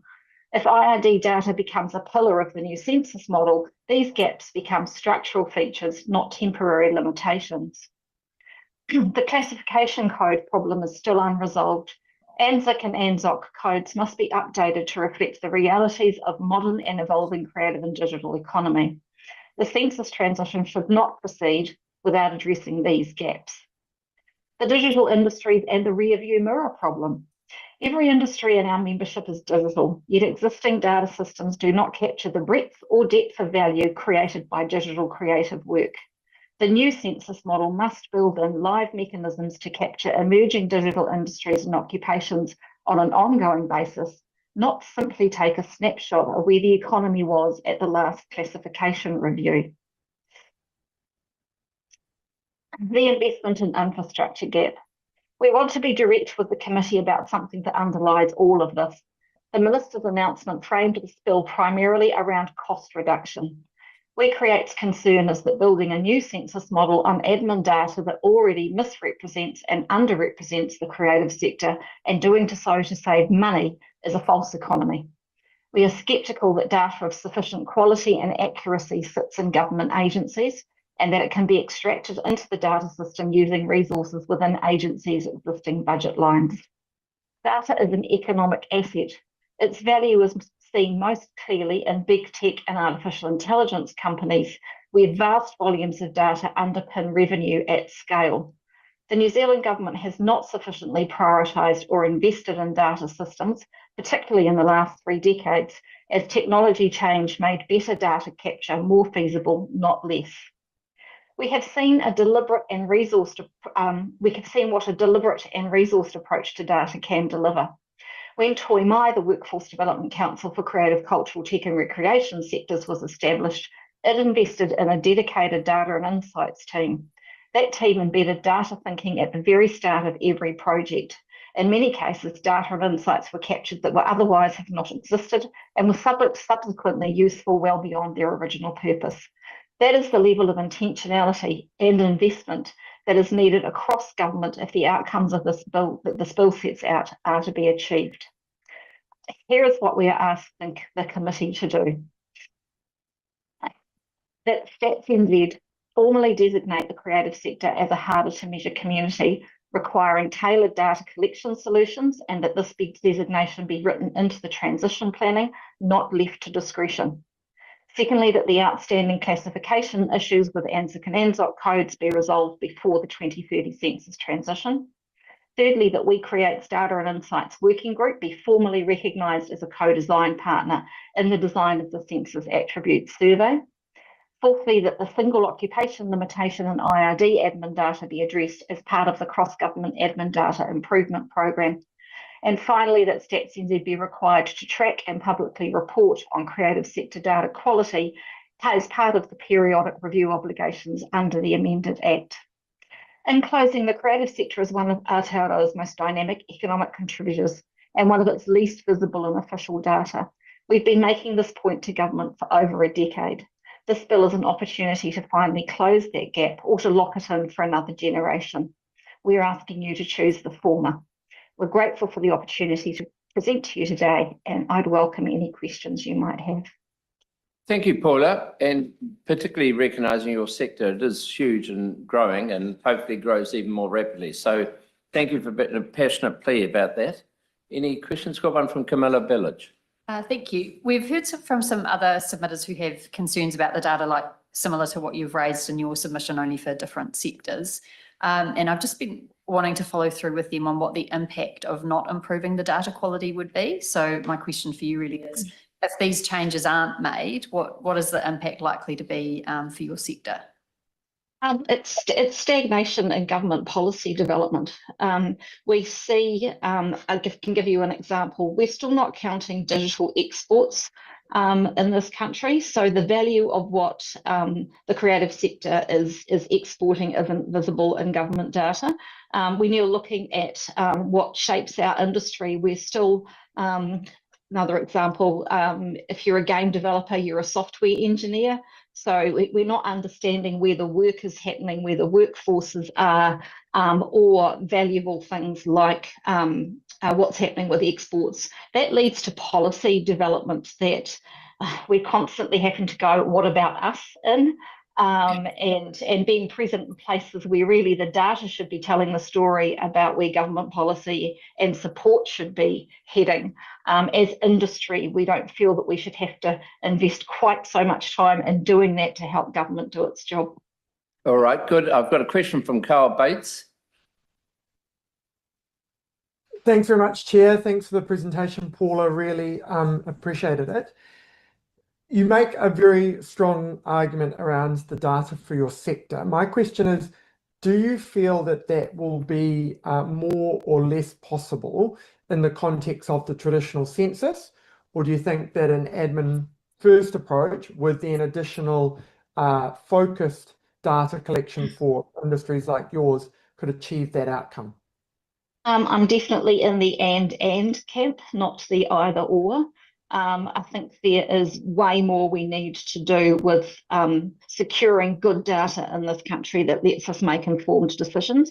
I'm not suggesting that that solely sits with government, but government obviously has a key role in holding core data about what's happening in the country and the economy as it relates to policy development. We have our own industries who collate their own data. You'll know from what the committee's been looking at that getting data doesn't come cheaply. So we've got, industries with small budgets trying to create their own data in the absence of government data. What we need is that government has the core data and that anything the industry is doing is over and above that in an area that's of particular interest to the industry. So government having a solid base of core data, I think, is the important thing. All right. Hey, thank you, Paula, for your contribution this afternoon. Very interesting. Thank you for having me. Right, now we're going to Greater Wellington. I see that we've got a few people on the line. And no, please come to, are you on your own here? But we've got a friend Miles as well. We've got some on Zoom, have we? Yeah. You should have Oh, Darren. she's something else. Okay, are you on your own or? You want to come up, Fiona? Just Yes, in case? please. Fiona's one of our officers. so- Yeah, good. Fantastic. And we have Darren Ponchar chair online. Yeah. Online? Yeah. Yes. Are they online? Not yet. But anyway, let's not hesitate. If they come online, we'll happily join them. All right, thank you. Can I just ask a question whether the staff have got his presentation? If not, I can just talk to it anyway. Say that again? Have the staff got oh no, he was going to put it online. That's okay. I have copies. You have copies? Oh, yeah. Do you want to hand them It's around? Yeah. always a really We'll- good we'll idea to get- have copies. All right, fine. Thank But we you. have got your submission as well, so That's brilliant. yeah, Thank you. fine. And So just take it as read. I'll And we're take all it as fast read. readers here. Thank you. We can share even better because we're a Okay. collegial group up here. Excellent. Right, cool.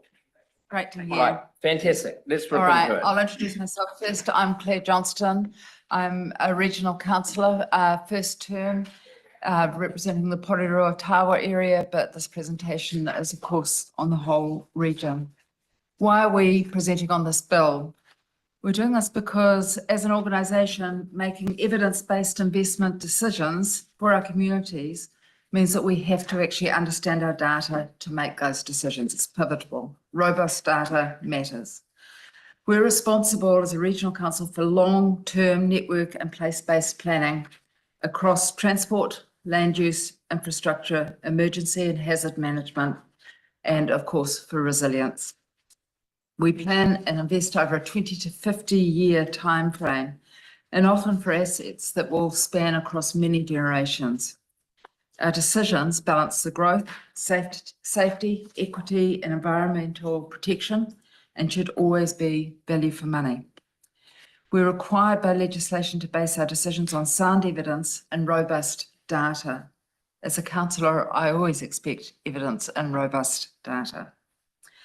Regional spatial planning and how we plan our region and how we consolidate urban growth around existing growth corridors, how we pair urban growth with economic development, how we stage growth over time, all matter.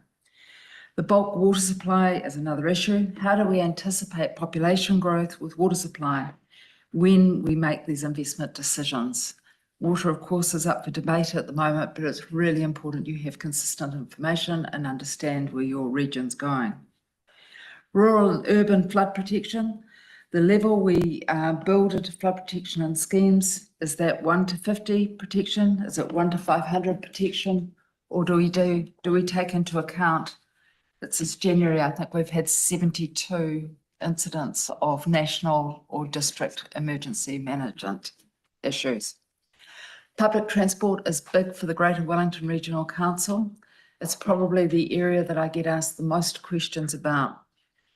We have to have really good information, a really good understanding of our population and where our population works and where our population goes to school and where they get to.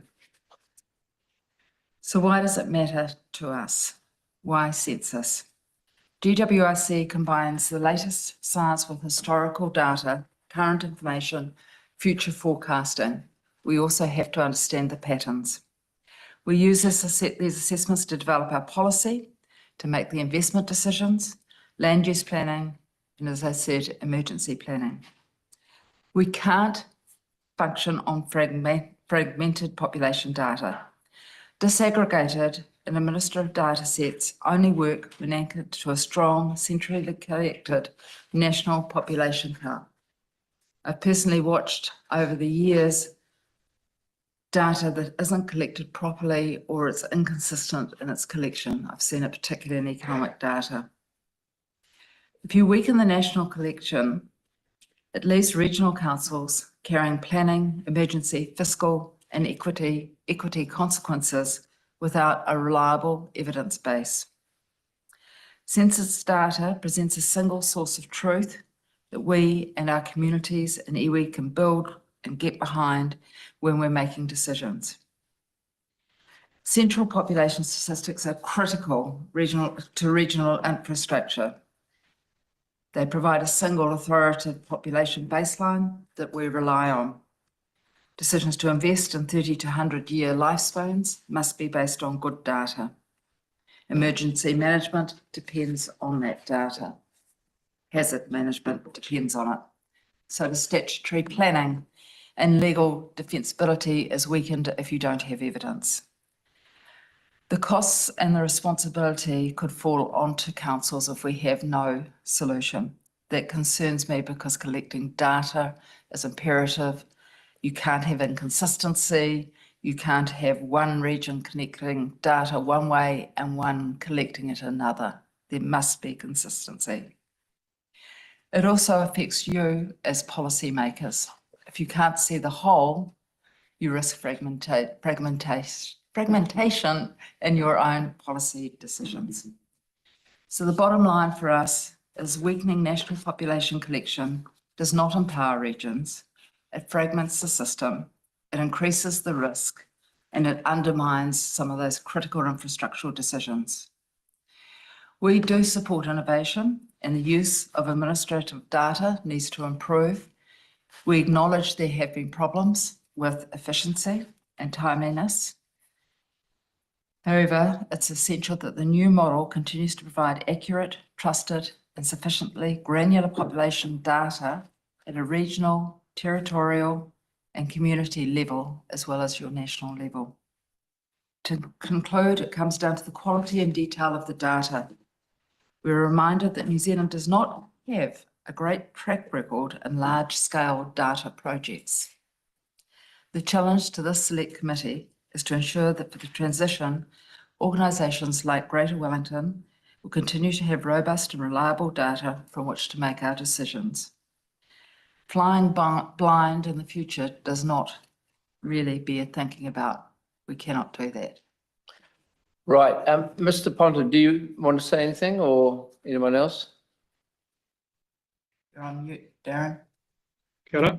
Kia ora, Mr. Chair. Kia ora, members. No, very eloquently presented by Councillor Johnson. Thank you. I think the underlying thing here is that we are making billion-dollar decisions. We're often doing that on a co-investment basis with the government. And so the issues that Claire has put on the table with you about reliable data relates as much as anything else to our relationship with our co-funding partner, which in most cases is the government. Okay, cool. Right, members, questions? Right, Camilla Village. Thank you. Thanks both of you here and Darren as well for your attendance and for your submission. We did have a question in an earlier submission about the use of data collected through rates.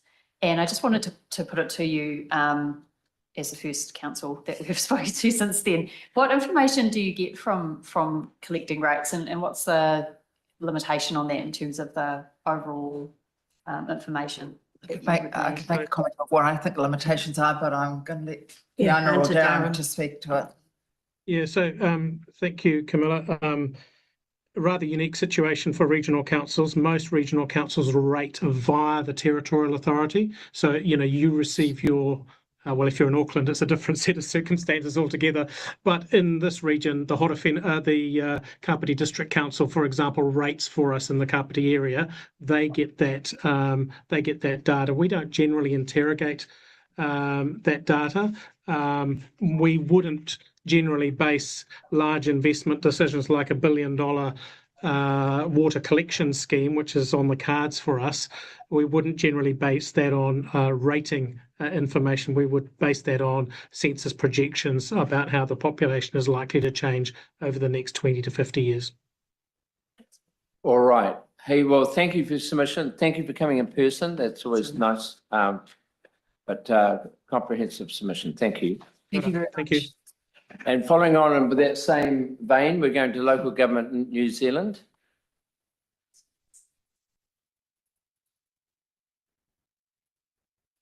They're on the line. Yeah. Okay. If you're there, we're looking forward to hearing from you from local government. Kia ora. Hello, Fran. How are you going? I'm well, thank you. Good to see you today. So I'm here as Mayor of South Wairarapa with Palmerston North Mayor Grant Smith, who I hope is also online somewhere. Hey, so Fran, sorry to interrupt. We can't see you. It's very, very blurry. So you can't. How's that? No, we can't see anything. We just are very. Something Well, in front of your camera, I think. My video is on. That's weird. I can see you. Oh, you're right. It is blurry. It's like Why something's is in front of that? the camera. You're just about No, in. my camera is completely free. And I Anyway, I'm not sure what's happened there. doesn't matter. We can hear I you. don't want Push to get on. out of it and get in again because I won't get in again. No. So if it's okay, maybe I'll just talk. I'm not Yes. sure Yeah, that's great. why the camera is obscured, but I'm doing it on my laptop and there's nothing in front of it. So I'm here for Local Government New Zealand and Grant Smith also. So councils are now seeing their populations changing in more diverse ways than we ever have in the last 50 years. And to plan ahead, we need population stats about small areas. For example, measures such as the Deprivation Index, which is derived from the census and provides mesh block data. Every council is going to be affected differently by the growth in the elderly population, but there are other trends impacting also. For example, changes in farming practice, less dry stock, more forestry, have had major population impacts in some rural areas. And on the other hand, in urban areas, growth in retirement villages or growing concentrations of townhouses have driven changes in demand for services. Although population projections provide reliable signals of things to come, councils also need much more local knowledge. Currently, there's just insufficient evidence that the use of the records from government agencies, which will be dated, will give us the data we need. Councils are in the front line in the provision of information and managing public interest, but in an increasingly cost-constrained environment with a rates cap looming. We see this every day. For example, we're managing historical underinvestment in infrastructure. The cost of relocating this capital investment would be prohibitive once it's established. So we need to get as much data as possible along the lines of what Greater Wellington have just said. Regarding services, there's low political tolerance of loss or reduction resulting from change in population structure, and we don't want to be in a worse position than we are now in forecasting future needs. We're currently in a period of radical population change, and after 2 failed censuses, local government needs assurance that there's more behind this than third time lucky. There have been increasing calls for the Select Committee to establish an independent review of the proposals, and we support that. Lastly, it's ironic that we're here today by accident rather than being properly involved by Stats New Zealand. As a significantly affected group, we'd expect to have had a high level of engagement on such sweeping changes. Local government should be seen by Stats NZ as a useful partner with which they can work, even when planning a census. We can provide local knowledge to enable robust decisions about the resources required to do the job properly. This didn't happen in 2018 or 23. There were preventable mistakes such as Haast being missed out completely and Kawerau grossly undercounted. Saving money by abandoning the census or not undertaking it properly is just wrong. And future planning will be seriously impacted by not having adequate, correct data on which to base decisions. Thank you, Andrew, Mr. Chair. That's all for me. And hopefully Grant will have a couple of comments and then we've got questions if you wish. Grant, please. Yes, hi, Chair Andrew. Thanks, Mayor Fran. Look, I think Fran has summed up all the detail very well, but look, we understand the fiscal conditions are tight, but a census is really, really fundamental to effective decision making. We're just going through our annual budget and give you an example. Our Pacifica community, which is quite large with about sort of 6,000 to 7,000 people, came in and they do feel some of the data around their sector isn't as good as it could be. So abandoning a proper census would possibly make that even worse.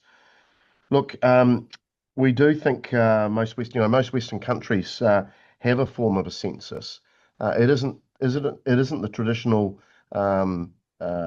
one survey type, but there are many different hybrids. And we do think that if we don't do that, and the 2004 independent evaluation panel said New Zealand wasn't ready to move to the administration model. So we do, from a position of knowing our local communities really, really well, we're absolutely sensing this could be an absolute disaster for future planning. If there isn't a little bit of thought given to, and again, I understand the fiscal requirements, but putting back something in that census space, because we've just seen how unreliable some of the individual government departments and administrative budgeting has been. I'll leave it at that. Ralph, have I missed anything? No, that sounds all good. Thanks, Grant. All right, good. Thank you. Now I've got a question from Todd Stevenson. Thank you, and thank you both for your presentation. Disappointing, Fran, to hear that, yeah, you weren't properly engaged in the. Do you want me to wave my finger on your behalf, Fran? Yeah, I can see you and hear you. We can see you. I'm just. Yeah, I have a different question though, because obviously I think it is important that local government is engaged with Stats New Zealand. Has there been an engagement? Because obviously local government holds a whole lot of administrative data. Has there been any engagement, to your knowledge, with Stats New Zealand about getting access to that administrative data? Well, Ralph would have to answer on behalf of LGNZ, but certainly none in our council and none that I know of. No, I'm not aware of any engagement of Stats New Zealand with LGNZ. All right. Well, can I might also, Mr. Chairman, answer Camilla's previous question about rates data. We can't use that for other reasons. We'd love to be able to use our rates data and to be able to talk to our citizens about all sorts of things, but you're actually not allowed to. Thank you. Okay. And just to chime in from a city perspective, you know, we've had some real issues in the past with soldiers being unaccounted for when they've been on deployment, and I'm talking thousands of people. We've had international students, and we have thousands of those, and how they are properly counted. So just into that population database, it does become very, very difficult, and we just don't seem to Todd, to answer your question properly, have all the dots really joined up. Good. All right. Thank you, your worships, for your contribution. Been very helpful and revealing, actually. And I no doubt we'll be asking some questions. Thank you for your time. Thank you. Cool. Thank you. Right, now we're going to Professor Kara. Is that right? Kia ora, tēnā there you rā are. tātou katoa. Yeah. Nice to see you. Now we've got 10 minutes with you. Oh, kia ora. Thank you, Mr. Chairman and committee, for the opportunity to speak here on behalf of Tingira, the Institute for Population Research at the University of Waikato. We certainly welcome the opportunity to comment on the Data and Statistics Amendment Bill and the associated Electoral Amendment Bill, which together, as we have been hearing today, fundamentally shift the collection, analysis, use and quality of population level information here in Aotearoa, New Zealand. So really, unlike local government New Zealand, Tingira, the Institute for Population Research, is a trusted consultation partner of Stats New Zealand, and we have been engaged along the ride of the census modernisation approach. We include Professor Tahu Kukutai, who's an internationally recognised expert in Indigenous data sovereignty, and who was involved, in fact, in the checking of the quality of the administrative data sources when they were used to backfill gaps in the 2018 census. We also include Dr. Jessie Whitehead, who was a member of the expert independent panel on the census that we have also heard about today. And myself, I'm a member of the Pacific Data Sovereignty Committee, which has a memorandum of understanding with Stats New Zealand and worked to support Pacific representation and engagement in the previous census. And I've also been a member of the Ethnicity Data Standards Expert Advisory Group. So all of that engagement means that Stats New Zealand will not be surprised with the focus of our submission and that we strongly oppose this bill and really have significant concerns, expert concerns about the implications and the risks associated with this bill. Noting that our submission has been read by the committee, I just wanted really the opportunity to speak today to a couple of points that speak not only to the bill and the wording of the bill, but actually also the wording of the regulatory impact statement that accompanies the bill, noting that this is described as an interim RIS and that there would have intended to have been a future RIS that described further information that I think is really pertinent to this committee's decision, but also to cabinet-related decisions. And the first point really is, as we all know, the bill removes the requirement for the 5-yearly fully enumerated census of population and dwellings. The text of the bill instead requires the government statistician to publish in each financial year statistics from a census of populations and dwellings. I think it's really important to recognise how we are not meeting the definition of a census, even in the wording of this bill. And in fact, the RIS describes that one of the objectives is to ensure an ongoing supply of population data that meets international best practice and international standards. But we are not meeting international standards or international best practice of a census by using administrative data in this model. We are not seeking full enumeration. It is not simultaneous. We cannot produce small area statistics. And all of these things are international requirements for a census. I'm not entirely sure that even if this bill was to be enacted, that the government statistician would be able to fulfil that requirement. And it is indeed attractive to have greater frequency of population statistics and to be more efficient in the way that we use the administrative data that we are collecting, and we are collecting more and more administrative data. We here in Tingera, we're involved in establishing the IDI lab at the University of Waikato, and we work on a number of projects using administrative data. But it's also important to understand those contextual features, and indeed the contextual features associated with the sort of carrot of frequency of annual data collection. While it may indeed be very possible to collect and to link data, at one point in time, and to start that on an annual cycle from 2030. It's not necessarily when that data has been collected, might be linked at that time, but that data might have been collected some time ago. And the longer and longer we get away from a population census, the more we don't understand actually about the accuracy of that data and the timing of that data collected. So frequency is not really potentially all that it's cracked up to be. I also wanted to specifically point to another reason why this new model is being proposed, as described in the RIS and in other Stats New Zealand documentation and in many consultation engagements we've been involved in. It's described that this responds to the emerging data needs of key population groups and also responds to the ability of our administrative data to provide key census variables. In this documentation, the key population groups that are described include Māori, Pacific, Rainbow communities, families, those living in specific geographic locations, those experiencing disability, those experiencing homelessness. Key variables described include detailed ethnicity, multi-ethnicity, languages spoken, housing quality. But actually all of these variables are really the ones that will not be replaceable within administrative data. These populations are the ones that will have differential missingness that we know will result in differential targets and differential policy provision, which will have outcomes for those populations and for Aotearoa society as a whole. As we know, exacerbated inequities are enormously costly for us as a society.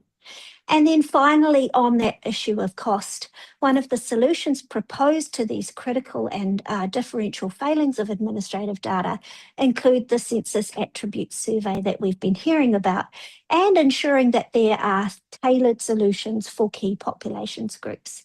I think it's really important to understand that we don't know enough about these solutions in order to make this bill, to let this bill proceed. We don't know the size of that survey. The size of the survey that's been proposed has already been reduced from 5% to 3%. We don't know that mode. I think it might be an online survey, which again will provide quite differential quality. We don't know the sampling frame. Without a census, you don't have that population understanding on which to draw your sample from. And most importantly, we don't know the costs of the census. We also don't know the costs that are required across government to improve administrative data. And we haven't had any assessment of the enormous costs of doing this wrong. So therefore, we strongly oppose this bill. We support the need for an independent review. We support the need to consider a population register and a dwelling register in Aotearoa in order to improve these baseline understandings of our population before we even think about such transitions. And we support the need for a continued actual full enumeration census in the meantime so that we don't make costly decisions that have a differential impact. Kia ora. Thank you very much. Now, any questions? Look, we've heard many of the points before. It's not to say that they're not valuable, but thank you very much for your paper and just reiterating those points today. Thank you. Kia ora. Right. Now we're going to New Zealand Council for Civil Liberties. Yeah, cool. Lovely. Yeah, we've got 10 minutes with you. Great. Tēnā koutou. My name is Stephen Ensign. I am the Deputy Chair for the Council for Civil Liberties, and I am perhaps foolishly going to depart from my prepared remarks to be more in conversation with things that other people have said. Cool. First, the Council would like to tell the committee that Statistics New Zealand is the government agency that engages with us most effectively. We meet with them regularly. They are quite open and friendly and speak openly with us about important things, and we wish that other agencies, primarily corrections, would be vastly more open in answering to our concerns. So we'd like to thank them for that. Good to hear. The Council's message for you, for this committee, for Parliament is simple. We can and should conduct a full enumeration survey census in 2028.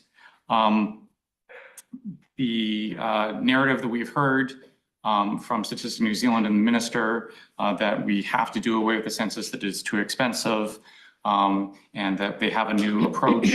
We do not have confidence that the new approach is ready, and we do not believe that the case has been made that we need to abandon the approach that we have been using. The Council cares deeply about the census and about our democracy because we believe that those are foundations for having civil liberties. We're not alone in that belief. We cited that the Committee for the Elimination of Racial Discrimination's comments in our written submission. We believe that every one of the human rights committees will have the same thing to say, that if we are intentionally reducing the quality of the data that we are collecting, we should expect the outcomes that we are producing to decline in step with that.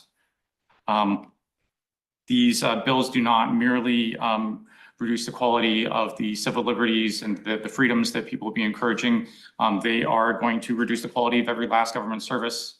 The data that we require to make government decisions comes from the census, and if we reduce the quality of that data, then the government will inevitably make less good decisions.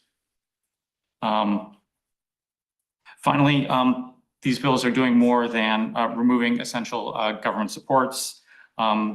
We have been systematically dismantling safeguards designed to prevent mass surveillance. The Council has been working for some time with Statistics New Zealand about the IDI. We are opposed to the way that the IDI operates. We believe that the new ISDS is a technically superior system and has better safeguards, but the whole process is not one that we believe in.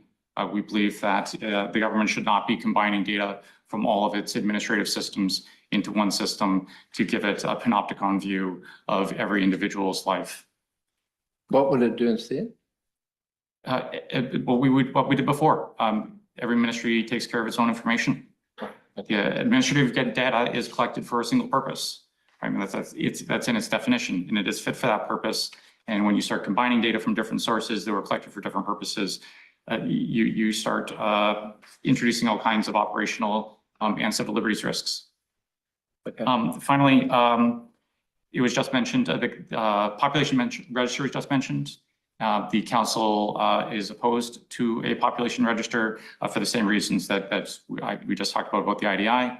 And we also would like to reiterate our call for an independent review to be commissioned on the proposals.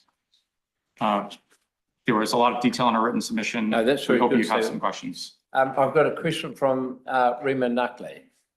Thanks, Mr. Chair. You just said that that collecting data from different government sources, admin sources, poses civil liberties risks. Can you give for our audience an example of one or more of those risks that you can think of that come to your head? I mean, so the primary risks are outcomes of surveillance, right? The more the government knows about you, the more that it's possible to single you out and interact with you based on specific information, right? Yeah, I've stuck my foot in it now. I mean, this whole system we have for controlling government information flows stems from controls that were enacted after the Second World War to prevent our governments from being able to do the things that Nazi Germany did. Okay, thank you. Supplementary, if I can, Mr. Chair. Okay. Thanks for that, but the information already exists.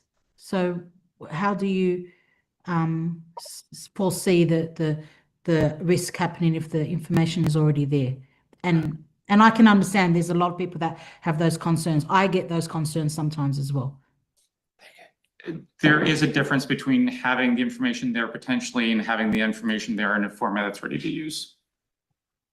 All right, now I've got a question from Todd Stevenson. Thanks. I think there's probably a lot more we could do about the visibility to citizens about the data the government holds. So I agree with you on that point. But interested actually in totally something that no one else has recommended. Your recommendation 5, and actually we heard earlier that around 500 people after a census are charged or whatever, fined for not doing it. And yours is a point around changing the onus, I'm assuming, for those prosecutions? I mean, fundamentally, we don't think that forcing people to answer government surveys is going to result in better data quality. So our whole perspective on the issue is that if people aren't going to voluntarily provide the information, that coercive tactics are not appropriate. Right. So you're recommending that we make a change to the, basically the onus of proof. Okay. Fine. But your point is it's got to be a willingness rather than a requirement. There is a risk that if we just force everyone to provide an answer, that the quality of the answers we get starts to decline. Yeah. All right. Hey, thank you for your contribution and thank you for waiting patiently. Thank you. Yeah, I'm hoping Alan Keegan is here, and I thought that was I've read your name before. So do you want to come to this front here? Thank you, Smelly. Now we've got 5 minutes with you. Okay. So my name is Alan Keegan. Yep. I'm a statistician that's worked in the public sector for about 15 years. With respect to all of the people that are represented, they've told you about data quality, social license, all those sorts of things. But I think if that really mattered, none of us would be here today. People have been saying this for the Data and Statistics Act Bill 2022. They've said it for the census reviews. Some of the people who have spoken today were selected by the government to give advice on those, or to chair those, or be involved with those.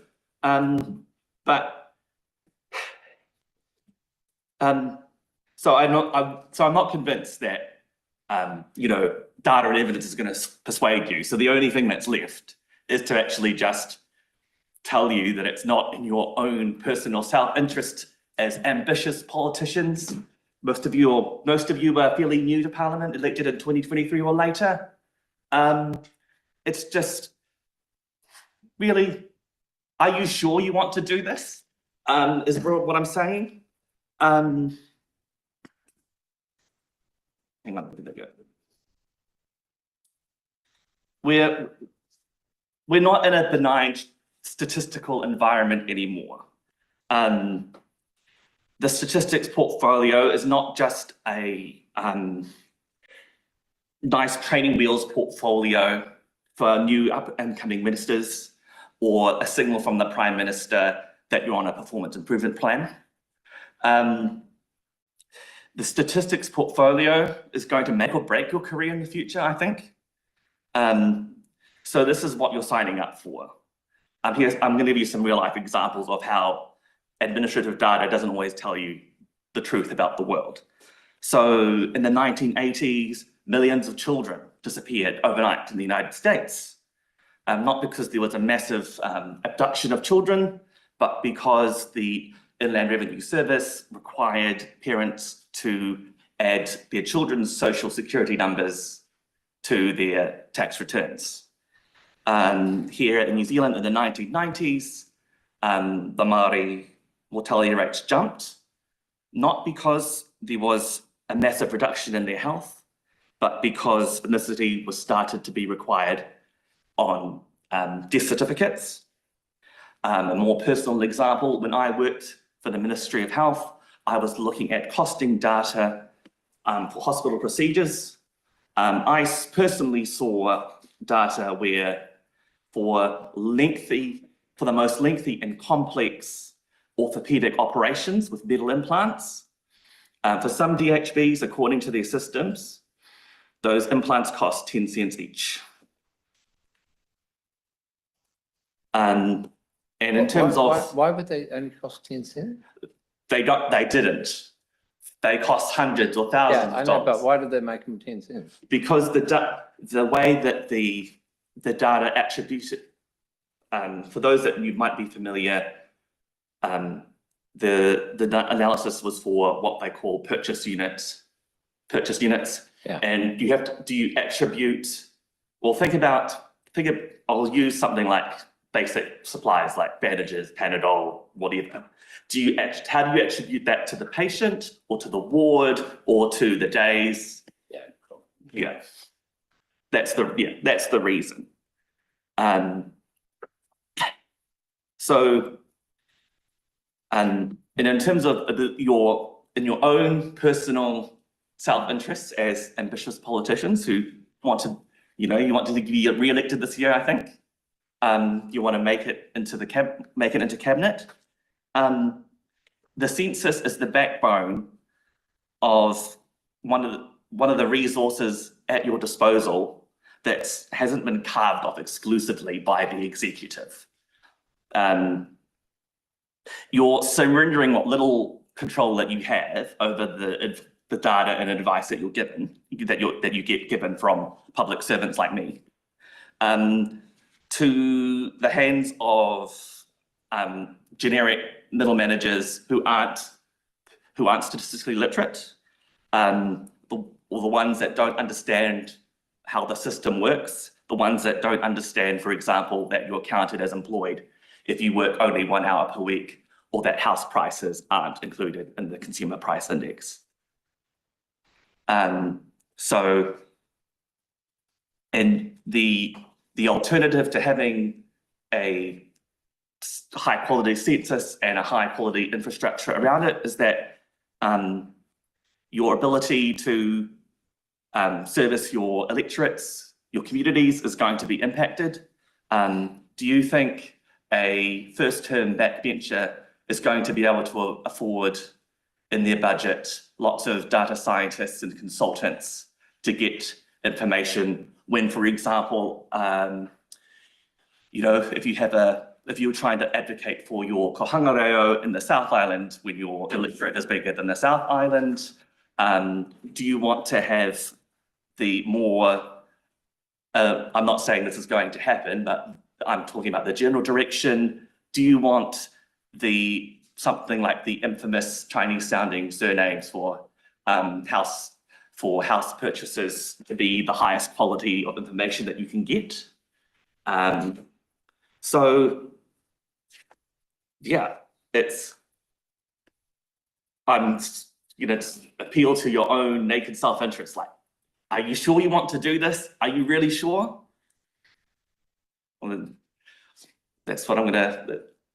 If the high quality submissions here were going to persuade you, the bill never would have made it onto the order paper.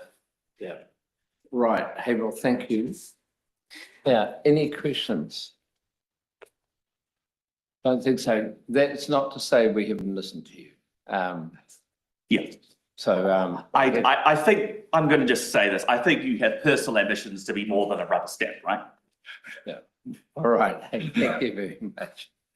Thanks, Alan. Right. Now we're going to Tigger Wills on Zoom. Is that right? Tigger, are you there? Yes, sorry. Hopefully you can hear me. Yeah, we can. Excellent. Okay. Just grappling with the settings. Okay, so here we are. Good. Right. Okay. So, okay. You ready? Mm-hmm. Yes. Okay. Okay. Around 1990, I was in the UK working as a lead developer on a national registration system for a variety of diverse potential clients whose populations ranged from a few 100,000, for example, Malta and Barbados, to hundreds of millions, the former Soviet Union, then known as the Commonwealth of Independent States, or the CIS.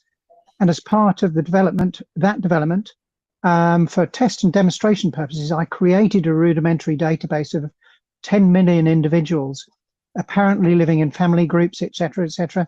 As a consequence of this work, in particular, and subsequent roles, including with national health networks and iGov, our precursor to RealMe, I have an uncommon insight into the many aspects of individuals' information, an emphatic appreciation of its diversity and sensitivity necessary to embrace it.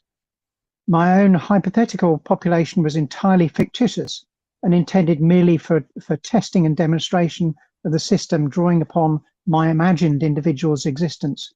That is how I see the information drifting should the periodic complete reset be evaded to save costs. The ideology of homogeneity in the population, repeatedly expressed by some, most vocally by David Seymour, is exactly that, an ideology. We are all different, and each one of us are valid individuals deserving of recognition. The statistical projection of chronologically degrading information, occasionally freshened by some survey group, the provenance of which is at the mercy of those in power, cannot reflect the true nature of the dynamic population. Those who are not conveniently close to the perceived profile will neither have representation nor awareness that they are invisible and overlooked. Even should their disappearance become apparent, how might it be rectified? Those likely disparate individuals can shout as loud as they like, assuming they have that capacity, but being heard may be impossible with an entrenched system to which they are alien. More and more, the population will be expected to live as though they are within the ideological range of existence permitted by the population model. I represent on a few directional vectors, if you like, minorities who are at risk of omission by the normalized expectations of which would come into force should the census be lost.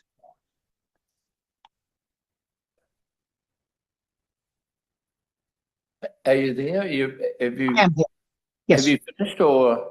I have finished that presentation. I wasn't entirely sure exactly how long it would take, but Okay, yes, very good. Hey, thank you. Any questions? So your proposition, just to encapsulate it, I think, is that with the removal of census, it becomes much more difficult to get detailed information on minority groups. Am I right in saying that? yes, indeed. I believe the minority groups stand a very increasing risk of just being lost in the noise of the homogeneity, which is in the first part of your submission, you talked about the entire project. Was that something you're recommending that stats look at, or are you just saying that is a possibility? Sorry, I don't follow your question. Well, in the census, you talk about a tool offering immense wealth of data regarding a snapshot of the entire national population. Right. So was that a technology you were suggesting that stats might employ, or just something conceptually?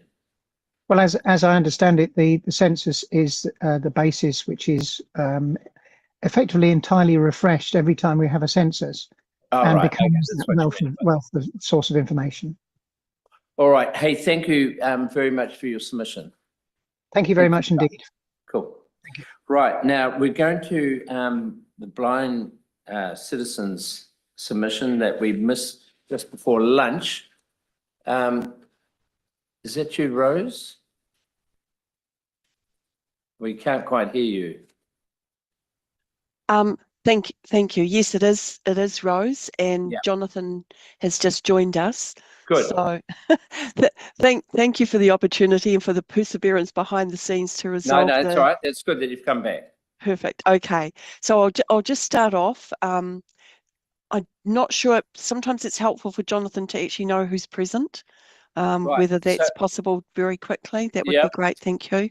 Well, there's a normal representation of the committee. So we've got a mixture of opposition government members. So there's 7 of us, I think, on the hearing your submission today. All right. Thank you. I can update Jonathan later. So first of all, I'll just start off and then I will be handing over to Jonathan. But we'd just like to make the point that there is really good cooperation working with Stats NZ officials in the current environment. And there are some great champions within Stats NZ. However, it's commitments that we need. And what we are going to do is refer to Jonathan's personal submission, which Blind Citizens New Zealand does endorse. But much has been shared by earlier submitters.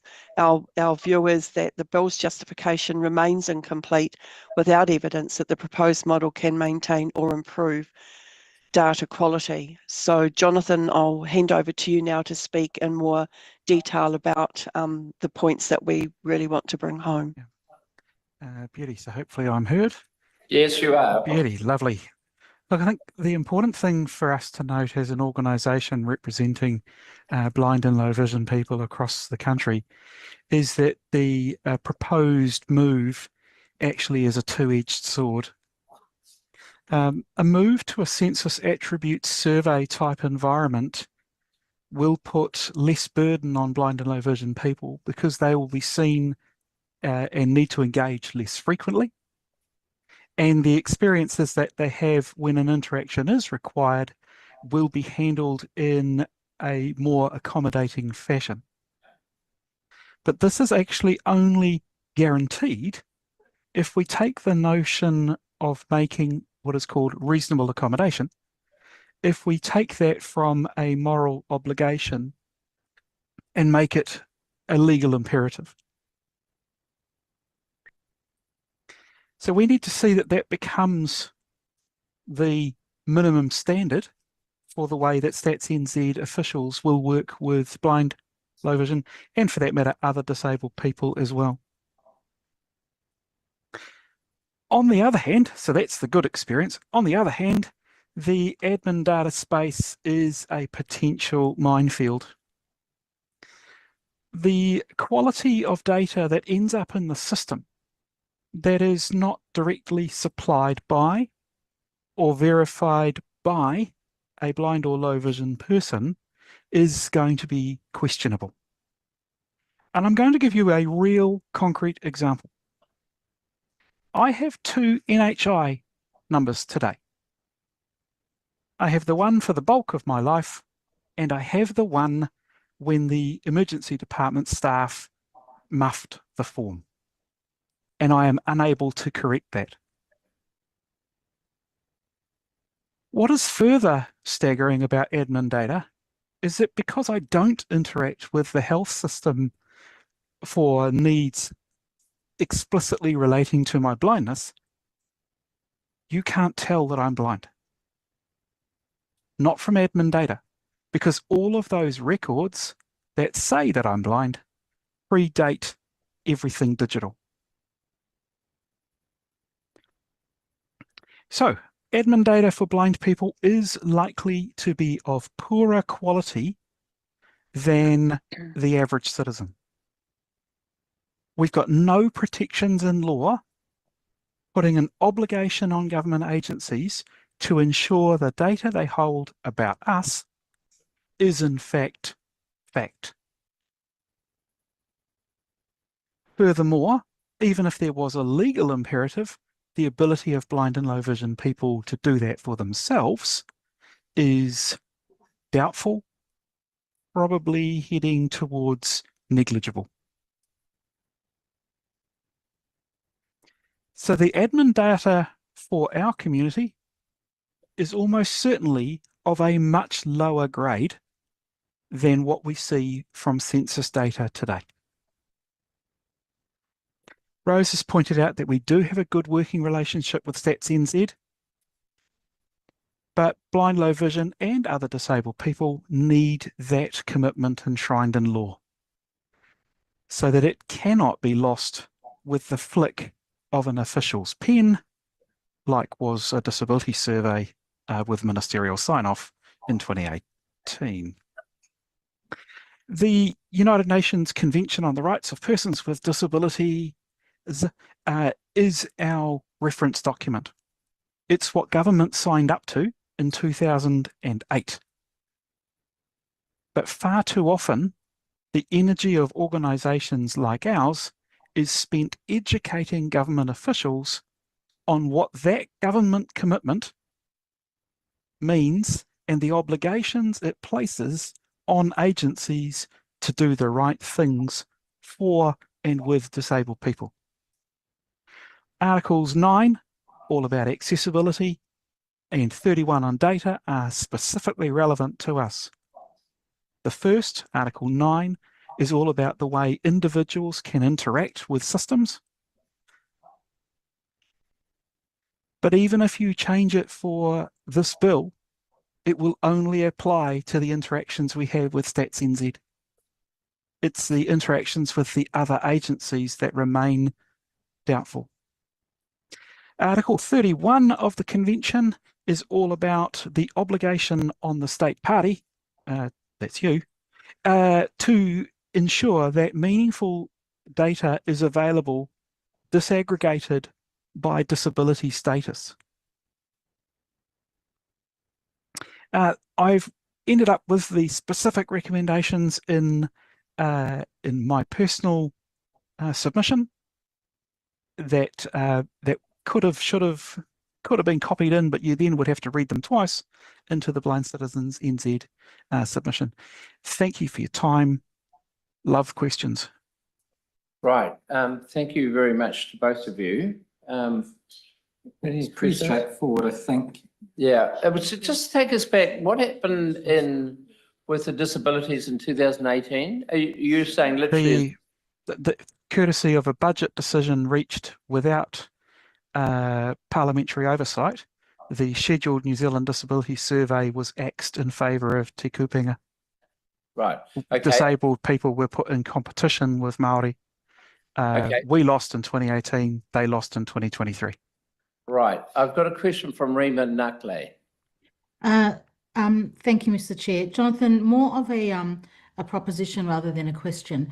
With respect to your NHS number, I'm very happy to help your local member of parliament try and fix that up for you, if you like. There you are. Very happy to. Thank you, but it's currently sitting as a lovely demonstration of the inadequacies of admin data. You can try and sort it out though. It's not hurting me. It's also a great example of a receptive local MP. Oh, Hey, I know I've got one of those. Yeah, good. Hey, thank you, Dr. Godfrey and Rose, for your contribution today. That's very good. Thanks, mate. Okay. Thanks, right Tim. now, Kia ora, Godfrey, thank you. Thank you. We're going to Godfrey Bridger, who's coming in by Zoom, hopefully. Where's the option to leave? You can't leave. Right. Mr. Bridger, are you there?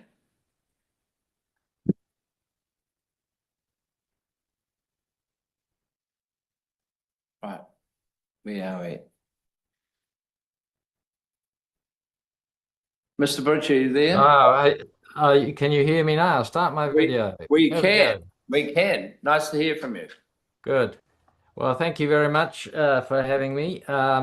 This, I believe, is the most important, one of the most important functions of government, the Select Committee. So I think this is a very important perspective very important role that you had to do. Look, I'm going to try and break my presentation into roughly a half or 2/3 and a third. The last one is about my operational experience as a census manager for Hamilton and Waikato and how it relates to the first. And the first is really, I started very positively to make positive contribution to say, yes, we must try and do better. We must do more with less. And that is absolutely always a fact of life for whatever you do in government, whatever we do in our daily lives or institutions. So improving is the name of the game, and I'm very, very strongly behind that. But having said that, look, I have now analyzed the submissions, and I've even got AI to help me to do that. And it seems that there are very deep concerns about data quality. And the fact is that statistics is a fundamental foundation of policy, good policy for the future, as many people have mentioned. So I have changed my view and think that an inquiry is required, or a review, or a formal review, because this is so important to the country that it really does that. However, now I'll move on to, if it's going to happen, what could be done better. Now, I had 7 recommendations, and most of them have been raised already. So I'm only going to concentrate on the 2 that have not been raised, I understand. And sorry, one of them was raised, but I just want to reinforce it, that a commitment from the CEOs at top level is really important. And if you're going to get that sort of commitment to get data quality, you must get CEOs of those different organizations to commit very strongly. Now, the ones that were not, the ones that are unique of my presentation is that I'm suggesting, as a strong motivator, you should be providing a reward in the currency you are working in. That is data. So when people have to give data or are inclined to give data, give them a reward of data that's relevant to them. It'll cost a bit more, but I believe it'll do A, statistics quality gathering be a positive factor, but B, it'll also help government as a whole, because government is losing the trust of people, and there's plenty of reports to do that, and that's again across the world, not just New Zealand, but we've suffered from that too. So that was one thing that I have recommended that no one else has.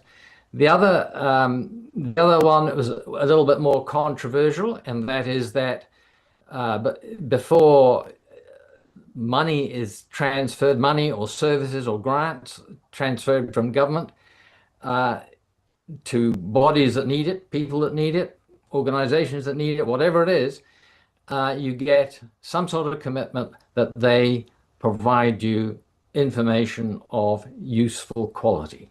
And again, it's a two-way, we live in a world that's always a two-way street. Relationships are very, very important. Now, the final point I've come to in my census experience comes to this business of community. We have lost a lot of the sense of community in the world and in New Zealand. And I think a lack of a census is going to strengthen that loss, not weaken it, not mitigate it. And so just to give you a little example from my census, I had at the peak just under 200 people, that's not counting turnover, reporting indirectly to me, through about 24 people reporting to me directly. They were a wonderful team. And I want to point out and emphasize I didn't understand how Brian Weil said census was a failure in 2023. To me, it was not. We got 92% return rate, something very high, which was in line with past good ones. 2018 was really bad. But anyhow, coming back to this community issue, my staff just bought in so strongly to collecting data. They felt really committed to what they were doing. They did their best. And one of the measures, for example, that we'd been given guidelines was, go back. If you can't get data the first time, please go and knock on the door a second and a third and maybe a fourth. Well, my record in my group was 8. And I didn't set a limit because I began to trust these people. And these people showed how important it was for the personal contact. And we all know this. This works very, very well. This Zoom works very, very well, but nothing beats personal contact. And so anything that helps personal contact, and here's another point, we're losing community, we're losing personal contact. So there's another cautionary note about dropping a census for that reason, because it also helps, I believe, government to understand and people to understand what government is and how, it's a very dry subject.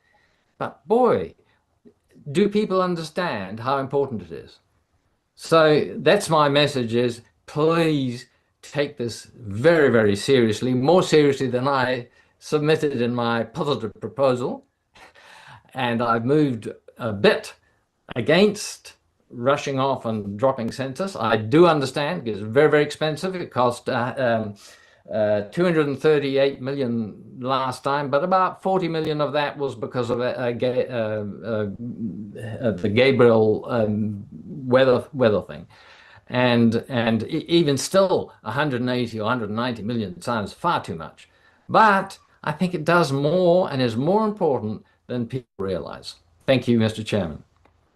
Right, thank you very much for that. And you're right, 2 suggestions around accountability is very welcome. Members who put in questions? Thank you. And great to hear of the diligence of the team in pursuing and trying to get accurate information. It's good to hear that personal story. Hey, so thank you for joining us this afternoon. We will certainly consider those 2 unique proposals you put forward in your paper. So thank you very much. Cheers. Thank you. Right, now, Research Association of New Zealand.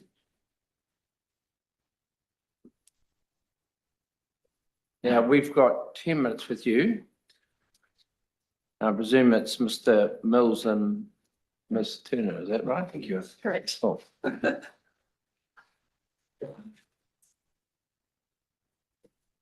Good afternoon, Chair Bailey, and thank you, members of the committee, for your time. We appear on behalf of the Research Association of New Zealand. We represent the market research companies in New Zealand, along with our clients, both internally within commercial and government research insights teams, but also the public and private organisations that use our data to make decisions on a day-to-day basis.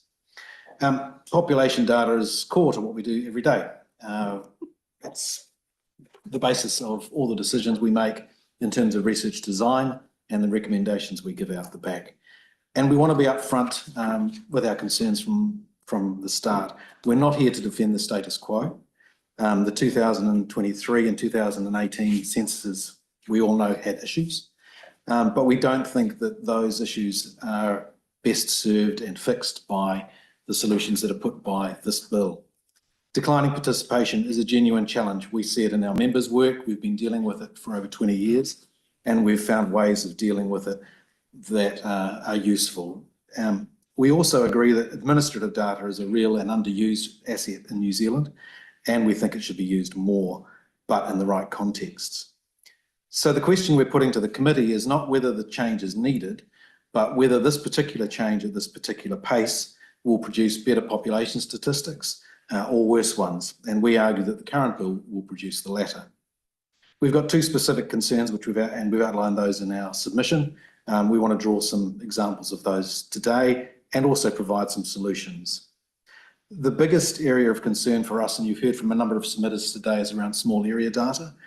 Port Waikato, for example, if you start looking at 5% of the population there and base your decisions on 5% of Port Waikato, you might be coming up with some interesting... Never heard of the place. Never heard of the place. Well, exactly.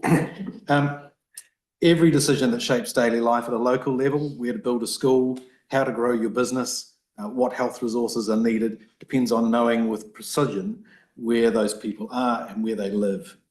That 5% annual survey cannot consistently deliver that. Stats New Zealand's own regulatory impact statement says so. It acknowledges in its language reductions in data accuracy, detail and coverage, particularly in small populations and in local areas. That's not our characterisation of the bill, that's Stats New Zealand's characterisation of its own proposal. The communities most exposed to these problems are also the ones least able to compensate for it. Iwi governance bodies making resource decisions, as you've heard, Pacific Health funders looking for funding in defensible numbers, a business owner needing to build a robust market estimate to get funding, all will struggle with this new regime. There are technical tools that can be used to help this. We can use oversampling, we can use booster samples, we can use multi-year pooling, but they need to be mandated in the legislation. They need to be resourced sufficiently to make sure that they're delivered consistently and within a similar framework right through. At the moment, the bill does not require any of this, and we'd like to work with the committee on what a specific amendment to address small area data adequacy could look like. Our second concern is the transition timeline. The bill proposes to make administrative data the primary source of population statistics. You'd think after 30 years I'd get that word right. Mandatory from 2030, and that's just 4 years from now. The Nordic countries are the standard that is used as a reference point for this kind of reform, and it's a fair one. They've done it very, very well and their systems work. What the comparison doesn't mention is that they've been doing this for 50 years, and they started developing their registers, their population registers, back in 1967. Denmark, Norway and Finland made equivalent investments over similar time horizons.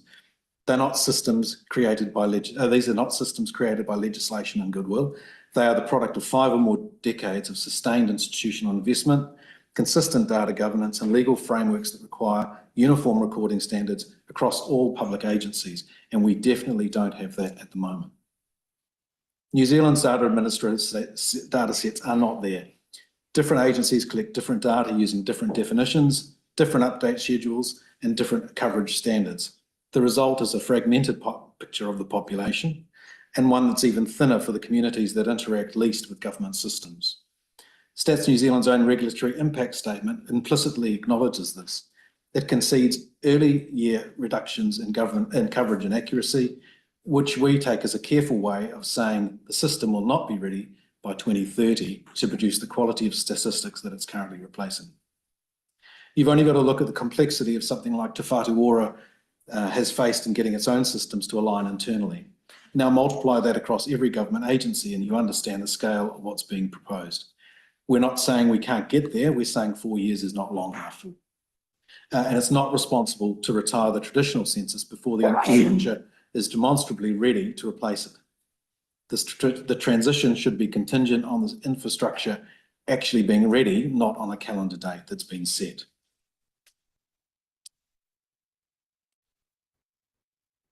We have a number of skills available within our own member base that we'd like to make like to offer as use, and we've already started engaging with Stats New Zealand on that. We have a direct experience in survey design, response rate recovery and community engagement, and we have access to international evidence bases as well on what works in addressing participation decline through our connections with international industry associations. We're offering to participate in whatever independent review or co-design process follows this committee's work as practical technical contributors. We want to leave the committee with 3 specific tests, each of which will be addressed, could be addressed by an amendment. One is the local reliability standard, the second is the data readiness test, and the third is the community participation standard. These are all things we think would add value to what is being proposed. The local reliability standard would require that minimum standards for small area data adequacy, including oversampling and booster sample provisions within the population that are defined, resourced and independently verified, before the administrative data model is used as the primary source. The data readiness test would require that benchmarks for administrative data infrastructure readiness are defined and independently verified before the traditional census is retired. The transition could be triggered by demonstrated readiness and not by a fixed date. And finally, the community participation standard would require a funded public participation strategy, not a communications plan, but a genuine behaviour change program to be independently designed, resourced and evaluated before the transition periods. New Zealand has done it before and we've done it really well. We think we can do it again with the census. Management of future pandemic and biosecurity risks are examples of when this buy-in and the data that it contributes will be vital. The same approach applies to census participation with proper resourcing and genuine community partnership could reverse the declining response rates and give us the quality of data that we deserve. If these three tests are in the legislation, our position changes noticeably. We're not opposed to this reform succeeding. We want it to succeed on terms that will actually serve New Zealand as well and delivers data that can inform decisions that help us to succeed. Thank you for your time. We take your questions. Hey, thank you very much. Very good submission. Just to say, yeah, so obviously those three tests, yeah, maybe if you've got anything you want to provide to us additionally, that would be great. Yes, I can send those through. Yeah, because that's, sounds, so it's basically like a gateway before we rely totally on administrative data. And some really clear testing of the systems before we put it in place, rather than jumping straight in. Also, your suggestions in section 7 of your submission, I thought were helpful, very helpful. Thank you. And this issue around making sure the quality of any admin data in its current form and what might be captured or should be captured in the future is a crucial. We just heard that Mr. Bridger talking about making CEOs accountable, but also how would you go about doing that? Would you have a sort of do you rely on stats to undertake that role and provide feedback, or do you think it needs to be independent? So if people have to deliver bad news, they're not compromised, they're independent to express it. We deliver bad news all the time. An independent oversight would be useful. The key is having consistent ways of measuring things across everywhere. If you look at the councils, for example, and how you measure what a house is in a different council, they vary, and the data quality on that varies quite considerably. According to Auckland Council, I live in a 4-bedroom house. I'm still trying to find the 4th bedroom, and I'm short 1 toilet. I've tried to get that changed, but it's not important to them.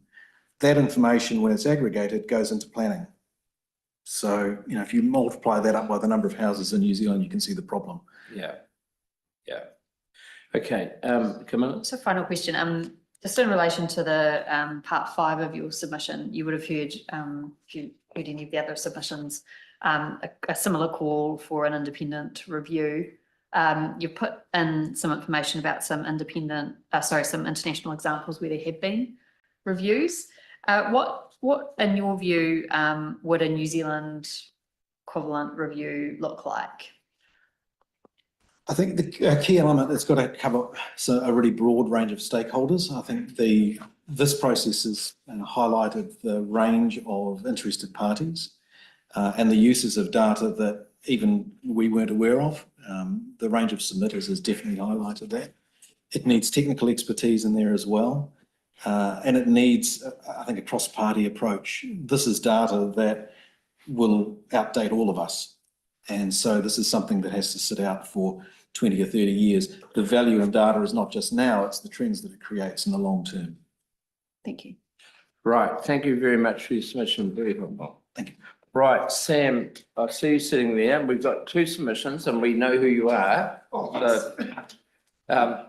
And so nice to see you again. Same to you. And we will be seen shortly, as I said. But anyway, we've got your submission. The floor's yours. 5 minutes, I think. 10. Oh, you're very careful because yes. Right. Yes, so Isabella Productions is concerned with the census bill. Now, we haven't put a position whether it's for or against.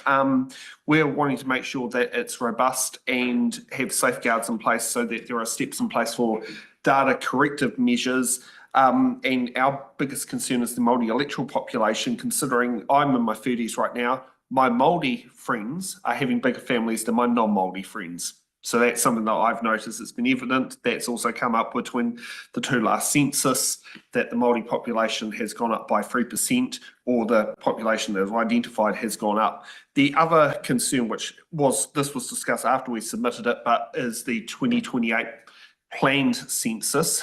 Our biggest concern is the fact that we are borderline on 8 Māori electorates in the country, and we want to make sure, with the new proposed boundaries that go on for the next election, every Māori electorate MP has 5,000 more constituents than their North Island counterpart, and that itself is already quite on a dicey line, and that could be entrenched for 2 elections, and we're concerned that that is going to put a lot of stress on those MPs who already themselves are covering quite some geographically large areas, including, Te Tai Tonga being the biggest one. Now, on a more personal note, I'm one who's only ever done an electronic census in my life as an adult, including the census place lost my 2013 electronic census. However, they managed to get my landline number that they only would have got from that census to ring me to say it was missing. So I think that is something that can be a bit of a laugh, considering in the previous census, I was in a different part. I was in the 04 telephone call area, not the 06. So that's something on there. You have a landline, that's shocking. At that point. Just checking. Yeah, at that point. So that's something that's that was quite intriguing, that happening. And also on data matching, this was something I was warned when I was on the unemployment benefit. Be careful, we get paid fortnightly, because work and income only has 48 weeks in a year, because they can't comprehend 3 fortnights happening in 1 month. And so that's a data collection going wrong. And often anyone who's been on the benefit, work and income's right. The beneficiary is always wrong. Even when the commissioner of the IRD backs the beneficiary over work and income, over the wrongly established debt. So that is something with administrative data, mistakes can happen. And it depends who's inputting data, who collects the data. And so we want to make sure that we keep some record or a fail-safe that goes back, so we can at least get our population records accurate or adjusted, especially when administrative anomalies come up, so that we at least have some sort of way of correcting the data. So at least we still have accurate things to do planning. For its ballot, uses it not for general elections, but local body elections. We have to look at data to find out where's the right place to run our shows. Whakatane District Council is quite an interesting one, because Murupara doesn't think it belongs anywhere with itself in there. And but trying to work out for that particular council to Māori and General Ward, where was the biggest population centre and where was the one that would bring in the best in-studio audience. So that's something we like to do. And yeah, I'm glad we're one organisation that has put that place on the map. Yeah. Right. So, do I take it you've finished? Oh, for this submission, yes. We're poised for your next one too. Right, members, any questions? Yes, reference to Harry Styles. Yeah. Stacey did that one, not me. From Mr. Carl Bates. Thanks, Mr. Chair. Just in regards to the census in 2028 and the impact on the 2029 election, my understanding is that the 2028 census will not happen in time, even under the old model, to ensure boundary changes are in place for the 2029 election. So I'm just, there's been a few submitters that have raised that today, and I just wanted to see if that's your understanding or what your understanding is of the timing from the census to then do the boundaries review in order for them to be ready for that 2029 election. My understanding is that time frame, it's not possible anyway. The reason why we didn't have a boundary redraw for the 2023 election was because the census happened in the same year, and the legislation states that it has to wait if the two collide, it waits 1 year. But I think we may have had in the past where there have been a couple of elections very close to censuses, such as the census 2001 was very close to 2002. And 2002 also had a snap election. And we managed to cope with new boundaries at that particular point with the 2001 census. So I'm not sure whether there is the exact delay. It depends when the planning part starts happening. That's the big part in there, because the planning changes that for 2023 census that the electoral boundary changes didn't happen until last year. Whereas I would assume they would start in 2028 if the census happened, or right at the beginning of 2029 to ensure those new boundaries were in place, ready for the 2029 general election. Right. Is that right, Carl? Yeah, I'll have to leave it there, Chair. All right. All right. Thanks, Sam. Thank you. Right. Now, last one before we're going to have a little bit of a break, and that is Anna Muir, who's coming in by Zoom. Anna, are you with us? Just struggling with the camera. That's right, Anna. We can hear you loud and clear. Okay. Okay. Now I've got a button to use. Okay, so. Oh, there you are. Yes. So it's good to join you again, less than a week after the English language bill hearing. I think there's some overlapping themes between the English language bill and the census bill today. This bill obviously relates to very complex topics with lengthy historical origins. So some of the different words that we're using make it difficult to communicate the concepts. So I guess along that line, I thought it would be helpful for me to start by referring to, by using the words about small area information. So those are words that I've heard in the hearing today. They are on page 21 of Len Cook's written submission. I think it's 2.10b. He speaks about continuing the existing rich array of small area information. There was an earlier discussion suggesting that Port Waikato is an example of small area. Yeah, very appropriate examples from both of you. Yeah. So I'd like to highlight the needs of central government and local authorities for areas that have unit titled developments. As the recent purchaser of a unit titled townhouse in Auckland, I have quite deep insights about the problems in the central government as well as Auckland Council data processes for those scenarios. That causes problems not only for property transactions, but for planning purposes, with Auckland being in the middle of the Plan Change 120 processes. There are some very unhelpful narratives that are based on, I guess, poor data. So I have identified some problems in central government data about unit titled properties and developments. I have recommended in the second part of my written submission that the Unit Titles Act of 2010 be amended. So there is a mandatory reporting obligation. So central government data is shared more regularly, more transparently. So all relevant decision makers in public and private contexts have access to that information. Locally, there's at least one story in the spin-off where people are saying, well, all of the townhouses are being built in West Auckland since we had the 2016 Auckland Unitary Plan. Those narratives are based on building consent data, whereas I live in a 1985 townhouse that was built in a development established under the Unit Titles Act of 1972 before digitised processes came about. And so the age of my property has resulted in some data-related problems, a bit like Jonathan Godfrey's story earlier about how the records of his blindness predate digitized health records.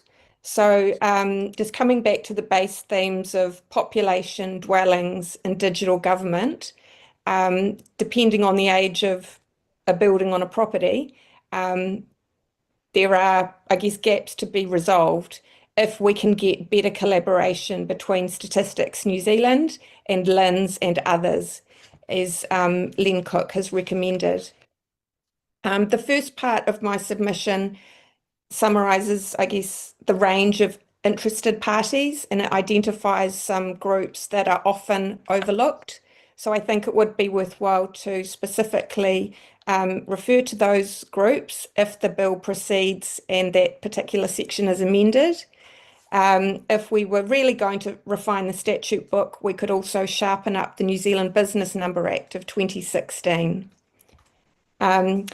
Just before I allow some time for questions, I did want to note that I will make a supplementary submission because I have an email from Auckland Council to explain why they did not make a written submission.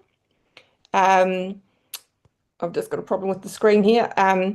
So I'll send this through in writing, but the message I got from Auckland Council on the 23rd of April was it was considered that an Auckland Council submission would not affect the outcome of the proposed changes, which was primarily related to the timing of the census and the role of the government statistician to deliver an annual census.